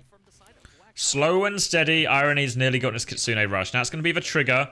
Shu doesn't have window yet. They don't really have great answers to this. Maybe if Lip hits a dink or so. Viper's going to... Oh. Alright. He's at it again. Viper's back on Tracer. Kitsune Rush now is pretty aggressive. They'll get the flip for sure. Disengage is good from WAC though. They give the flip, but they also get Kitsune out for free. So WAC, well played there. Now the retake, and they have window to force point. I don't know how. Can they beat through? Oh, Knife's going to die. I think you just lose this one, honestly. Oh, they're going to... It's a free-man beat. They're going to try and go through. It's a high noon in a window. They can't go through it. They're going to have to give the flip. And then dive afterwards with what? Nothing? Don't agree with the beat. Don't agree with the beat. And this is going to be a straightforward first point. Yeah, Sunday for uncoachable. Sunday for uncoachable.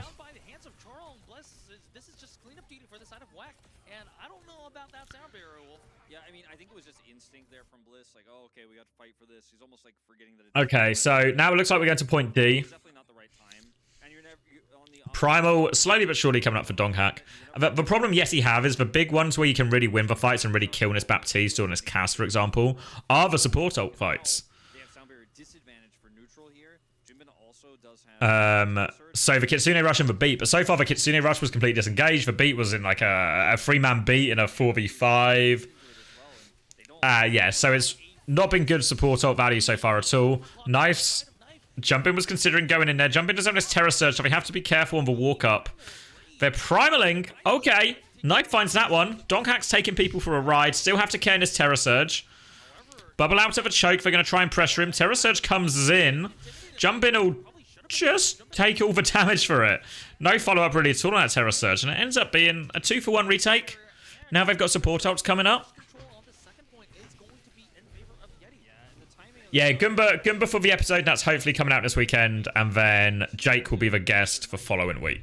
That's the situation. That's the setup. All right, Mauga time. Trying to make Donghack's life even harder. Donghack's going to dive behind. They've got the Kitsune Rush here. They're going to try and go... Oh, they indecisive about whether they want to go through the window or not. It's going to cost Blissy's life. Now they're coming back in. There's 1 HP. Donghack's got 1. Donghack's got 2. Knife's dived in as well. But there's still a Mauga on point, though, which is a big problem. Big problem. Viper's 1 HP as well. Oh, Hisang's going to chase down the kill. They get a flip. But they have Beat coming back. They'll probably get Primal off this as well. Just going to farm up a bit more of his Primal. They're going to Suzu Donghack as well, actually. Jumpin's going to be forced out. Donghack's just living this, actually. So they can probably beat push here in a hot second. When we get a quiz-only episode? No. Will Jake do a Houston tell-all? Probably not, actually. We're probably going to be actually pretty focused on current events, I think, on the Jake one more. High Noon comes in. Lamp. Everything to keep Lip alive. They've not kept him alive. They kill it. Now the beat. They're committing to win this one, but they're up against this Primal. Trying to find something. High ground. Knife hits the shot, though. She will finish that one off. They trade Sojourns, though. Jumpin's in the corner. Gets deleted.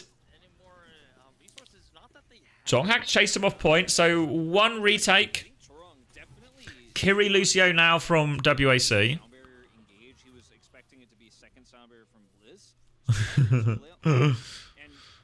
This is a tricky one. Jumpin's not quite at cage yet. This Kitsune Rush is going to be there first, so they have to they have to try and disengage for Kitsune Rush, but they also can't really because they need to touch point.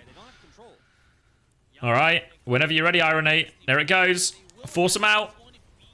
Could really do with a kill. They're going to pop the overclock as well. Got to find kills. They found 2. All right. All right. It's a really heavy-handed way to win the point, but it does win the point. Okay, stagger kills as well, so it looks like we're going to point E, and it'll be first presence for YETI, first flip for YETI. They have beat, but Jumpin is getting to this cage. Why did Jumpin swap to Malga? As anti-Winston, anti-dive. The cardiac overdrive, very good for living dives, and also does a lot of damage to bully the Winston. He's going in for the slam here. Bliss is going in. They're going all in. Can they find the kills? Pulse bombs Suzu'd, actually. So they kill Lip for it. Now the cage comes out and Donghak will die. It's 4v4, but tank advantage for WAC. And they have the support ults coming out here. They bait out in this rail, drop the Kitsune Rush. And it's just try and live with your YETI right now. Just try and live.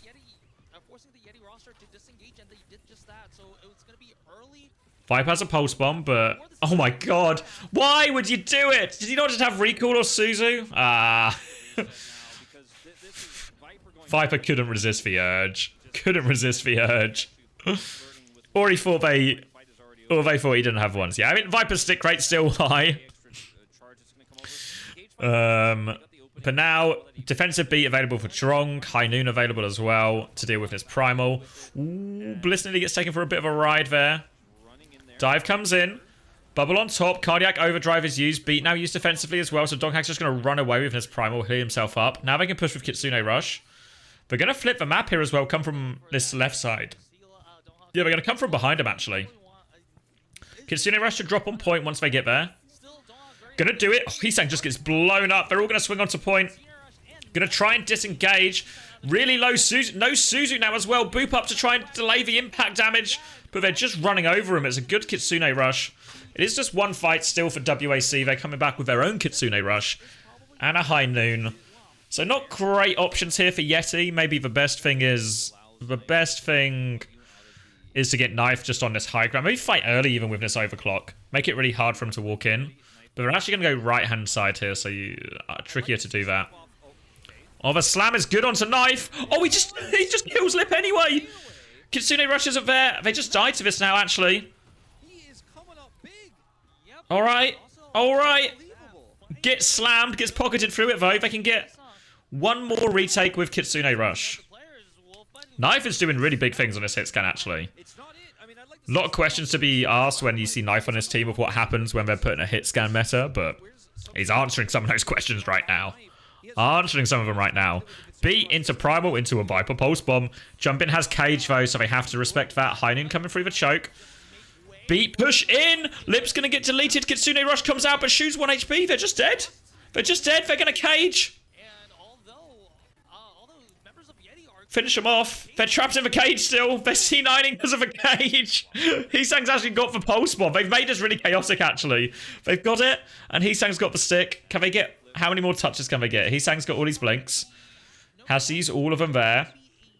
Recalls through. Gets another one. He surely dies for this one, though. Can anyone else escape over the touch? No. Tron can't get it. Donghak does primal in the end. Oh, the ball touch? All right, back to spawn, Jumpin. Back to spawn. Get yourself off the map, mate. He's going to run. He's not going to get out.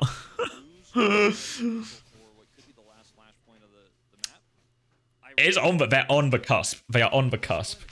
We were curious as to why they picked Saravasta, if they'd be able to make dive work, but, I mean, they're doing it. Now it's a Winston mirror. Oh, this series is going to start on a Winston mirror, or it's going to end on a Winston mirror as it started. B advantage for Chirong, but Irony has Kitsune Rush. Happy to drop this Kitsune Rush to make sure they get the flip when the dive comes in. Jumpin's going to jump for space. Early bubble from Donghak. He's a little bit low. Beats push is going to come in. They try and drop a Kitsune Rush now, but the health is already done.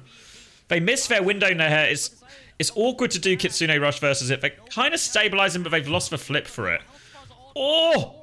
Nice kill, Heesang.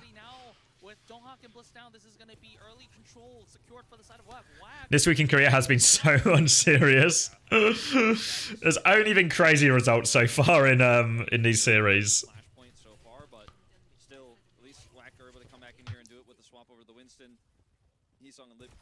All right. Oh, okay. Lip on Sojourn. He's back. They can't afford to have any further casualties if they want to get this. Remember, this is Flashpoint. The progress ticks up much. All right. But just losing Viper there. So yeah, the previous fight, it has to just be the Kitsune Rush was too late there. Like, there was too much pressure, too much space being taken. They could have just Kitsune Rushed and cleared it. Obviously, you're scared of it to get disengaged, but you also can't. If you use it late versus beat, it can really fall apart. Oh, speaking of late beats, it's 4v5. Knife is dead. Oh, this point has been a disaster. This point has been a disaster for them. They used the ults as well. Oh, yes, they put themselves in such a hole for this final point. It'll be point B as well. Yeah, it's a disaster because they use the ults as well. Now all the ults are available here. How do you... Yeti needs a bit of a miracle. Bit of a miracle. Oof. That could have been it. That could have been it. But it's just a body shot and Trong will live.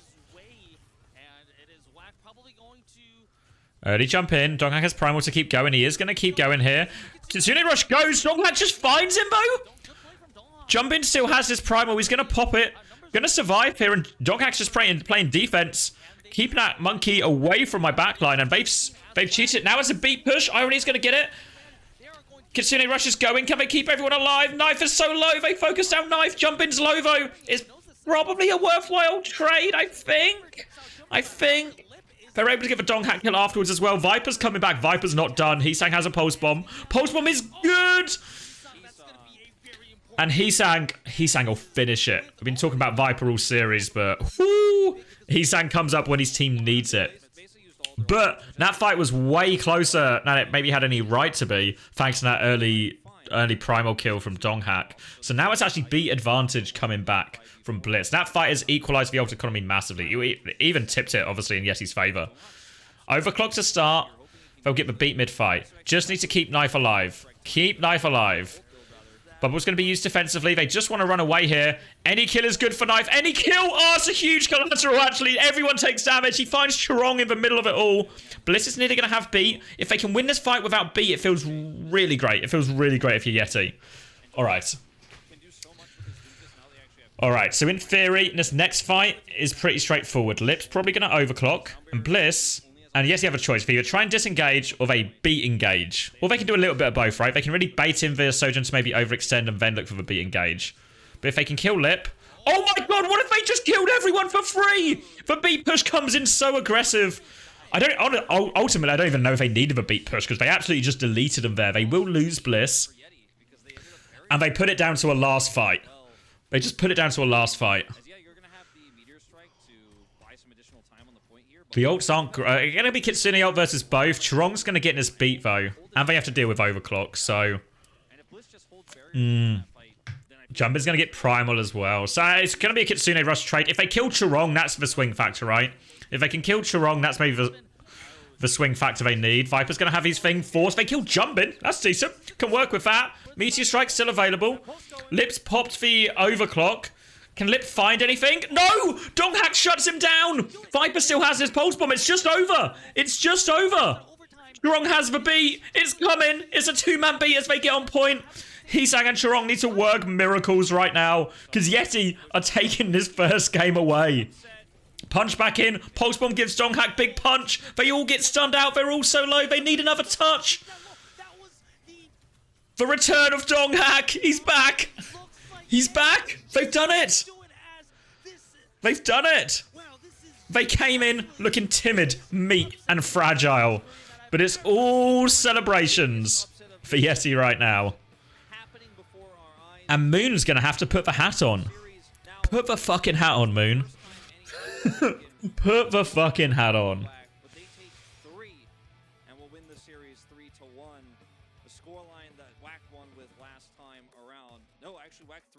Yeti, in fact, it was only Falcons and FTG who took a map off, but unknown, there were a lot of issues with WAC, their first loss. Their first loss in Korea OWCS. As they were for our last chance qualifier earlier. And yes, maybe WAC didn't prepare that well, but you could bet right now Moon is happy Give me the coins. Any Yeti believers? These guys are whack. Both figuratively and literally. That was the storyline, but better coordination here for YETI. Also, some really poor mistakes by Junbin in particular on the Winston, where he came in at weird times. His death, which we had off screen, is why they lost. I'm just typing. Who is it? It's got to be our boy Donga's, right? Viper's fair. I thought Donghack actually had such a good series. I would definitely agree with this one because Viper. What's this mean? Illuminati? Viper's part of the Illuminati? Wait. Wait, this is a This is a triangle. Wait, look! It's an upside down Illuminati. Ah, fuck. Viper's in the Illuminati. No wonder he's so good at Tracer. Can't underestimate, undercredit Viper for doing his job against what was pre-match what we evaluated as the best team in the world. Yeah, and you know, WAC, they have to play better than this, or the playoffs run. It's not like before we're like. Oh, He would be the type of guy. He just loves the letter B. like, well, He just, oh. Aren't you like 30? Yeah. What does that have to do with anything? Anime reference? I think it's the Illuminati. Paid win by the Illuminati. Yep. It's all true.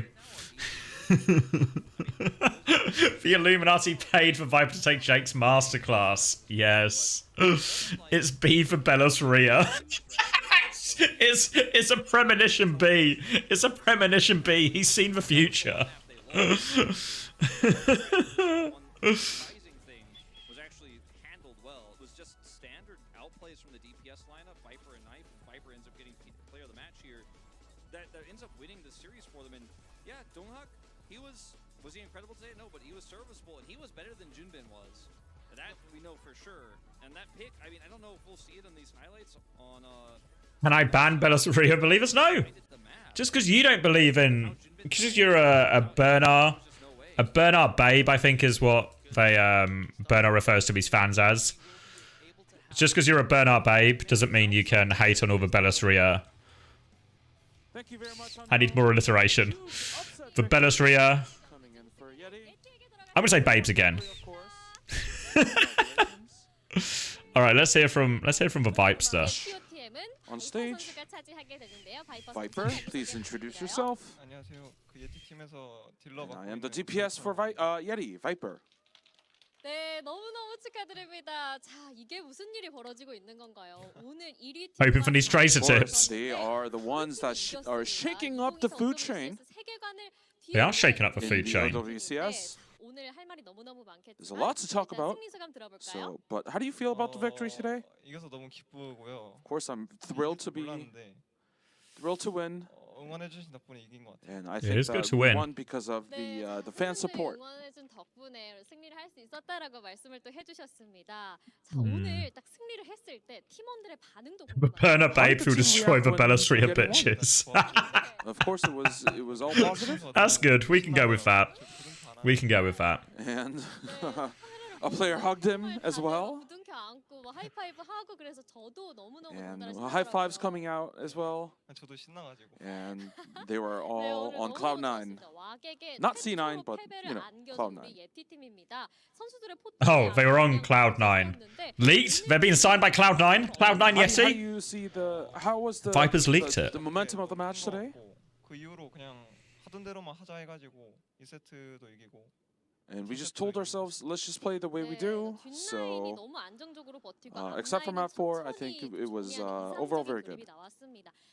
Think about it. They played. Why do you think they played Rhine Sim today? Because they've joined Cloud 9. It's obvious when you think about it. See such improvements 그냥 그 today. 코치 형들이 그냥 하던 대로만 하자 해가지고 각자 역할 수행 잘하고. And the coaches told us to just focus on what you were good at, and of course, relying on each other, and just focus on what we were doing.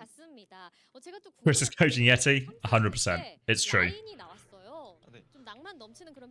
Can you talk about? Can you tell us about the Reinhardt in map 3? Yes. 그 화물 같은 경우에는 그 Let's see. 서브탱이 다 좋아가지고. In terms of the payload, 서브탱을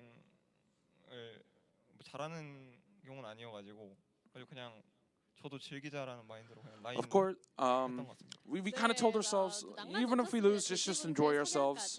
너무너무 재밌는 모습을 보여준 예티 Okay. 팀이었는데요. 자, 오늘 또 바이퍼 선수의 POTM 선수의 플레이를 Might lose, but we can have fun on You Reinhardt have to still. talk about your own gameplay as well. 막을 수가 없는 하루였는데 자, You 왕의 looked 진열을 unstoppable 무너뜨리는 today, 트랙, 그리고 and your 마트의 Tracer 패스까지 보여주면서 breaking up the enemy lines. 뛰었어요. 무슨 Mhm. 일인가요? So can you tell us a little bit about your 운이 좀 gameplay? 좋았던 것 같습니다. And I just think 아니, I just 운이 got really 좋았다, lucky 이렇게 today. 한마디로 겸손하게 말씀을 How's your Tracer tip? 해주셨는데 Just get Humble in his lucky. answer. 절할 정도였죠. 본인의 플레이 0점에서 Just get lucky pulse Out of bombs 100, how do you 80 rate times your in a own row. gameplay? 그래서 100점 주고 싶습니다. Well, I want to give it 100 because we did beat WAC, of course. 겐지도 좀 쓱싹 좀 너무 잘하셨는데 겐지 플레이는 어땠나요? Well, what about your Genji gameplay? 그렇게 잘한 것 같지가 않아가지고 I always thought I was bad at Tracer, but it just turns out I was unlucky. So I'm gonna give it a 70 out of 100. 제가 이렇게 대기실에서 기다리던 그 I'm not bad at Tracer, I'm just unlucky. 막 응원을 한단 말이에요. And of course, the 근데 teams that are playing in the next matches are always shouting, cheering the teams on.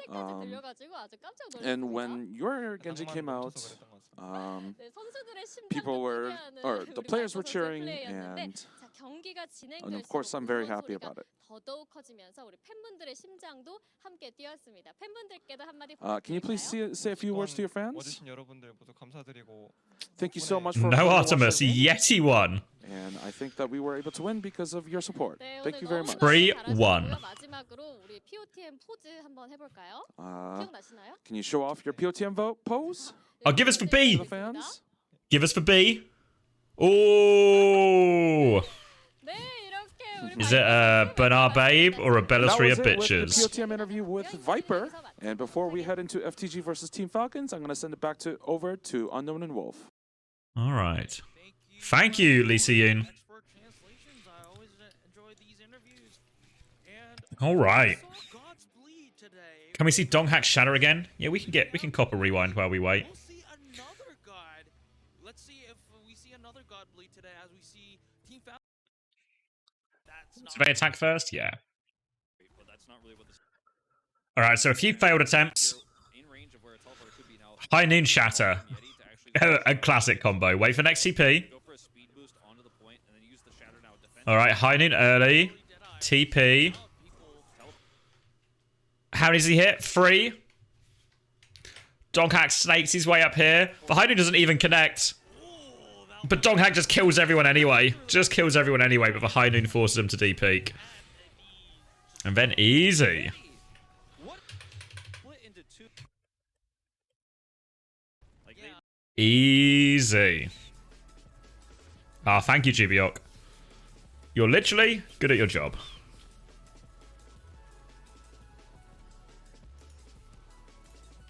Let's see.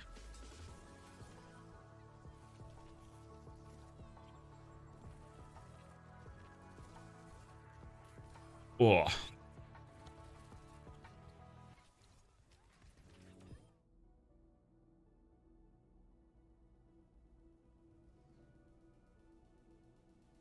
Is Gibiok paid? No. No. Paid in experience and exposure. Yeah, I think what people look for in a lot of jobs is experience, modding, a stream. Paid in fun. Yeah, a lot like how we pay our guests on Uncoachable. In experience. The experience is for payment, the appearance fee. no actual financial benefits, but you get paid in the experience. And shoutouts, exactly. Exactly. Oh yeah, I remember now. I said I was going to make you guys mods on the Uncoachable Discord as well. Do I even have a mod role on this Discord? Me, trying to run anything. Let's see, server settings, roles, create role, new role name, mods. What color? Same color as before, maybe?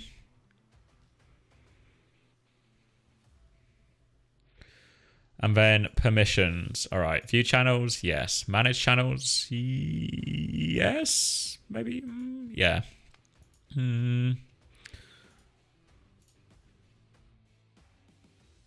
What do you actually need for mod on a Discord, right? Just, you usually at your actual job. Well, so you technically get paid. Nice. Create invite, that's fine. Change nickname. Manage nickname. Kick members, ban members, timeout members, yes. Send messages, sure. Create threads, yep. Embed links, attach files, all of these things. Use external emojis, yes. Mention everyone, that's fine. Manage messages, yep. Manage threads, yep. Read message history. That's fine. Send text-to-speech messages, yep. Use application commands, yep. Send voice messages, I don't think, why not? Connect, speak, video, activities, soundboard, external soundboard, voice activity. Mute members, deafen members, move members, set voice channel status, stage channel permissions. I don't really know what that is. Whack lost? Yeah, Chris. Whack lost. Kong in the bin. Moon dethroned as ruler of the free world. So, yeah, first two maps were a dive mirror. Which is unbelievable, right? Because one... Whack picked both names actually. I picked Ilios into Esperanza and lost both dive mirrors. Viper played crazy. Donghack played really well. Third map, we go to Hollywood. So Whack finally make a good map pick. And it's actually pretty Whack-sided. I mean, they fucking pulled out the Rhine Sim Cass. Yes, he did. They had one good play with like a high noon shatter play. I can find it again since we're talking about it all the time. And then we go to Suravasa. Let's see. Is it here? All right, yeah. Tell me what you think of this one, Chris. I don't think we ever had to play Hollywood on Rhine, but we can skip forward some of this. So, because they do like NIS TP, they clear them out, and then they all drop off high ground. They need the May, really. But one thing you can do with a Cass... Is it NIS fight? Maybe it's NIS fight. No, it's the one after it. All right, TP, rotate. Reasonable. TP, rotate. Wait for next TP. Wait for next TP. Then, TP high ground. Eyes on Donghack. He's going up the stairs. Donghack up the stairs. 3-man shatter. Beautiful. Beautiful.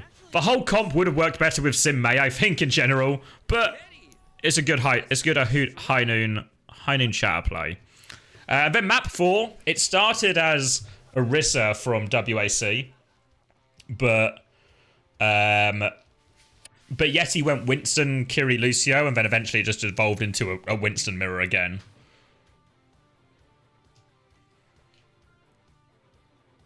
But yeah, so ultimately, I think really impressive from YETI, but I think, you know, Viper looks good, Donghack looks really good, but also Viper and Donghack looks really good on Winston and Tracer, which I don't think is new information. In theory, right? I think it's really possible that's not new information at all. It's actually just crazy that WAC went Ilios into Esperanza and just took the dive mirror twice. I mean, in theory, WAC should feel comfortable, right? Because it's like, they beat Falcons on dive, but it feels so easy to, feels so easy to just counterpick this YETI team, like they did with Hollywood.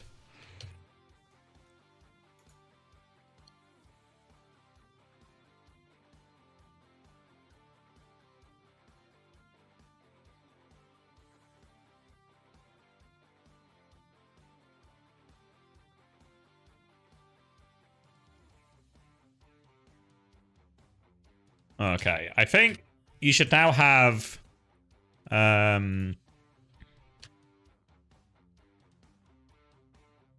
you should now have mod on the other Discord as well. I've been saying it for ages that FTG are the best team. Gonna finally see him roll Falcon shit. Oh, okay. Oh wait, I need to do one more thing on this. Let's see, roles, mods. Okay, here we go. There we go. All right, yep. Shibyok and Artemis. A classic situation where you do your job well, and therefore, as a result of your job being done well, your pay will stay the same, but now you've got more responsibilities.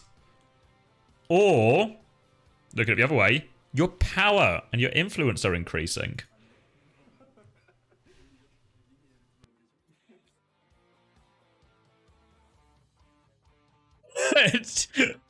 Yeah, Artemis is a lot more fleeting with her commitment to the work. GB Hawk is the real carry.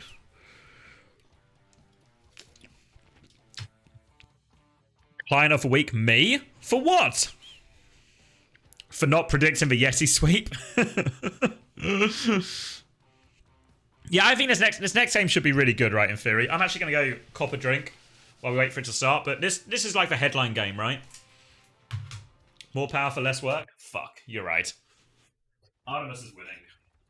Begin excavation log. Sloan Cameron here on site at Petra. Me and the Wayfinders just found the coolest artifact I think I've ever... Again? Come on! Whoa, whoa, whoa. If you want to mess with these artifacts, you gotta go through me. Hey, I'm on to you. I gotta tell you, I wanna scream it out. Hey, I'm gonna show you. Here's what it's all about. Up top, you big doofus.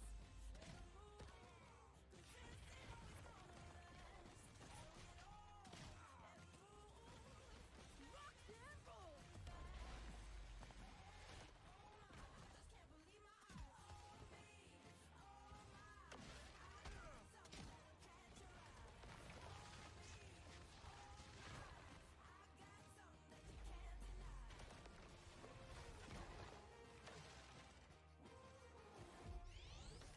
Excavation initiation! Time to really drill it in.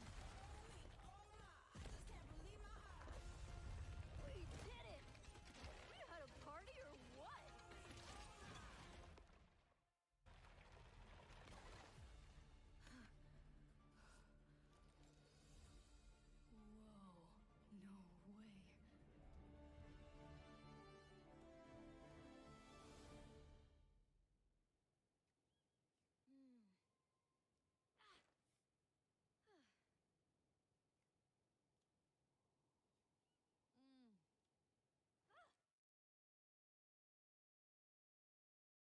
Whoa, no way.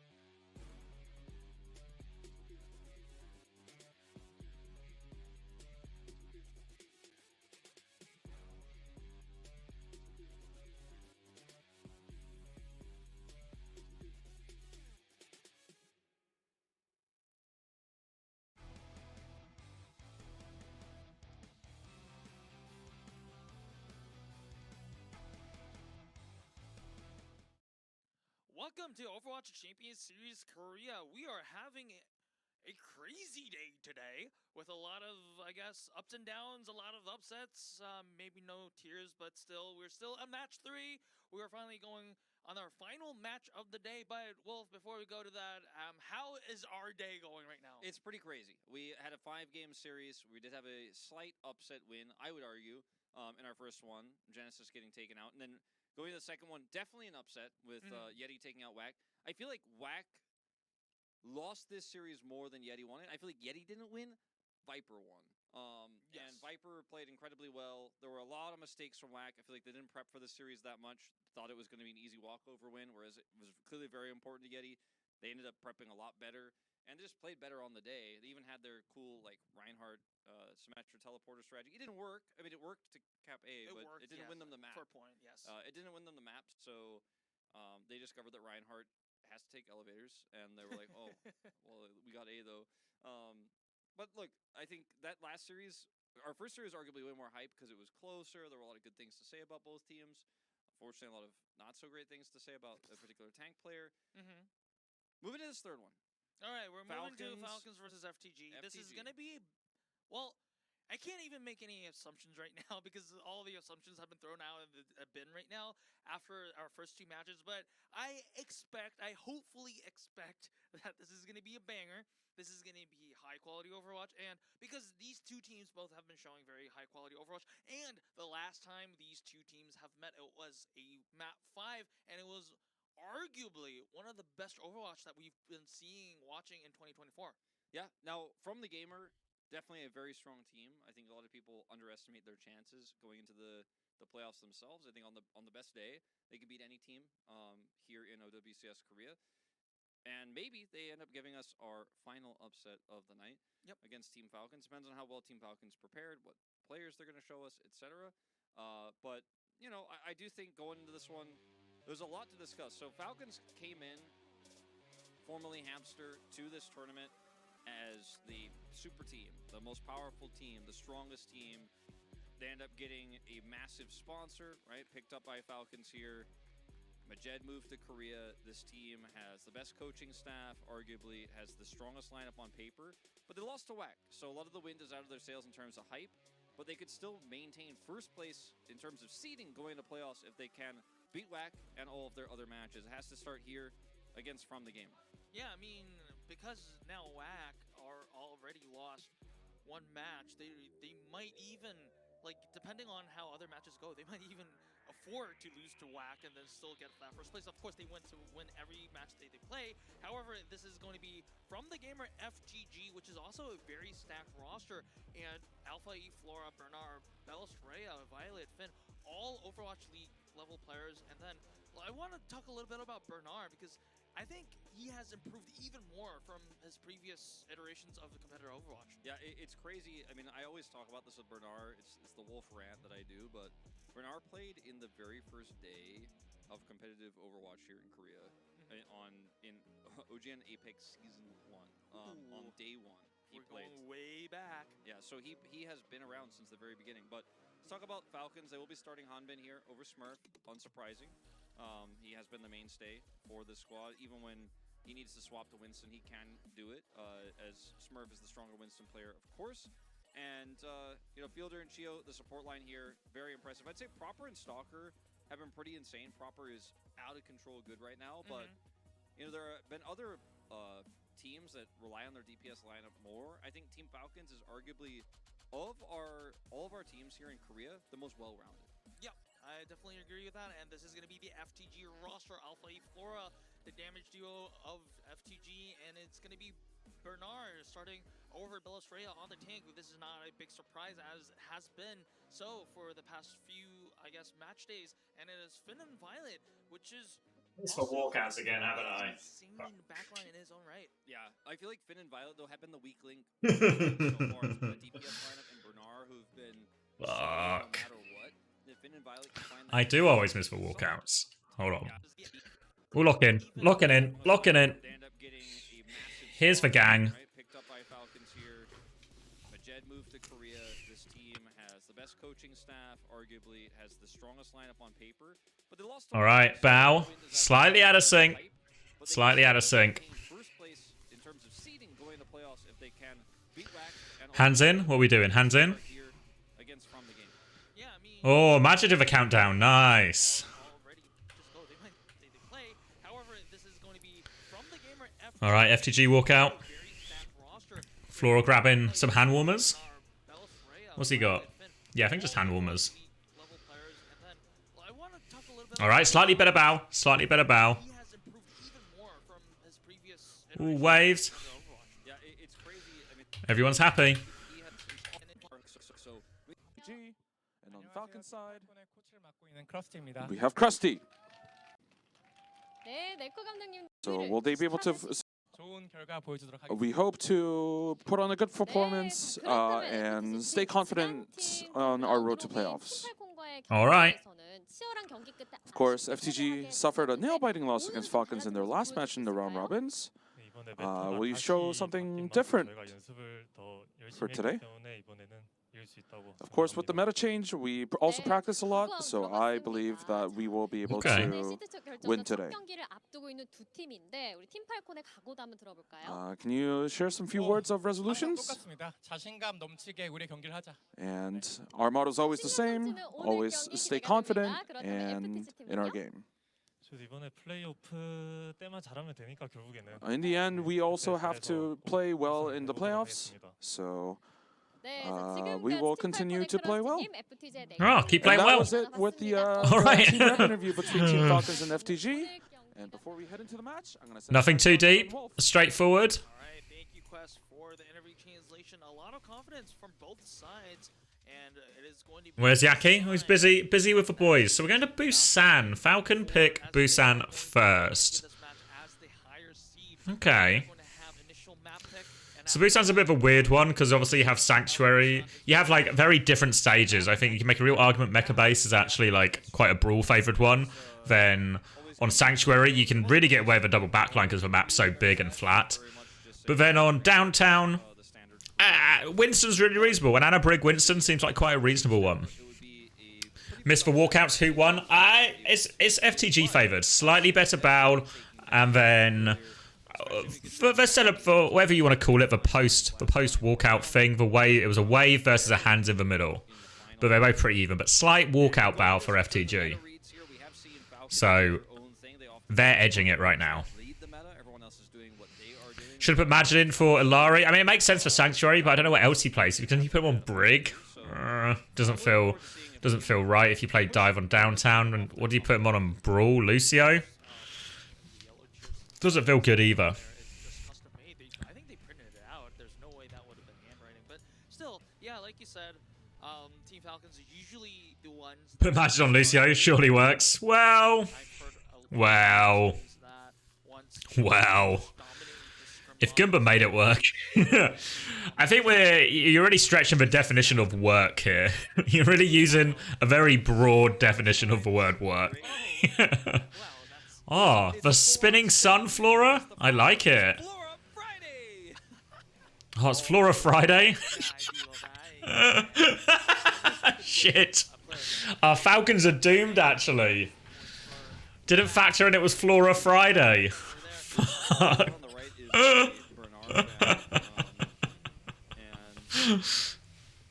Shit. What do you even do if it's Flora Friday, but you have to play Flora?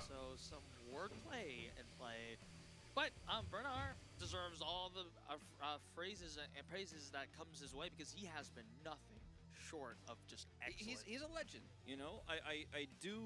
Good Friday, Flora Friday. Time to cancel the fish. I mean, you know what? It has been a good Friday of Overwatch so far. Good Friday of Overwatch. So that's we were good ones, and I think that's Malga. A sad Malga? Oh. Have you forgotten me? Oh no. She wanted the Malga patch still. We're ready to move on.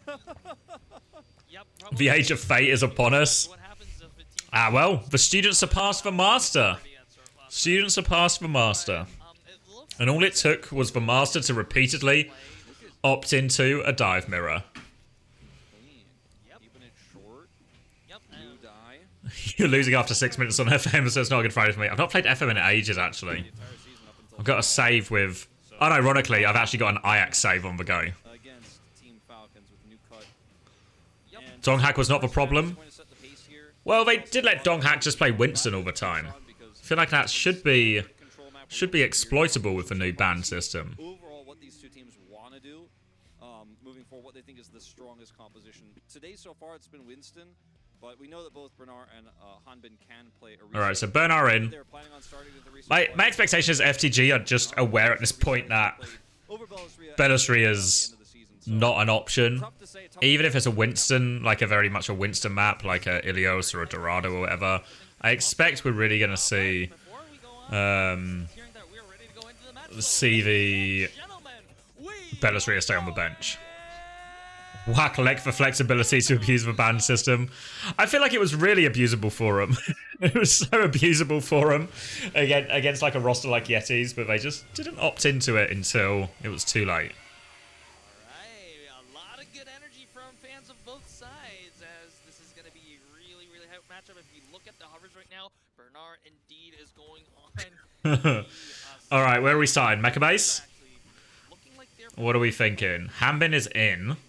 So my presumption is Hanbin. I think Hanbin's the better Orisa for them as well. So maybe Hanbin's just in for most of this meta. I mean, is Hanbin better than Smurf and Orisa? That's probably actually just an absolute fat fucking lie I've told you.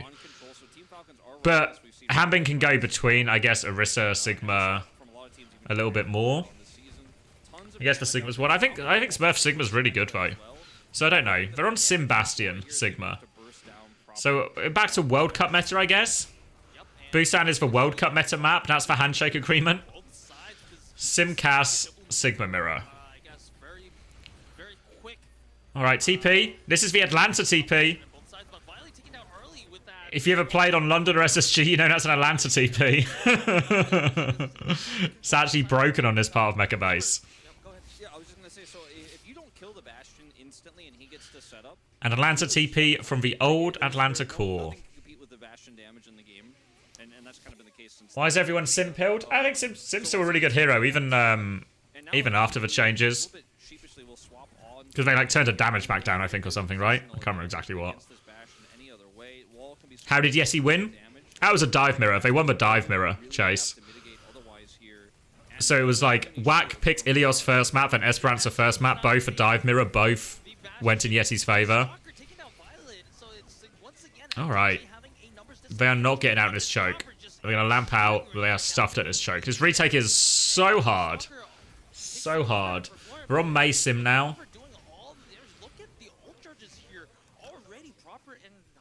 I feel like you want to TP out top here. TP out top and flip the map. So, Bernard, he's going to have Flux, but they're going to have a sound barrier for it, unless he's able to do it, like, really... Alright, all the ults start to come online, but these DPS ults are so slow for FTG. Obviously, Flora swapping as well. TP bomb. They're just going to try and walk out versus his Flux. They're going to take a lot for Bastion, not with it. Violet's going to die. Doesn't get it. Is this just going to be over before they get a chance to really do anything? Oh, they're going to stagger him. They're giving Flora most of wall, though. Don't know if this staggers... If they stagger him long enough, it's worth it. He's got wall off this. It can't be worth it, right? It can't be worth it to give him wall. He was on like 40%. Alright, let's see if this one... As long as they can touch, they can TP out to point. TP out to point. TP out to point. Flora's going to symbol from spawn. Symbol's going to help him walk. Rock onto it. Beat over the top. Later beat from Chio, but only catches 2, actually. The wall may be causing him problems. Where are we going? Where are we going, Bernard? Now do. Now do. Oh, good TP away. They've managed to stabilize, though. Both Sims are pretty high beam. Stalker's reloading. TP. Flora, Stalker can take over. Yeah, probably would have rather they didn't have wall, especially because you can just wall from spawn like that, but I guess it works out. And Falcons take the first round. Is tomorrow Stalker Saturday? Yep. So it's surprising to see him do so well, even though it's not his day. Yeah, I feel like my chat has a pretty high density of FTG believers. Now, FTG might be the best team, even in the world, but we may be maybe seeing them exposed here. Chio Tuesday. Luckily, there's no games on Tuesday, so Chio can never take over. Maybe it's Falcons Friday. Fuck. Is it Flora Friday or Falcons Friday? Bastion meta? just on Mecha Base. I expect we'll see... Where are we? Sanctuary now? Alright. Zen, Brig, Ball. An absolute classic coming out from FTG on this map. I think FTG's comp is better. I think. On this map. Yeah, I mean, I think definitely Team Falcons... Can't believe they're playing Ball and not playing Belostria, right? Maybe it should have been Belostria in. Because this, I guess, specific competition, the Diva pick in particular, just looks like hey, we know you're All right, so in theory, yeah. Difficult for Fielder and Chio to get value here. Difficult for a soldier to flank versus a Tracer as well. It's really weird that Falcons aren't running a Tracer. I expect Stalker probably actually swaps right now. Expect for swap.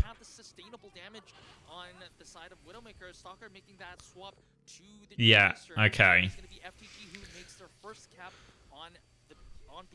Yep, that's the first cap coming through. A really nice pick there.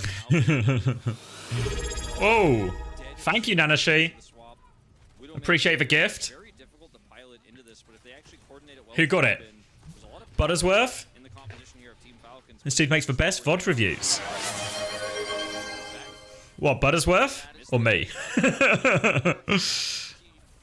Good either way. I'll either take the compliment, or I'm also happy to learn about Buttersworth's good VOD reviews.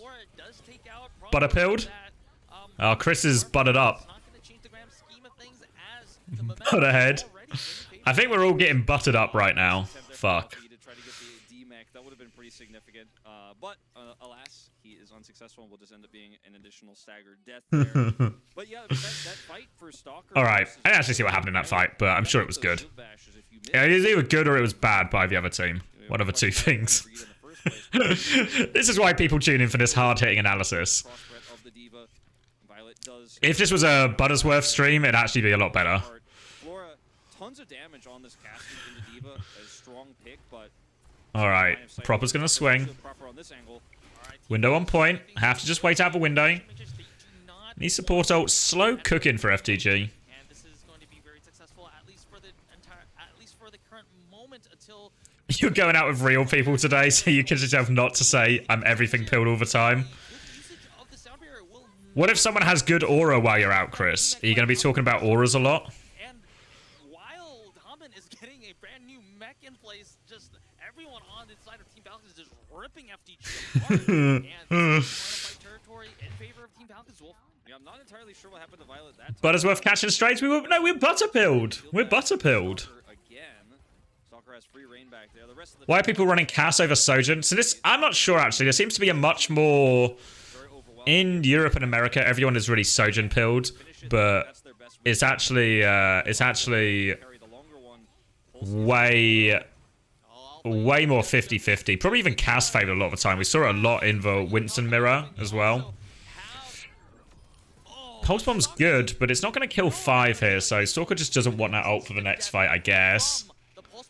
I guess that's his choice. That's his prerogative. Okay, FTG gonna get Hanbin over to Sigma. Stalker's going back to Soldier now. In theory, though, I feel like this Soldier's Life's still gonna be really hard because it's a good map to do a lot of these flanks on, but especially with like Tracer's so good at shutting it down, especially if you can cop a Discord or something. Like Burner and Alpha Yi can really hunt this Soldier if they want. Hinder on point, dodges the rock, nice Burner, loses all his HP, has to go back. Yeah, Stalker's not playing an awfully big flank here, which is probably the right choice.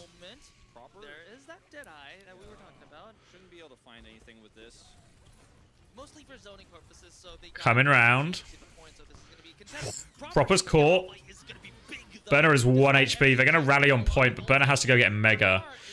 So it's up to the 3 of them to try and just hold this point for now. Hanbin wants to walk onto him. Burner's coming back in. He didn't give a Mega. He's so low. Don't slam Burner, mate. You've got no HP. They have to try and live. Oh, Flora's just in there. They're not going to live. This should just be it. Just be it. All right. One touch. One touch. Oh, he can't even finish the kill. Proper lives. It's over. Falcons with the map 1. Can't wait for the FTG double flex pick. Yeah, in theory, with this new map system, this next map pick is really important, or really powerful, I should say, for FTG. Because you take it to double flex, you call Falcons bluff that they won't put in Majid and won't have a double flex team, and therefore they'll either have to play Batbrig or something. So what, you just take to Havana or something, right? Is this for finals? No, this is just it's now a seeding tournament for the top 4 from groups.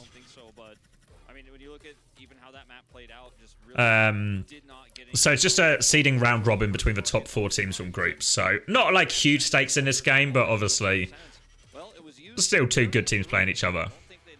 They should take the best hybrid too, I guess, because the escorts are mostly good for them. Yeah, I think as well, because if you're Falcons, let's say they pick the hybrid, it's actually really important then if Falcons get the next map pick to choose the escort instead. Because then you need to take the good escorts away from them, potentially.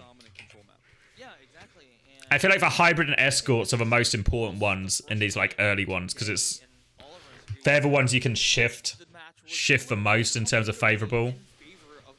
I guess like if you've got like a dive advantage over a team, you reckon like Esperanza's a good one to have in your back pocket too. Like across the entire series, we've seen a little bit of, I guess, not so clean. Even if a certain team won and they were expected to win, it wasn't as clean. But this one was really clean. Yeah, no, I mean, this is what you want to see if you're a Falcons fan, is it needs to be clean like this. It needs to be decisive, and it needs to be an outclassing. And I think in one way it was really a DPS outclassing, but let's see. Wrecking Ball pick was a little bit perplexing. I know Bernard likes to play it, but you've got Bellisria on your team as well. He could play it if you really wanted to run that. And Falcons also had their I don't think the ball pick was that bad. I really don't hate the comp. I feel like you probably just do Zen Anna, if anything, rather than Zen Brig. You got Violet as well, right? So it should be a good Zen Anna one. I think you do Zen Anna on that map. People still FTG heads.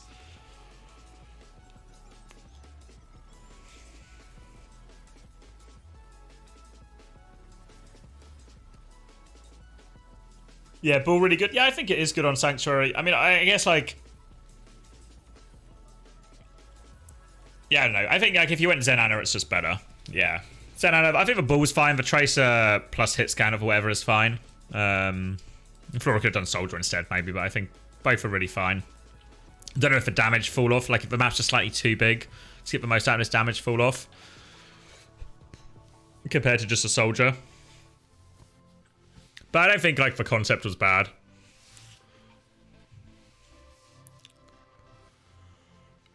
Wherever you need better odds. People still really FTG pilled.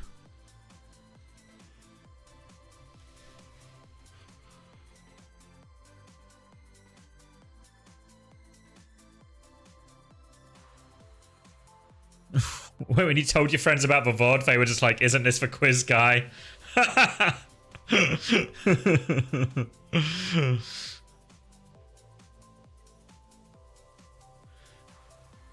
But if you haven't lost one since, I guess it was all worth it. The effort was worth it. Is Viper the best to ever touch Tracer? I feel like we're maybe like we're jumping to conclusions here. I think he had a really good game. He looked the part, right? And I think even on, to be fair, on Shanghai last year, there was a lot of hype around him about being really good. But I think, you know, keep doing well in the big games. You're going to make a case for yourself. Standard of Tracer, very high. Did I see the Spilo VOD review of Ents versus TM? No. What was the crackdown? What was the lowdown?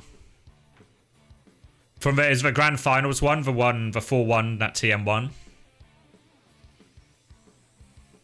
I need to watch some of these games really, because I want to make YouTube analysis content for a lot of the OWCS, but I've kind of been taking it a little bit chill, just doing like part days these first few ones. But now potentially Scrim co-streams are coming back as well, which means my schedule's going to get busy.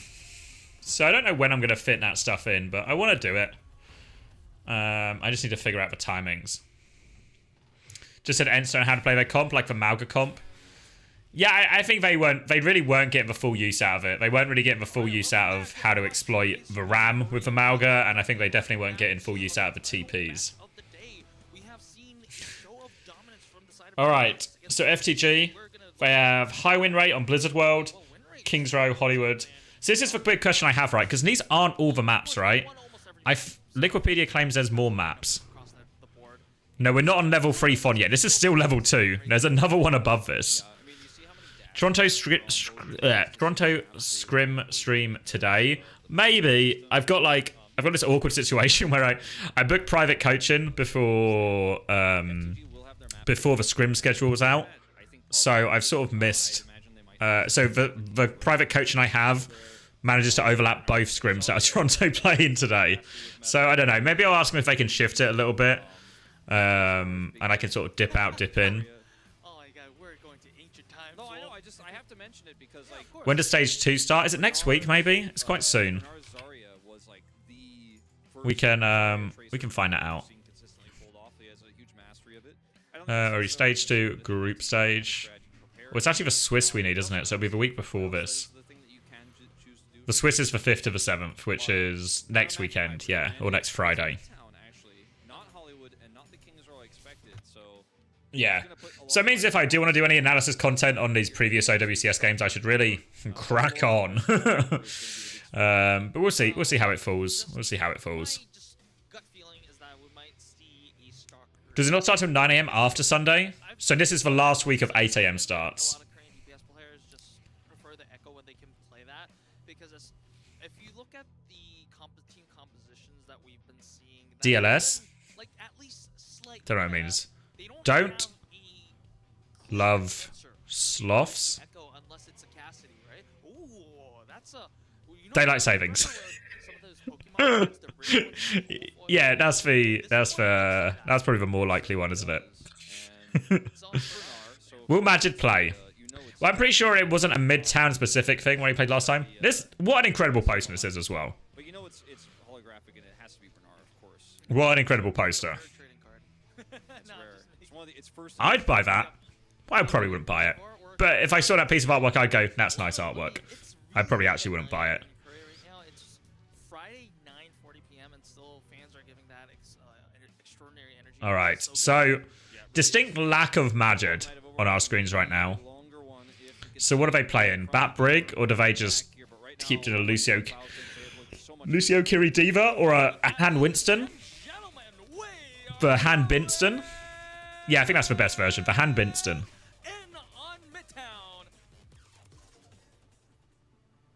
South Korea got so many baddies, bruh. And they all play Overwatch. Might move over there. Thoughts? Yeah, move over there. Why not? Go get yourself a baddie.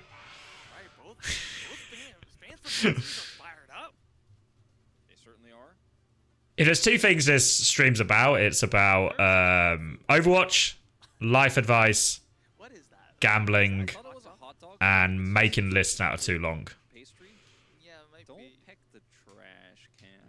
Keeping the Majid maps. Majid maps with the big games. The Han Binston. Here we go. He's not going to do it, actually. It's going to be... Well, maybe he is, right? Once he sees the comp, he's just going to shield him out of spawn for the Widow shot, and then... Maybe when they see this, they go Winston, Anna, Lucio. I know, I feel like Anna Briggs really weird into Orisa. Oh no, Sim Bastion, that's their solution to the Orisa.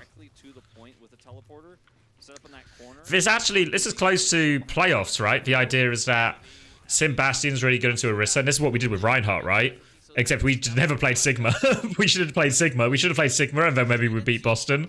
But this is the theory. It's actually really hard as well without the Lucio to play into this Sim Bastion, I think. So Falcon's just going to TP, rotate, go to point. Here it is. Alright. He's causing havoc, actually. Proper is causing havoc with these TPs. So we used to do this in London a lot. Like these sort of like off-angle TPs for our Bastion. And it used to be like, it still used to be, we'd call them Atlanta TPs, but it was good value, to be honest, because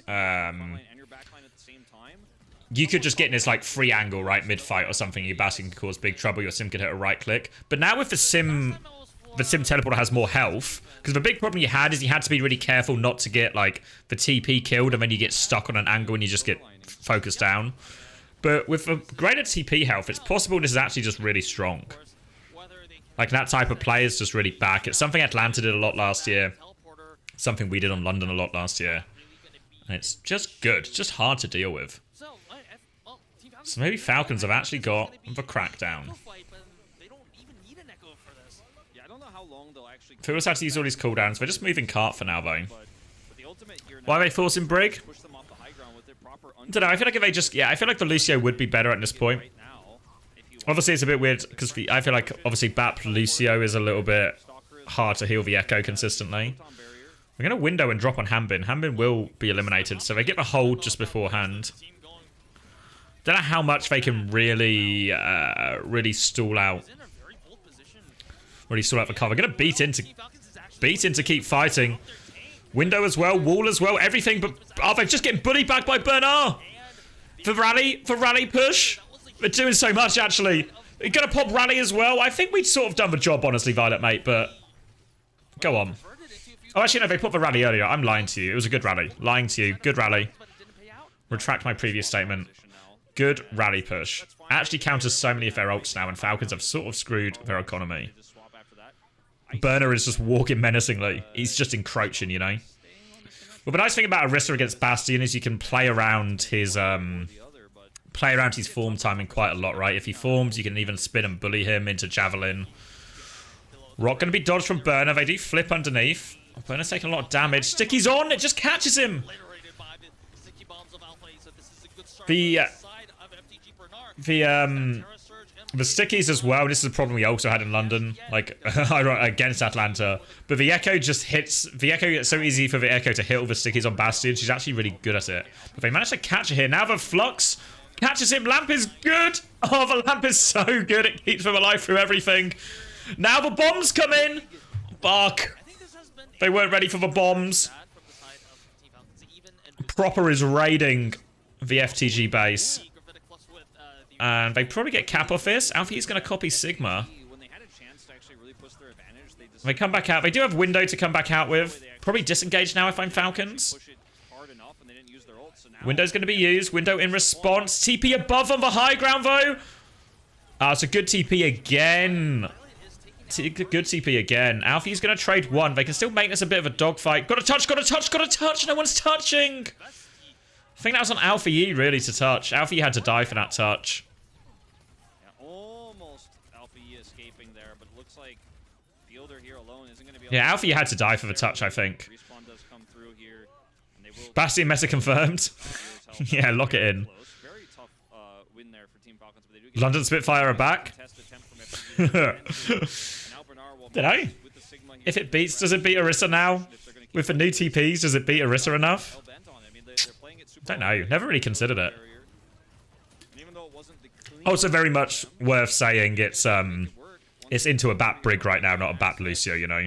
Like, BAP Lucio Genji was the hard one to deal with. Yep, and FTG doesn't really have any effective means to kind of contest the high ground apart from Alpha E that has... Alright, playing it slow. Yeah, without Smurf it wouldn't work. They've beat it in here with the TP. They're getting behind Bernard. But now they're sim-walling as well. They're really committing here. Alfie has to be careful. Get the bomb. Oh. Close from proper. Now the rally push. Pushed all the way back. The disengage is actually good from Falcons. They get everyone out. Sorka has to be careful. Oh, they catch Alfie again. A few times now Alfie's just been caught before the fight. Once on second, once here. Overclock coming back for Flora. Probably needs to pop it sooner rather than later. Here we go. Looking for something. They got a window back. TP as well. Oh, the TP's killed. Stalker's cut in. Cut in? Caught in. It should be a good hold off the back of that. Bastion is just so durable. It's hard to kill him, and they will finally push them back here. Force them all the way back. Alright. Window, Flux, copy. Good ults, good ults. 2 minutes on the clock. Why is the Sim TP so good now? It's just because it's got more health. It's more health, so you can still do all the same TPs you did, where you would just like flip the map or do a rotate or change position, etc, etc. But now, these mid-fight TPs, where you just TP the Bastion on the angle, which we've seen a lot from Falcons already, where they just get Proper and Stalker, just take a bit of an angle mid-fight. These ones are way stronger, because you can use it back and forth a lot more. You can stay for a bit longer. It didn't work out in that situation because they TP'd in front of a window, so the TP still dies quickly. But all the other TPs, I think, have been really good from Falcons. These, like, change the angle ones. Flux gets nothing. Nothing. Nothing from the Flux. Burner's going to pick up a health pack, and they'll keep holding this. Need to find a TP flip here. This isn't a great TP angle. They're going to try and dodge for Flux. It's a good Flux in the end. Good patience from Burner. Waits till they kill the TP. Catches Fielder. I don't know how Fielder wasn't back in the room when everyone else was, to be honest. But they'll get all the cleanup from this. Try and TP out again. Wait, too much. Oh, Stalker's 1 HP. They get him. They get him. Is Violet on Brig to pack bot? Yeah, I don't think they expected to play in this comp. I think if they just went something like, I don't know, like a Lucio Kiri or something, it would really be fine. I guess it does. It allows you to play the Echo, and the Echo is good. So maybe, even though the Brig is bad, it's like the Bastion Sim type stuff. Maybe it's worth it. Obviously, it's not awful into Sig anyway, so they can still, I don't know, still bully the front line. Possible if he was just on Kiri, it would be even better as well. Like Kiri instead of Brig. But he could still pocket the Echo a lot, take a lot of his own angles. Kitsune Rush always a good ult to have. Yeah, I agree. I agreed, Vigor Boyd. Oh my god, they are in. They're in. Violet's... He's saying so much. Trying to fight through that wall. It's a 1-for-1 trade, though, and it's probably worth it, ultimately. Here, copy bombs! Copy bombs! Where you going, Fielder? Alright. Alright. It's an alright hold in the end. Alright hold in the end. An alright hold. Stabilized on third. And I guess the big question now is, do they do Bastion Sim on defense? I feel like it's a much better attack comp a lot of the time. You have to, yeah, the difference I think in playstyle between a like holding position and taking position when you're on the sim comps or like this sort of Bastion Sim comp is very different. The ideal scenario for a Bastion composition like this, you know, if you end up trying more than twice, it's like, all right, well, it's time to swap. This isn't working. They were able to make it work for the most part until the end of. I think that's the way you go. Yeah, the playstyle change you want to make is you just want to. You can still do some of these mid-fight TPs are good, like the ones we're doing with Proper. But you want to do more stuff where you're just using the TPs to mark space. In Korea, attack and defense are one. What happened in the WAC game, Chow? So, for whatever reason, WAC went Ilios and Esperanza their first two map picks, so it was just a dive mirror. So, Yeti just won a dive mirror. Then third map was Hollywood, and Yeti got kind of rolled by the Bat Brig comp type thing from WAC. And then map 4 we go to Saravasa, and it starts on Orisa from names escape me. Orisa from WAC, like the kind of like standard meta if you want to call it that. But then it's Winston, Kiri, Lucio from Yeti, and then ultimately like it's pretty close, but then it just ends on a Winston mirror, and Yeti just winning the Winston mirror against WAC pretty consistently. Well, won all 3 Winston maps in the end. Alright, Bat Brig on the attack as well, Echo as well. Oh, trying to hold on to this high ground. Just gonna... Not a full rotate here, just trying to get Alpha Yi in. Having a trace to the force point would actually be quite nice now, honestly, for FTG. They're gonna TP in aggressively, they catch Alpha Yi. They spot their window, they spot the split. This bomb could be massive, so much damage from this bomb. They've somehow survived, but they're all so low. Yeah, there we go. All the kills. Violet gets 1.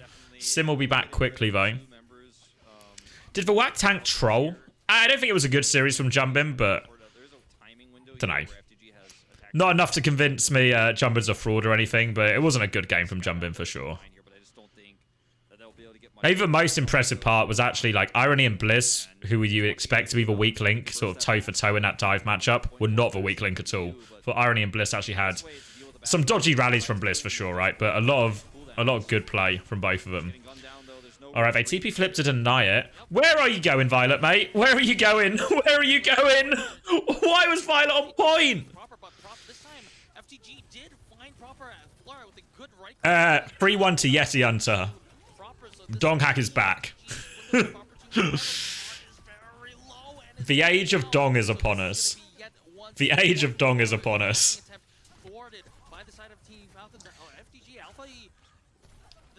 little bit awkward. Irony looked good as well. I'm never been impressed with Irony until today. Today is maybe the turning point in my Irony rating. These bombs are scary. They're still sort of pinned back in. Symbol's gonna... I mean, it's gonna stop them in their tracks, kind of, but they're just gonna disengage it.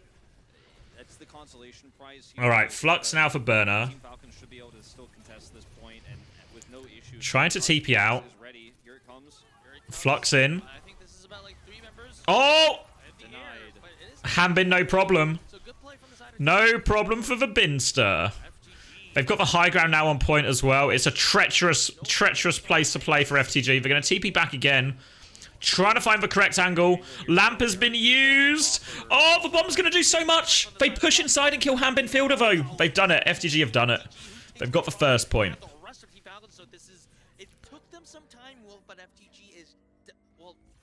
Are they testing out the Bastion Sim? I mean, I think it's still a reasonable comp.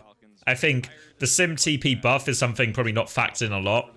I didn't even consider this comp, really, as an option to come back in the meta. I feel like, in theory, it should still have problems into some of the meta comp. But, I don't know, I think Bastion versus Virissa is good. Puts Virissa under a lot of pressure. They played it on Busan as well, so I don't know if this is just like their answer to all the maps now. First map, pretty actually Falcons-sided, right? It was like a very clinical win on Mecha Base with the Bastion Sim.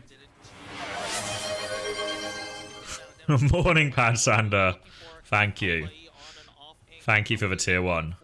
Level 2 endorsement now as well, Pad Sander. Go on.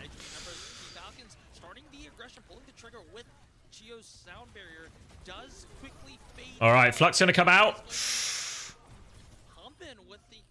I mean, it hits everyone, but yeah. All right, so now gonna keep it rolling. Did anyone trade actually either? No trades. Chance to hold forward. Window coming back. High Noon coming back. Just get a good hold, getting this overclock going relatively early. Did we just get it? Okay, Geo touches, he's in trouble. Could be a massive overclock. Flux, just to be sure. Just to be sure. Alright, and suddenly, FTG, 3.5 minutes. They don't need to finish the map either, they just need to get it round this corner. Or round this final corner, I should say. You've been here almost since the start, just lurking. Lurking in the background.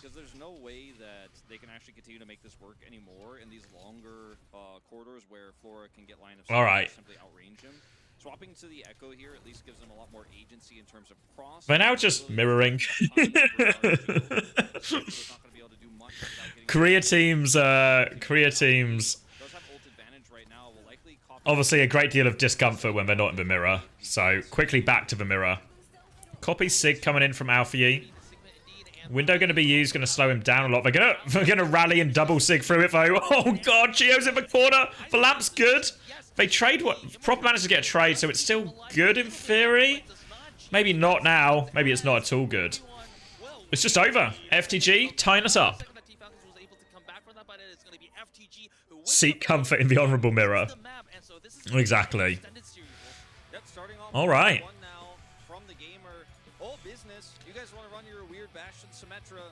All right. They had some momentum on B, but could not finish C.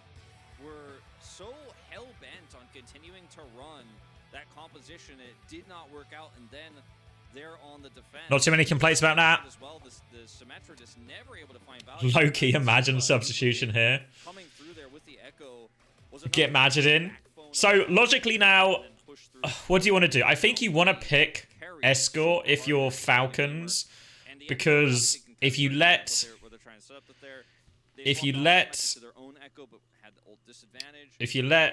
FTG pick the Escort, they can pick a super favorable map for them. So you want to try and take that map pick away from them, I think. And then you're just left with push. I mean, I guess they could still do double flex technically on New Queen Street. I mean, the other option Falcons have is to put Magic in. As soon as Bastion was swapped out, I think Symmetro, like you said, Wolf, should have been swapped out immediately as well, but they probably didn't want to just expose some of their... We're going to pick the most boring map possible, like an Esperanza. I guess. I mean, I guess, do all of these map picks maybe change up a little bit? Because they ran Bastion Sim on both Busan and Midtown. Looking pretty good as well. Are they just a Bastion Sim? They're just a Bastion Sim team now? Who won in YETI versus WAC? YETI won. YETI won. People thought it was going to be the boring game, but it was not going to be the boring game. Before we go to the third map, we are going to take a short break, so chat, don't go anywhere. All right, I won't go anywhere.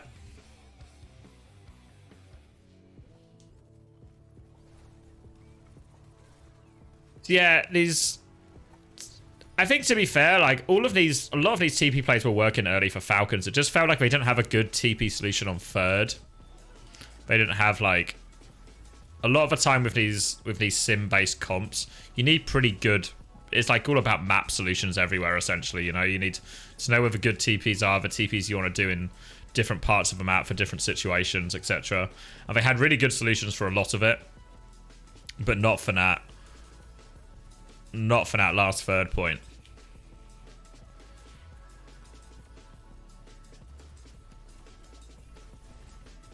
Yeti heads locked in. Yep.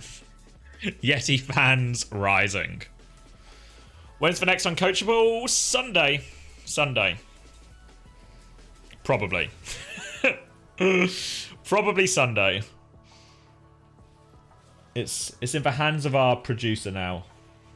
And he will hopefully produce the goods. Who won the quiz? We actually don't know. I'm sure it's pretty noticeable on some of the episodes, but when we do the quiz, we don't score it live. So sometimes, depending on the nature of the quiz, it's easy to keep track. But a lot of the time, like this one, it wasn't very easy to keep track of at all. So I wasn't keeping track of my score. I don't think anyone else was keeping track of their score.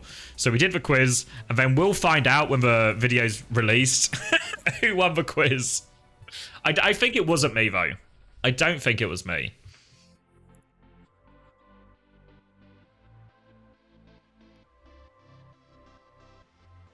It never is. Did I win one the other week? I feel like I won one the other week. Did I win the McGravy episode, maybe? I think I won the McGravy episode. Pity win? It's a hard-earned win. When's Uncoach? Pay attention. Someone should add a... Can I get a mod to add a command? Like an uncoachable command, maybe? McGravy choking.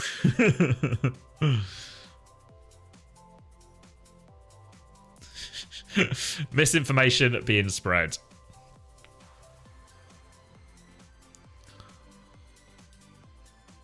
A flimsy hard-earned. I worked for it. I got the questions right. I hit the overtime. That McGravy episode. I hit the bonus round clutch, right? Finger on the buzzer clutch. My finger was on the buzzer.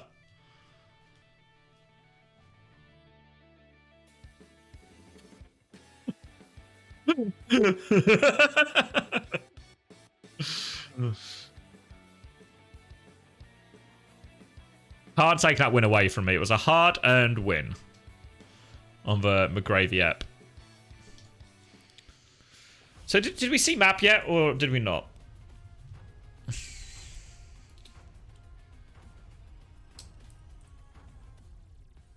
Oh, nice. Thank you, Juby. I don't think so. It's just the definition of clutch. Is Hydron actually retired? Oh, has he tweeted? Let's do a Hydron check.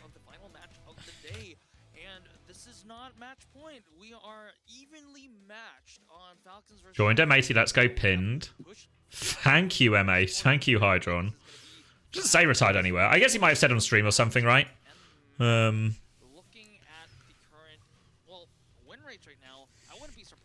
He said on stream he was done. Yeah, I mean, it's not the most surprising news.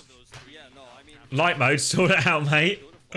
I need the light mode when we like record Uncoachable and stuff, because I don't have like a proper light or like a behind the camera light, you know, like one of those ring lights. So I need the light mode to illuminate my face. Otherwise, it just gets real shadowy.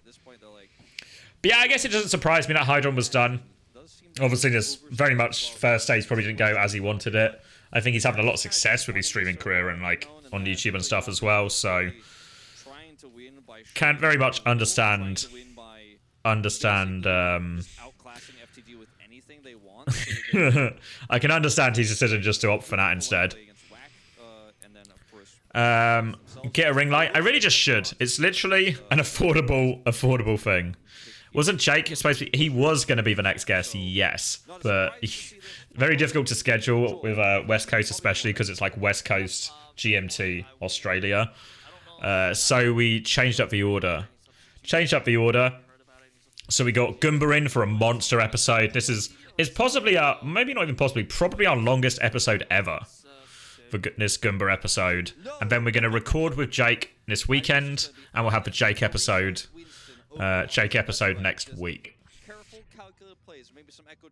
Time for some Esperanza. So what do you think? Are they just a Bastion sim team now? Can I make you a free thumbnail for my YouTube? I have a big Haddy reference. If it's a real Haddy reference and you're not just saying the word, you're not just dropping his name for clout, then maybe. Yeah, drop me a DM. Some of my thumbnails are good. Some of my thumbnails are not good. So why not? I'll take a free thumbnail. I need to make a YouTube video first. I said I was going to make some analysis content and then haven't. So maybe this free thumbnail will inspire me to do it. FTG fans out in force hoping for the upset win. Yeah, I appreciate. I'll take free stuff.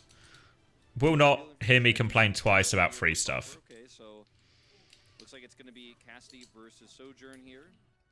Perhaps expect to try to break either the. You hear the dartboards are good content? They're premium content though. Redemption only. He's not actually swapping that. Okay, so it's gonna be a sim. Cassidy looking. All right, thanks, Sebastian. I'll drop you a message after the stream at some point. The damage is really high. Did you see you becoming a household name streamer? Do you mean like the name drops on the main broadcast? I didn't see it actually because I was watching from a clean feed, so I had it muted most of the time. But yeah, I heard I was name dropped. Chat informed me. Hold on, I've got. What am I being added by? Oh yeah, about the face it thing. You mean worldwide fame, of course. Is this the who was it? I forget who tweeted it. Someone tweeted and tagged me in it. That's really impressive considering that it was only like what a minute and a half expired from the game, and still no big. Why is Smurf not playing? Could he play Monkey? He could. It seems like they're really veering away from that though. Maybe shaken after losing to old whackers.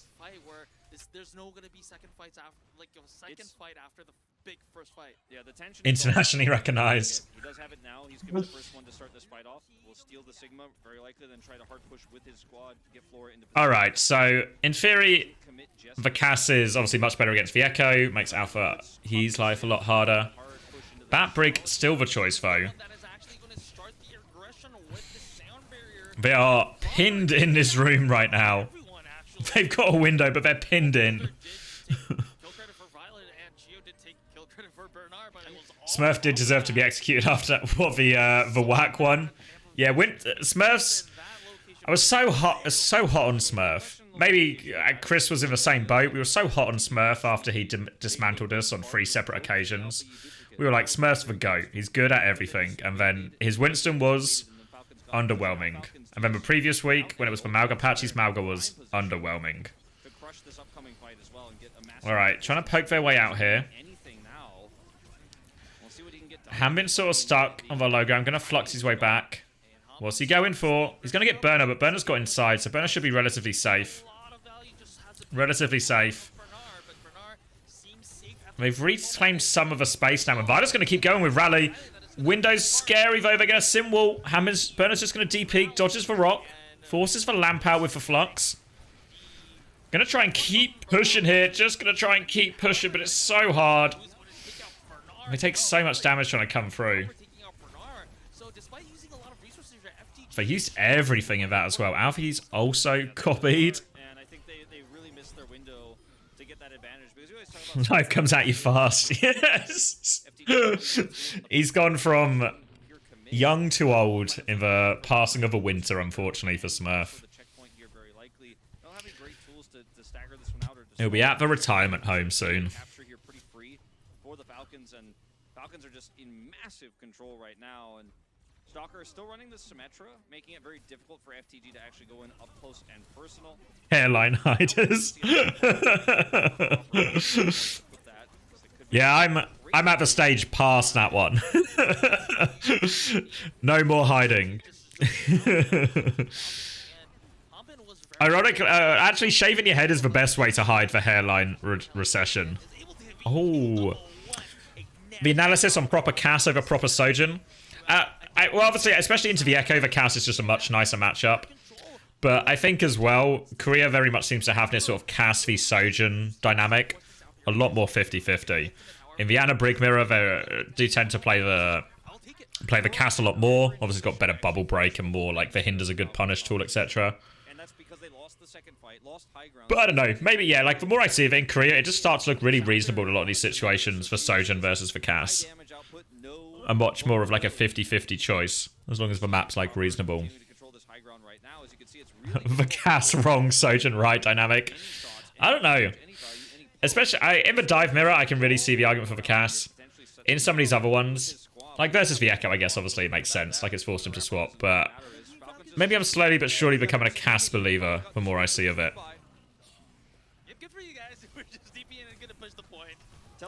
Who's been more successful as a coach in OWCS so far? Yaki or Hunter? Well, obviously it's Yaki at this point, but it's somewhat of a loaded question. Yeah, like it's a very specific time frame, but it's really hard to argue that Luminosity have reached greater heights than FTG have for their rosters. The cart control has now only pushed it back to neutral, and guess what? Falcons have already gotten the better high ground on the other side now. And they still have all the damage. Like, Exactly. and they have so much. When do I plan on doing a face reveal? What do you mean? As in my face or as in face for coach? Alright, windows used. They take a step back. Walls coming out. It's quite a shallow wall though, so FTG is just going to walk away from this wall. Just keep him alive versus everything, but Violet's got this rally push. Probably walk into this one, maybe even try and stun the Flux if you're good. Considering it, they have to deal with proper on this high ground though. Alright, maybe just Pulse Bomb is good too. Alright, they're going to beat in. Rally's used defensively. Bash has been used. Chance for the Flux. Chance for the Flux, but Lamp's dead. Backline's in trouble. Backline's dead. Burner's got a Flux as well. Burner's got the bigger Flux. A classic BBF situation. Bigger Burner Flux. Alright, they get the car rolling. But they've still got a long way to go and they got traded quite a bit, so I don't think we'll get much past this corner. Proper wasn't in a safe spot to where he could actually do damage. Without the photon barrier, team composition fell apart very quickly. Alfie's pulse onto Fielder was the real deciding factor. Half of their healing output, arguably 2/3 of their healing output with the Lucio here. Geo's in. Okay, Geo's out. It's okay. I forced Lamp out of it as well, to be fair. Just kind of a neutral. Proper has high noon, but I don't even know how you really high noon. Maybe you just do like a funny TP high noon. Every time he does, like you said, the teleporter does allow repositioning here. Forcing him out. Catches a downtown rock there, proper. Window comes through. Should be de-peekable here. Alright, no problem for Falcons. Or sorry, for FTG with that one. They're trying to C9 the point, obviously. The window's going to actually get the point going the other way. Proper just shuts him down. Overclock, 0 value. TP in aggressively. They take care of Finn. Easy for Proper. Proper also living with like 10 health there and taking out Alpha Yi. Does FTG even know why they're playing Batbrig? Back in full control of the robot here. Probably not, you know, massively. I feel like if they just did Lucio, or if we just did a mirror then. So no, I don't. Obviously, like for Batbrig, I don't really know. You can bully the Sigma a lot, right? But you surely just get disengaged at every point. Like, in theory, you can bully the Sigma a lot, but the Lucio should just be able to look after. Like, Gio should just be able to, like, pocket Hanbin in and out. Make it actually quite hard to catch him in any reasonable way. And I think we've seen that, right? How many times has Hanbin really just been pushed over, maybe outside rally? Why would you play Batbrig into Sim? I don't know. Maybe we're seeing some of that evidence right now.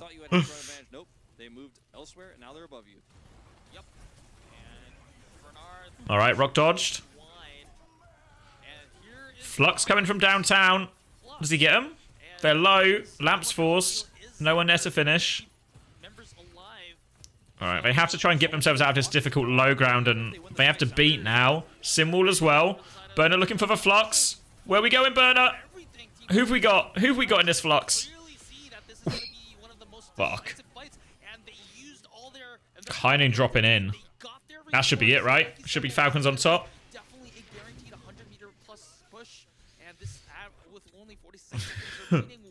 Yeah, I didn't even really see who he got in the Flux, to be honest. Yeah, and they have corner control here with this Cassidy, and the push is real. Like, as you mentioned, not much that they could do about it just yet. Now they don't have the Flux.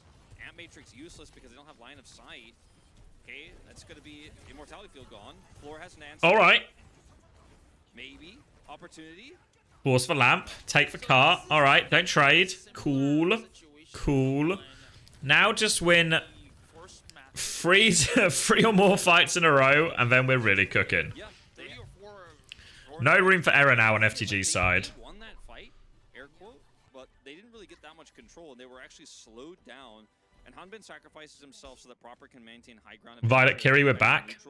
And they're gonna have to well, so, you know, high ground maybe. Maybe. Just getting the team teleported back and taxing. All right, TP to high ground. FTG didn't have super large interest in holding this high ground, I guess. Alfie's gonna have his recall force. They are now in a pickle. They're in a proper on high ground pickle. They're now in this little corridor. Finn's gonna die. Yeah, they've been in a proper pickle situation here as well.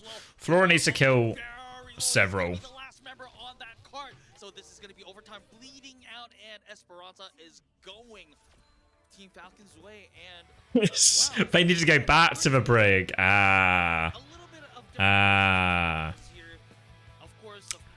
It was a brig, a lack of brig. A little bit of overgreed from Team Falcons that cost them the map, but they kept playing Bash. Yeah, no, I can see some of the merits of Bat Brig when they're playing into some of these dive comps and stuff, or like, but instead of just playing like the actual brawl, it's just like playing slow brawl versus fast brawl. But the fast brawl will always win because they're just able to get so much more value out of every push and every pull, every disengage, and all of this. There were a few moments where he actually had overclock. It's Smurf time. Things are going well. And the most egregious part of this for me for FTG was actually the first fight where they rushed out that duplicate and then didn't use it and then lost the fight. That was he's running on pure rage from just watching Donghack be happy. With how the series is looking, etc. But gotta clean that up. Smurf in. Will Smurf solve a problem? And we know they're capable of it. I say solve a problem. Could you turn the casters up? This is actually the max volume, especially for one on the right. Yeah, I'll see if there's like a clean feed, but instead of it being no casters, it's just Wolf turned down to like 5% and Unknown turned up to 150%. I'll ask WDG if they can get me a version of that. So they do have to kind of shine up on that front, but well, they still have another chance. It is match point in favor of Team Falcons. However, we'll see if sounds good. All right, glad we're all on board with it. Glad we're all on board.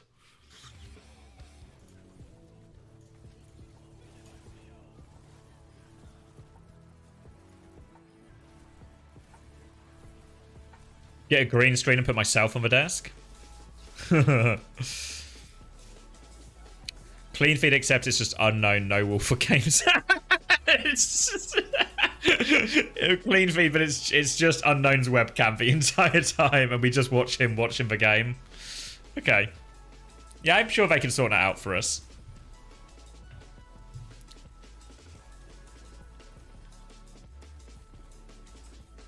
Uh, 2-1 right now. 2-1 to Falcons.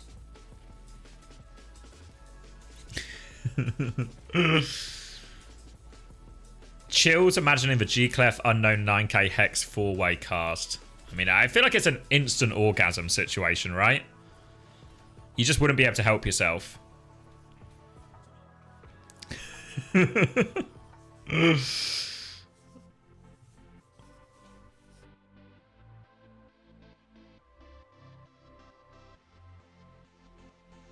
Don't do G-Clef like that. Vered, G-Clef defender.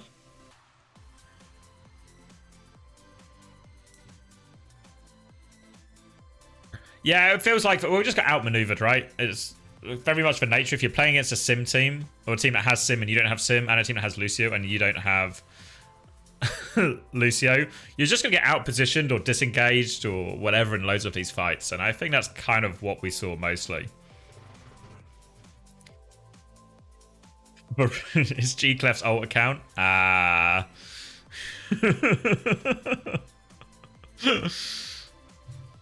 It's a Duolingo gap. Here we go.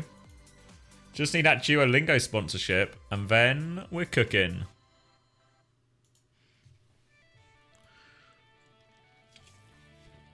Oh.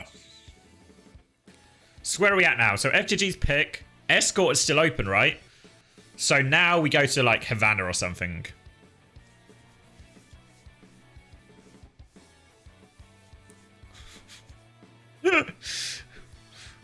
Me and the guys at the office reckon Unter could take Goomba in a one-on-one.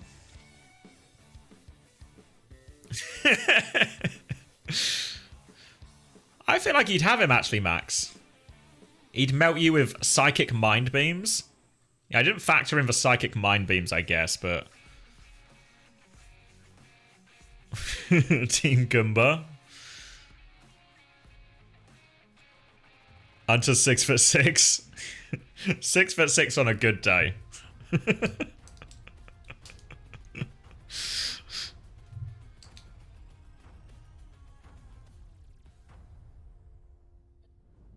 Yeah, it's really actually amateur of me to forget the psychic mind beams.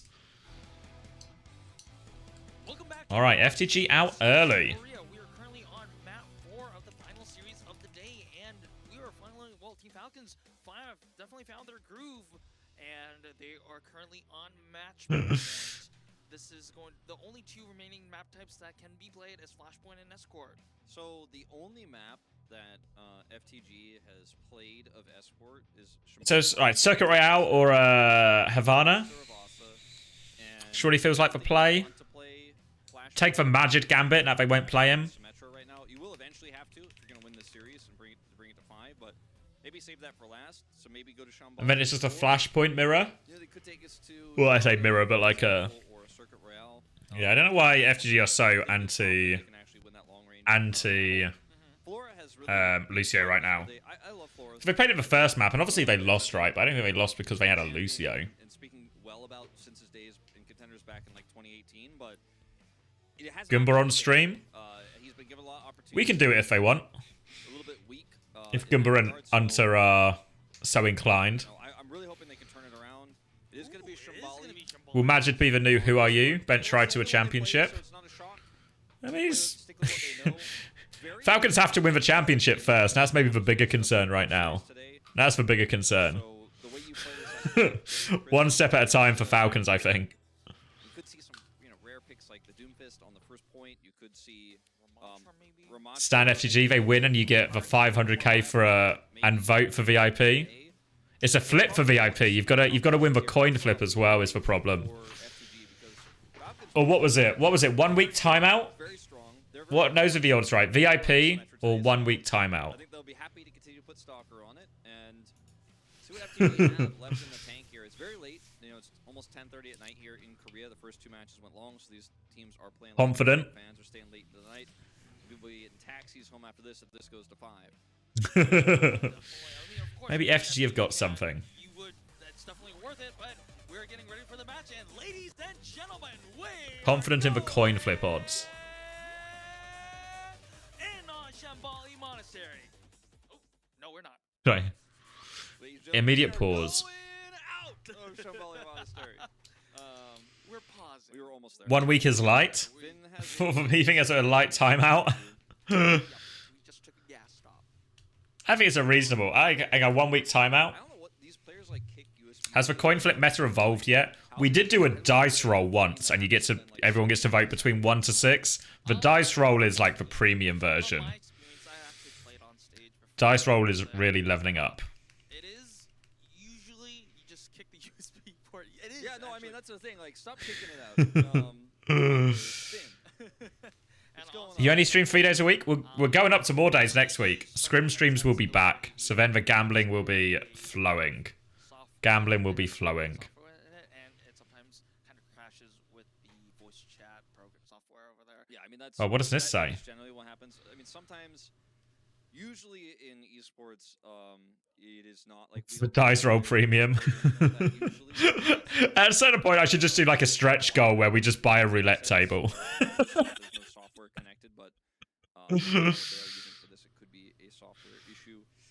But it looks like the issue may be resolved. The spin is laughing, and the refs are stepped Oh, away. it's probably Did Genesis lose? Yeah. USB in and this, Yep. they get It was a reverse sweep as well, because there is actually no end to the amount of pain that team can suffer. Hold on. It's just when you think it's going better, more pain. More pain. 10 million channel points and I have to buy a roulette table. Time to tell the kettle. This room isn't actually that big. Like, there's not a lot of distance. There's not a lot of distance between, like, I can touch the wall here, but this is also this is the way to the door, right? You can see it, like, the door's right there, you know? So, the ability to fit in a roulette table here would be really tricky. Really tricky. probably Yeah. Door cam. Not get a door cam going. In order to ask for a pause, you would have to type in chat PP for please pause, and then the refs would, the observers or Casper referees would pause the game. Whoa. If you typed anything that wasn't. You don't need a chair, sit on the table. I'll just get a roulette table and I'll just sit in the roulette table. It actually had Yeah, that seems like the best solution, actually. case where a player typed PPP because he was trying to. And then I guess the natural evolution is to have that roulette table also turned into a hot tub, and then we could do some sort of like hot tub, roulette table, hot tub, co-stream. Is that seems to be the natural evolution of all of this? Yeah, that was like back in the 2000s, like 2007 or something like that. But we have since relaxed the rules on asking for. Just put on your basement with a webcam and a machine to spin. I don't have a basement. There's not space in the house for a roulette table, I think is the unfortunate truth. You're giving warnings to players that don't. And then green screen shorts, yeah, and we can just watch it. We could just watch it over the In chat, and the observers. play blackjack free online and let everyone get behind. Weird StarCraft pause story. Replace my dining table with a roulette table. Ah, Story. If you typed now we're anything thinking. but GG or PP, you could get a penalty, right? So if you typed WW before leaving the game, you could also get a penalty because that's where the GG. Just get a new house for a roulette table. How many channel points to buy a new house? What level of channel point reward is I have to buy a new house? But we don't have any of that crazy stuff, and it looks like we're good to go. I have sound. All right, I can hear. The Twitch sound. doesn't allow it anymore? Ah, 10 channel points, 805. We're not doing 805 channel point reward for me buying a new house. Is that gonna be a life weaver, really, for real? All I right, don't think so. it's BAP break But for time. real, for what FTG has, they have Sigma and Echo Sojourn here. We'll see if this Symmetra. I just go in Cass Sim again. Sticking with it. Yeah, I mean, no reason not to. I guess Team Falcons has been playing. All right, let's see it. Time. If you teleport onto Flora, Let's see it. down or get onto Violet here, What have we got? it's a really easy push to A. Basically, you only need to win one fight, so he has to be careful how he wants to place the teleporter. Want to get some information first. All right. Just needs good reactions here if you're FTG to the TPs. This TP is really easy to deal with because it's shit. As impressive. But So they see it, use the TP, they trade lamp for it. and Now what's the plan? We're just going to swing right side? The immortality field's down, and so is teleporter. So Or left, well, left side from Falcons' perspective, right side from FTG's perspective. Alright, this is going to be a real difficult corner to take versus Batbrig. Proper's trying to squeak for Cart across. They should just flip the map now. Flip the map. Can they pick up Cart? Or Hanbin's trying to work his way. Burner should drop and meet him here. Don't let the Cart move. And we need to find a way to get the Cart away. Fielder's window's slightly earlier, actually. Doesn't want to drop down. I guess the risk is if Burner drops down, they TP above him. Alright, Burner's gone now. They can TP above if they want. They're doing it! They're doing it! Alright, they flipped the flip. So they're now back on their side of the map, but now it has to be a disengage to the next corner. Yeah, they're playing it really well. Playing it really slow. Alright. Reaction's okay so far from FTG. And it's a slow push, and they're about to have the gravitic flux. They have ult advantage because Window available. Look at this ult difference, actually. Yeah, Burner is doubling the bin. In their favor. Deadeye not going to feel too great here for Falcons. TP, are they going to flip the map again? It's another map flip. Now FTG can actually force the fight. Keep on flipping. They've now flipped the other way, so in theory, Falcons now have a good corner. Proper's going to land the connect. He's going to flank again. TP comes through, and the flank misses it. Oh, they're one. Rock's been used. Burner can flux if he wants. And I think he does want to. But who can he find? Alright, High Noon's going to be used. Burner gets behind. They force Lamp, but not a lot else. Chio's going to beat in aggressively now. They've survived the rally. Flora needs to find a connect. He's in the trenches. Seriously in the trenches, but he's found one. Copycast behind. Proper will go down. They've stabilized. And this was a slow, long fight, so there's only a minute and a half left. Batbrig is back. You thought it wasn't the meta, but what if it was still the meta? Whoa, what happened? We're okay. We still live? Still live. Yaki's done it again. You know what they say, don't count your eggs before they hatch. Still got a sim wall to deal with, and we actually have no ults here, so tricky as this flip comes through. Floor's a little bit late. The sim wall's going to get them taken away. Do they... Oh, the flux! It could kill everyone! Could kill everyone! The lamp's good! They're all so low! They're all so low. They get Rally Repush through the house. Rally Repush through the house. They've lost Flora. Flora's disposable. They've lost Flynn. Finn's pretty disposable. Now they just need to get... They've lost Burner. Alfie, all disposable. Violet's... Ah, he's not got the 1v5. Alright. They get it in the end. Don't count the Yakis until he doesn't make play-ins. Ah, yes.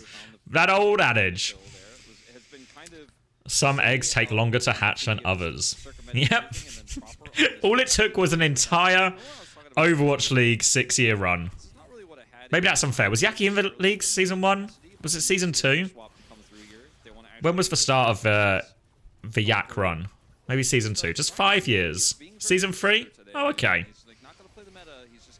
Yeah, so 4 years. 4 years in Overwatch League. He's hatching. He's hatching. Maybe if Gladiators played Batbrig, like a smart team, he would have hatched sooner. Did anyone consider that? Alright, fight on the corner. Stalker is on May. Oh, the rock's good! Thanks. Yeah, the is actually really good. Was it a copy rock? Was that what hit? Oh yeah, because Burner's fluxion. It was an Alpha Yi rock. Thanks, Alpha Yi, from behind.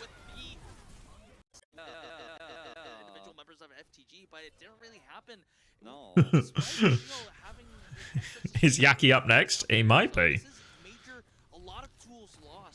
No, it's definitely massive. Like, Falcons here losing a lot of momentum, a lot of time. Rally now as well. Hard to push. Pretty good corner to play with Rally. Window. We're just going to disengage. They're slightly split. Window comes back. They wall it off. Rock is dodged. Violet's taken a lot. The lamp's good for now, though. They managed... Oh, they don't quite manage to live. Violet's going to die. Oh. it happen. Proper is just popping off right now. I gotta say, this has been his And most now- consistent maps. Every single fight that looks a little shaky, he gets it done. Now, oh, we're not live. Fuck. Blizzard, you can see here, Flora wanted to go. Okay, we're live now. We're live. But now they're gonna hold that Blizzard, use it for multiple All right. things, even to use defensively here as they roll this cart around the corner. Yep, I think, yeah. Mayo available as well. Not many great tools. Yeah, we're live. We're live. Blizzard for point Literally live. be really huge because Literally live. It says Team live. Falcons doesn't have any until Chio has the sound barrier online, but just I feel alive and we're live. Everything is alive right now. Alive with the sound of Batbrig. Mayop's really difficult to deal with if you're on Batbrig, by the way. I guess a good way to deal with it is to shoot the May in the face. But other than shooting the May in the face, you've got really limited ways to deal with it. Yeah, that was a really good snipe there on the stalker. And Put a shoe on my head. Should I get today's newspaper? I'll get today's newspaper to prove we're live. take out that main from distance. Take out that pass from distance. Don't let them just sit on the Alright. cart and slow push All of the ults coming up. Probably window to start. Mayo if anyone gets too close. Burner could be in peril here. and he doesn't have overclock anymore, but I like to see him Copy Sigma and eat it. Ah, that's how we deal with Mayo. here now. Window going to be used. No shield. Dodges for rock. Burner's still in trouble. Still in serious trouble. He's going to try and flux his way out of this one. Burner's crazy, but he gets out, actually. Have they weathered the storm? Alpha U with a copy. The Mayolt's just avoided. Flora dies. Can they get flux going, Alpha U? Get a flux? No. We've got rally, though. If they get close. That's a huge bash. Huge bash. Any kills? Any kills? Any kills? He gets rocked. Oh, Alfie's down. Falcons are going to get the full push. Falcons are going to get the full push.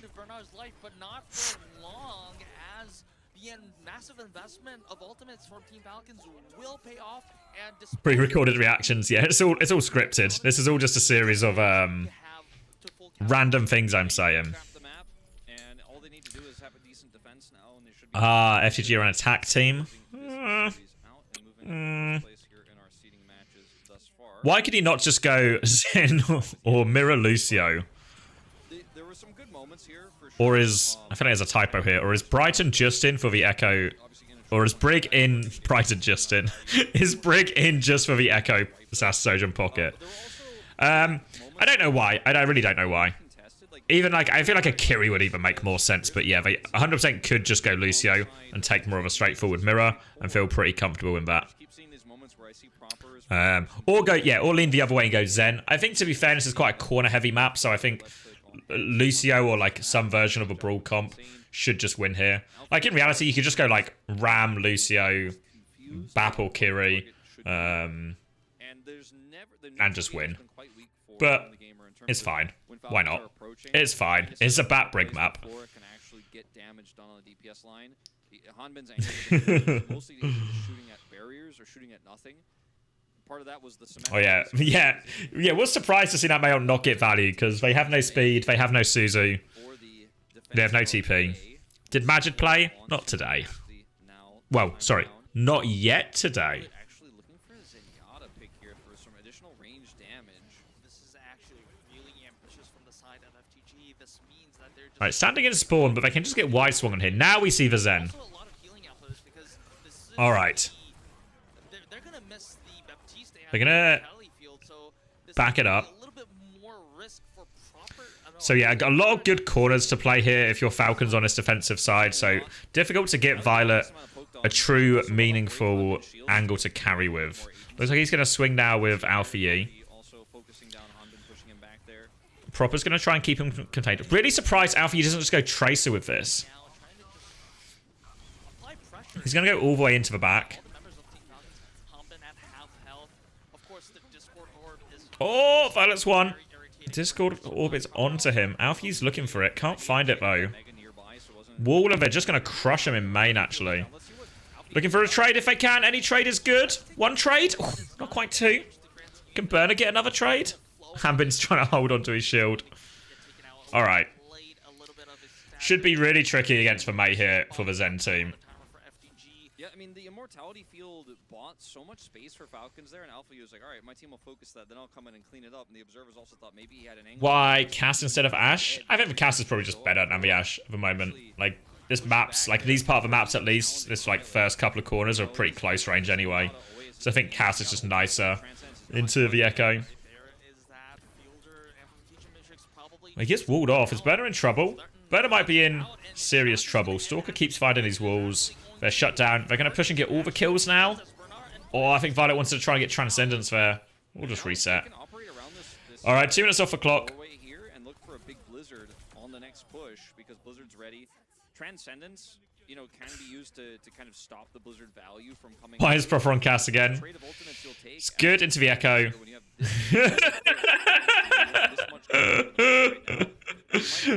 Yeah, that's about right, Hunter. But, you know, maybe just a lot of people have Cass insight. Or, you know, a deep need to understand the Cass pick. It doesn't even matter. That almost happened. I believe that was a shot. Alright, Transcendence used. Alfie with a copy. Alfie has the high ground.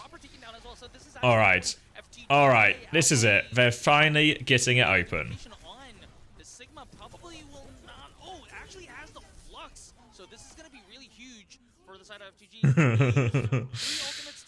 Okay. Have to win this next fight. They have a Flux High Noon, but there's a Blizzard. Should just Blizzard and win the fight and feel good about yourselves if you're Falcons. They have to beat as well, even if they do get caught by the Flux.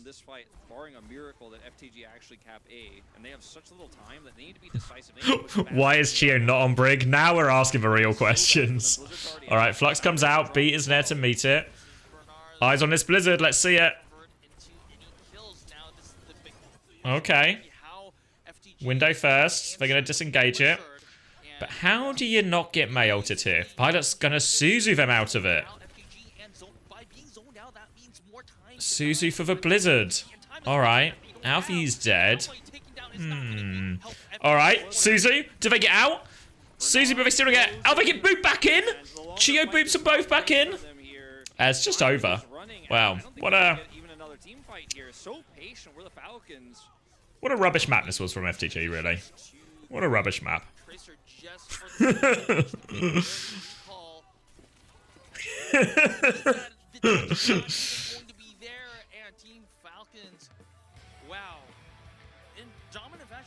Chio could have done that on Brig. Yeah, you're right. Should have seen more Brig. You think the Cass can headshot? Good. Are we all clear on the Cass, or do we need any more clarification? They weren't even playing meta compositions, really. They were playing their own style. They were playing their own way. And so, I guess they really feel like they're a bit of a Sim Bastion type team now. They certainly did not play at their full strength and still beat them. Anyone want Blackjack? The Cass analysis. What time is it? Is it nearly 2 o'clock already? Jesus Christ. Longer games today. I forget that this is probably how long Korean normally lasts, when it isn't just a bunch of 3-0s. The fight took so long that when the Blizzard actually came down, it was too late. Anyone want Blackjack? 1. Chris has got such aura now that he doesn't even need to type 1 if you want this. He just says it and people just respond with 1. This is truly a new level of aura that's not been seen before. I can sort the Blackjack if you want. I've got to do an interview in like an hour and I need to eat. So I probably shouldn't unlock a new level of gambling addiction right now. It feels like an inefficient time to do that. How did this game go? I mean, it's actually pretty one-sided in the end, right? Falcons were convinced just to play Falcons. FTG were convinced just to play Bat Brig everywhere. And it worked one map, I guess. It worked one map. Blackjacks with Blackjack? When are we playing Blackjack? Fuck's sake. Interview while gambling.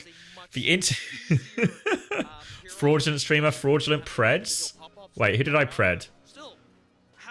It's only the Yeti one I got wrong, no? Pretty decent Preds, and nobody could have predicted that Yeti result. Nobody could have predicted that YETI result. Anyone comes in today saying YETI are going to win would have got laughed out of town. He saw it go fuck off. You'd need to have suffered several instances of serious head trauma to think YETI were going to win today. What if you...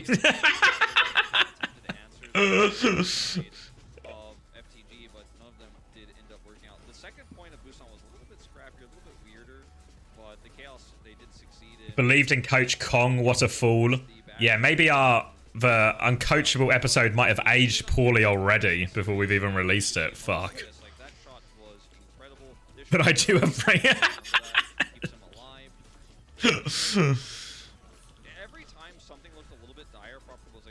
Kappa Kong is what they call him. Why would you ever believe in a guy who's literally referred to as Kappa Kong by all his friends?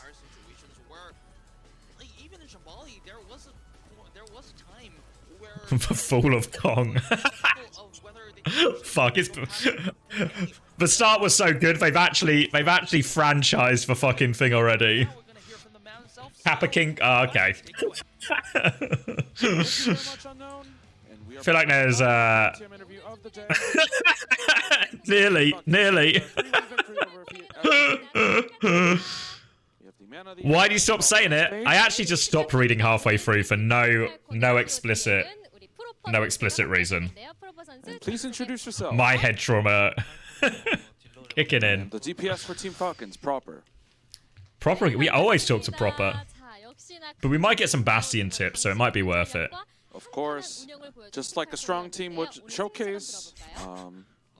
Not a flawless victory, but a very strong victory overall. So how do you feel about the victory? Some of the game plans that we prepared. Your line looking like it was carved from marble. More just like a marble, if you know what I mean. So can you tell us about like the overall match momentum? And I think that it went as we planned.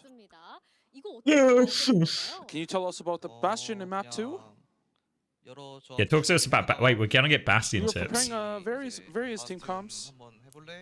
Various team comps. One of our coaches said, hey, do you want to try Bastion in scrims? And I think it went a lot better than we expected.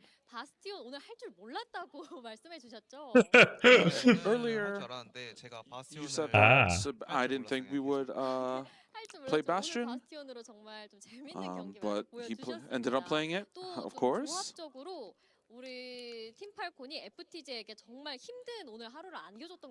Takes a marble to know a marble. That's fair. Of course, showcasing the Bastion, Semestra. And in order to shut down the Symmetra, then you countered it with Mei. So can you tell us about like the swaps? Those weren't the right swaps. I think that the FTG prepared well against our Symmetra comps, so we talked whenever we thought that it wasn't working out, we talked about it and say, hey, you just play what you want, and I think that's when the Mei came out. And we have to talk about your incredible plays. All right, guys, this is the game plan today, but if it doesn't work out, just do whatever. Just play anything else. If it doesn't work, just play something else. Looked like you shut down FTG completely. So got to be something we're missing in translation. I think I just played I think I just played my role within the game. How did the team react when you got all those headshots? 예를 들어 이른 뒤에 그냥 동시 이런 거 붙여가지고 제 가운데 그래서 준이 형이 자꾸 동시 이러면서 오늘 좋은데 라작 이런 느낌으로 계속. We always just kind of joke around whenever we see whenever within the game, and I think that we were just continuing to joke around even when those plays were coming out. Just joking around, just a fun team. Just a happy-go-lucky bunch of happy-go-lucky fellas. Keeping it chill, keeping the vibe good, having a nice time. All the time. And lastly, please say a few words to your fans. That's what I think about this Falcons team. Thank you very much for coming to watch us play tonight. And that was it with All right. Proper. Scrims today? Maybe. I need to figure out this this private coaching really. Gives an inopportune time. Blackjack today? Not right now. Not right now. He said that he played one man's worth of Overwatch. I disagree with that. I think he can. Why so many blackjack heads today? Highest paid roster in OWCS is just joking around. Yeah, just having fun. Good time, having fun. Whoa. When will Uncoachable be sponsored by a gambling company? Hopefully any second now. Any second now. I think we'd quite happily take a gambling sponsorship. So what does this mean? Yeti and Falcons tied for first. Prisa are in the top 6. Genesis play Poker Face. It's not tomorrow. Tomorrow, the elimination game. Surely Genesis's run is at the end. Surely their time is over.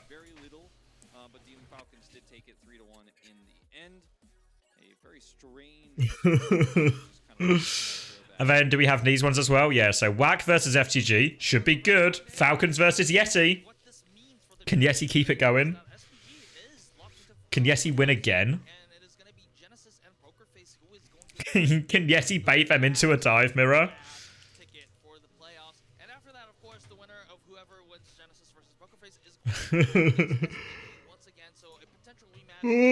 Pardon me. What's happening then? Anything happening now? No.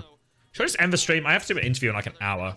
I need to do some level of eating, some level of chores. Falcons have a brig back up by their sleeve. I don't think that's true. 10 minutes of blackjack.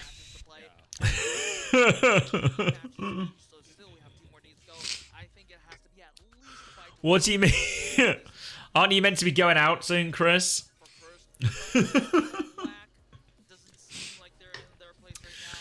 Yeah, by food and chores, Turtle Hacks is correct. I actually just meant ramen and a wank.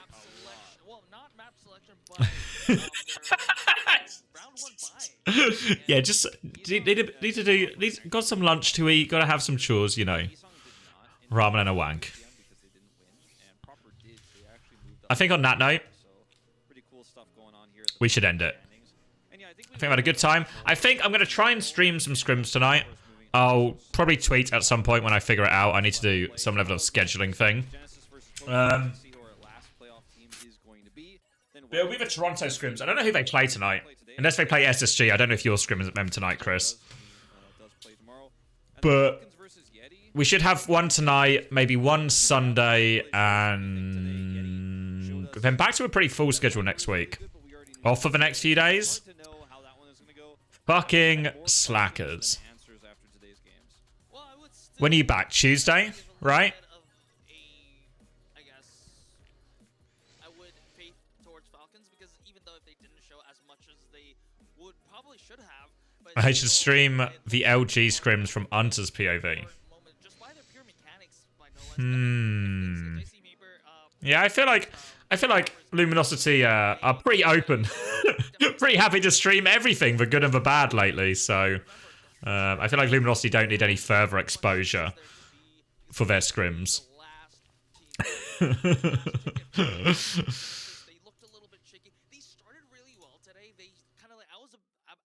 I have no idea. I'm actually just ending. But yeah, thank you everyone. Yeah, literally, Unter is Unter and LG. Really, there's nothing held back. Nothing held back from the LG scrims. You get to see the best of it, the worst of it, mostly the worst of it. But yeah, thank you everyone. I'll probably be back tonight. For some streamed scrims. But thank you everyone. Appreciate the support, etc, etc. Thank you to Foresight as well for getting us to our sub goal so I can release that video. And I will see you all hopefully pretty soon. I feel like our Korean teams have not taken the seeding matches very seriously.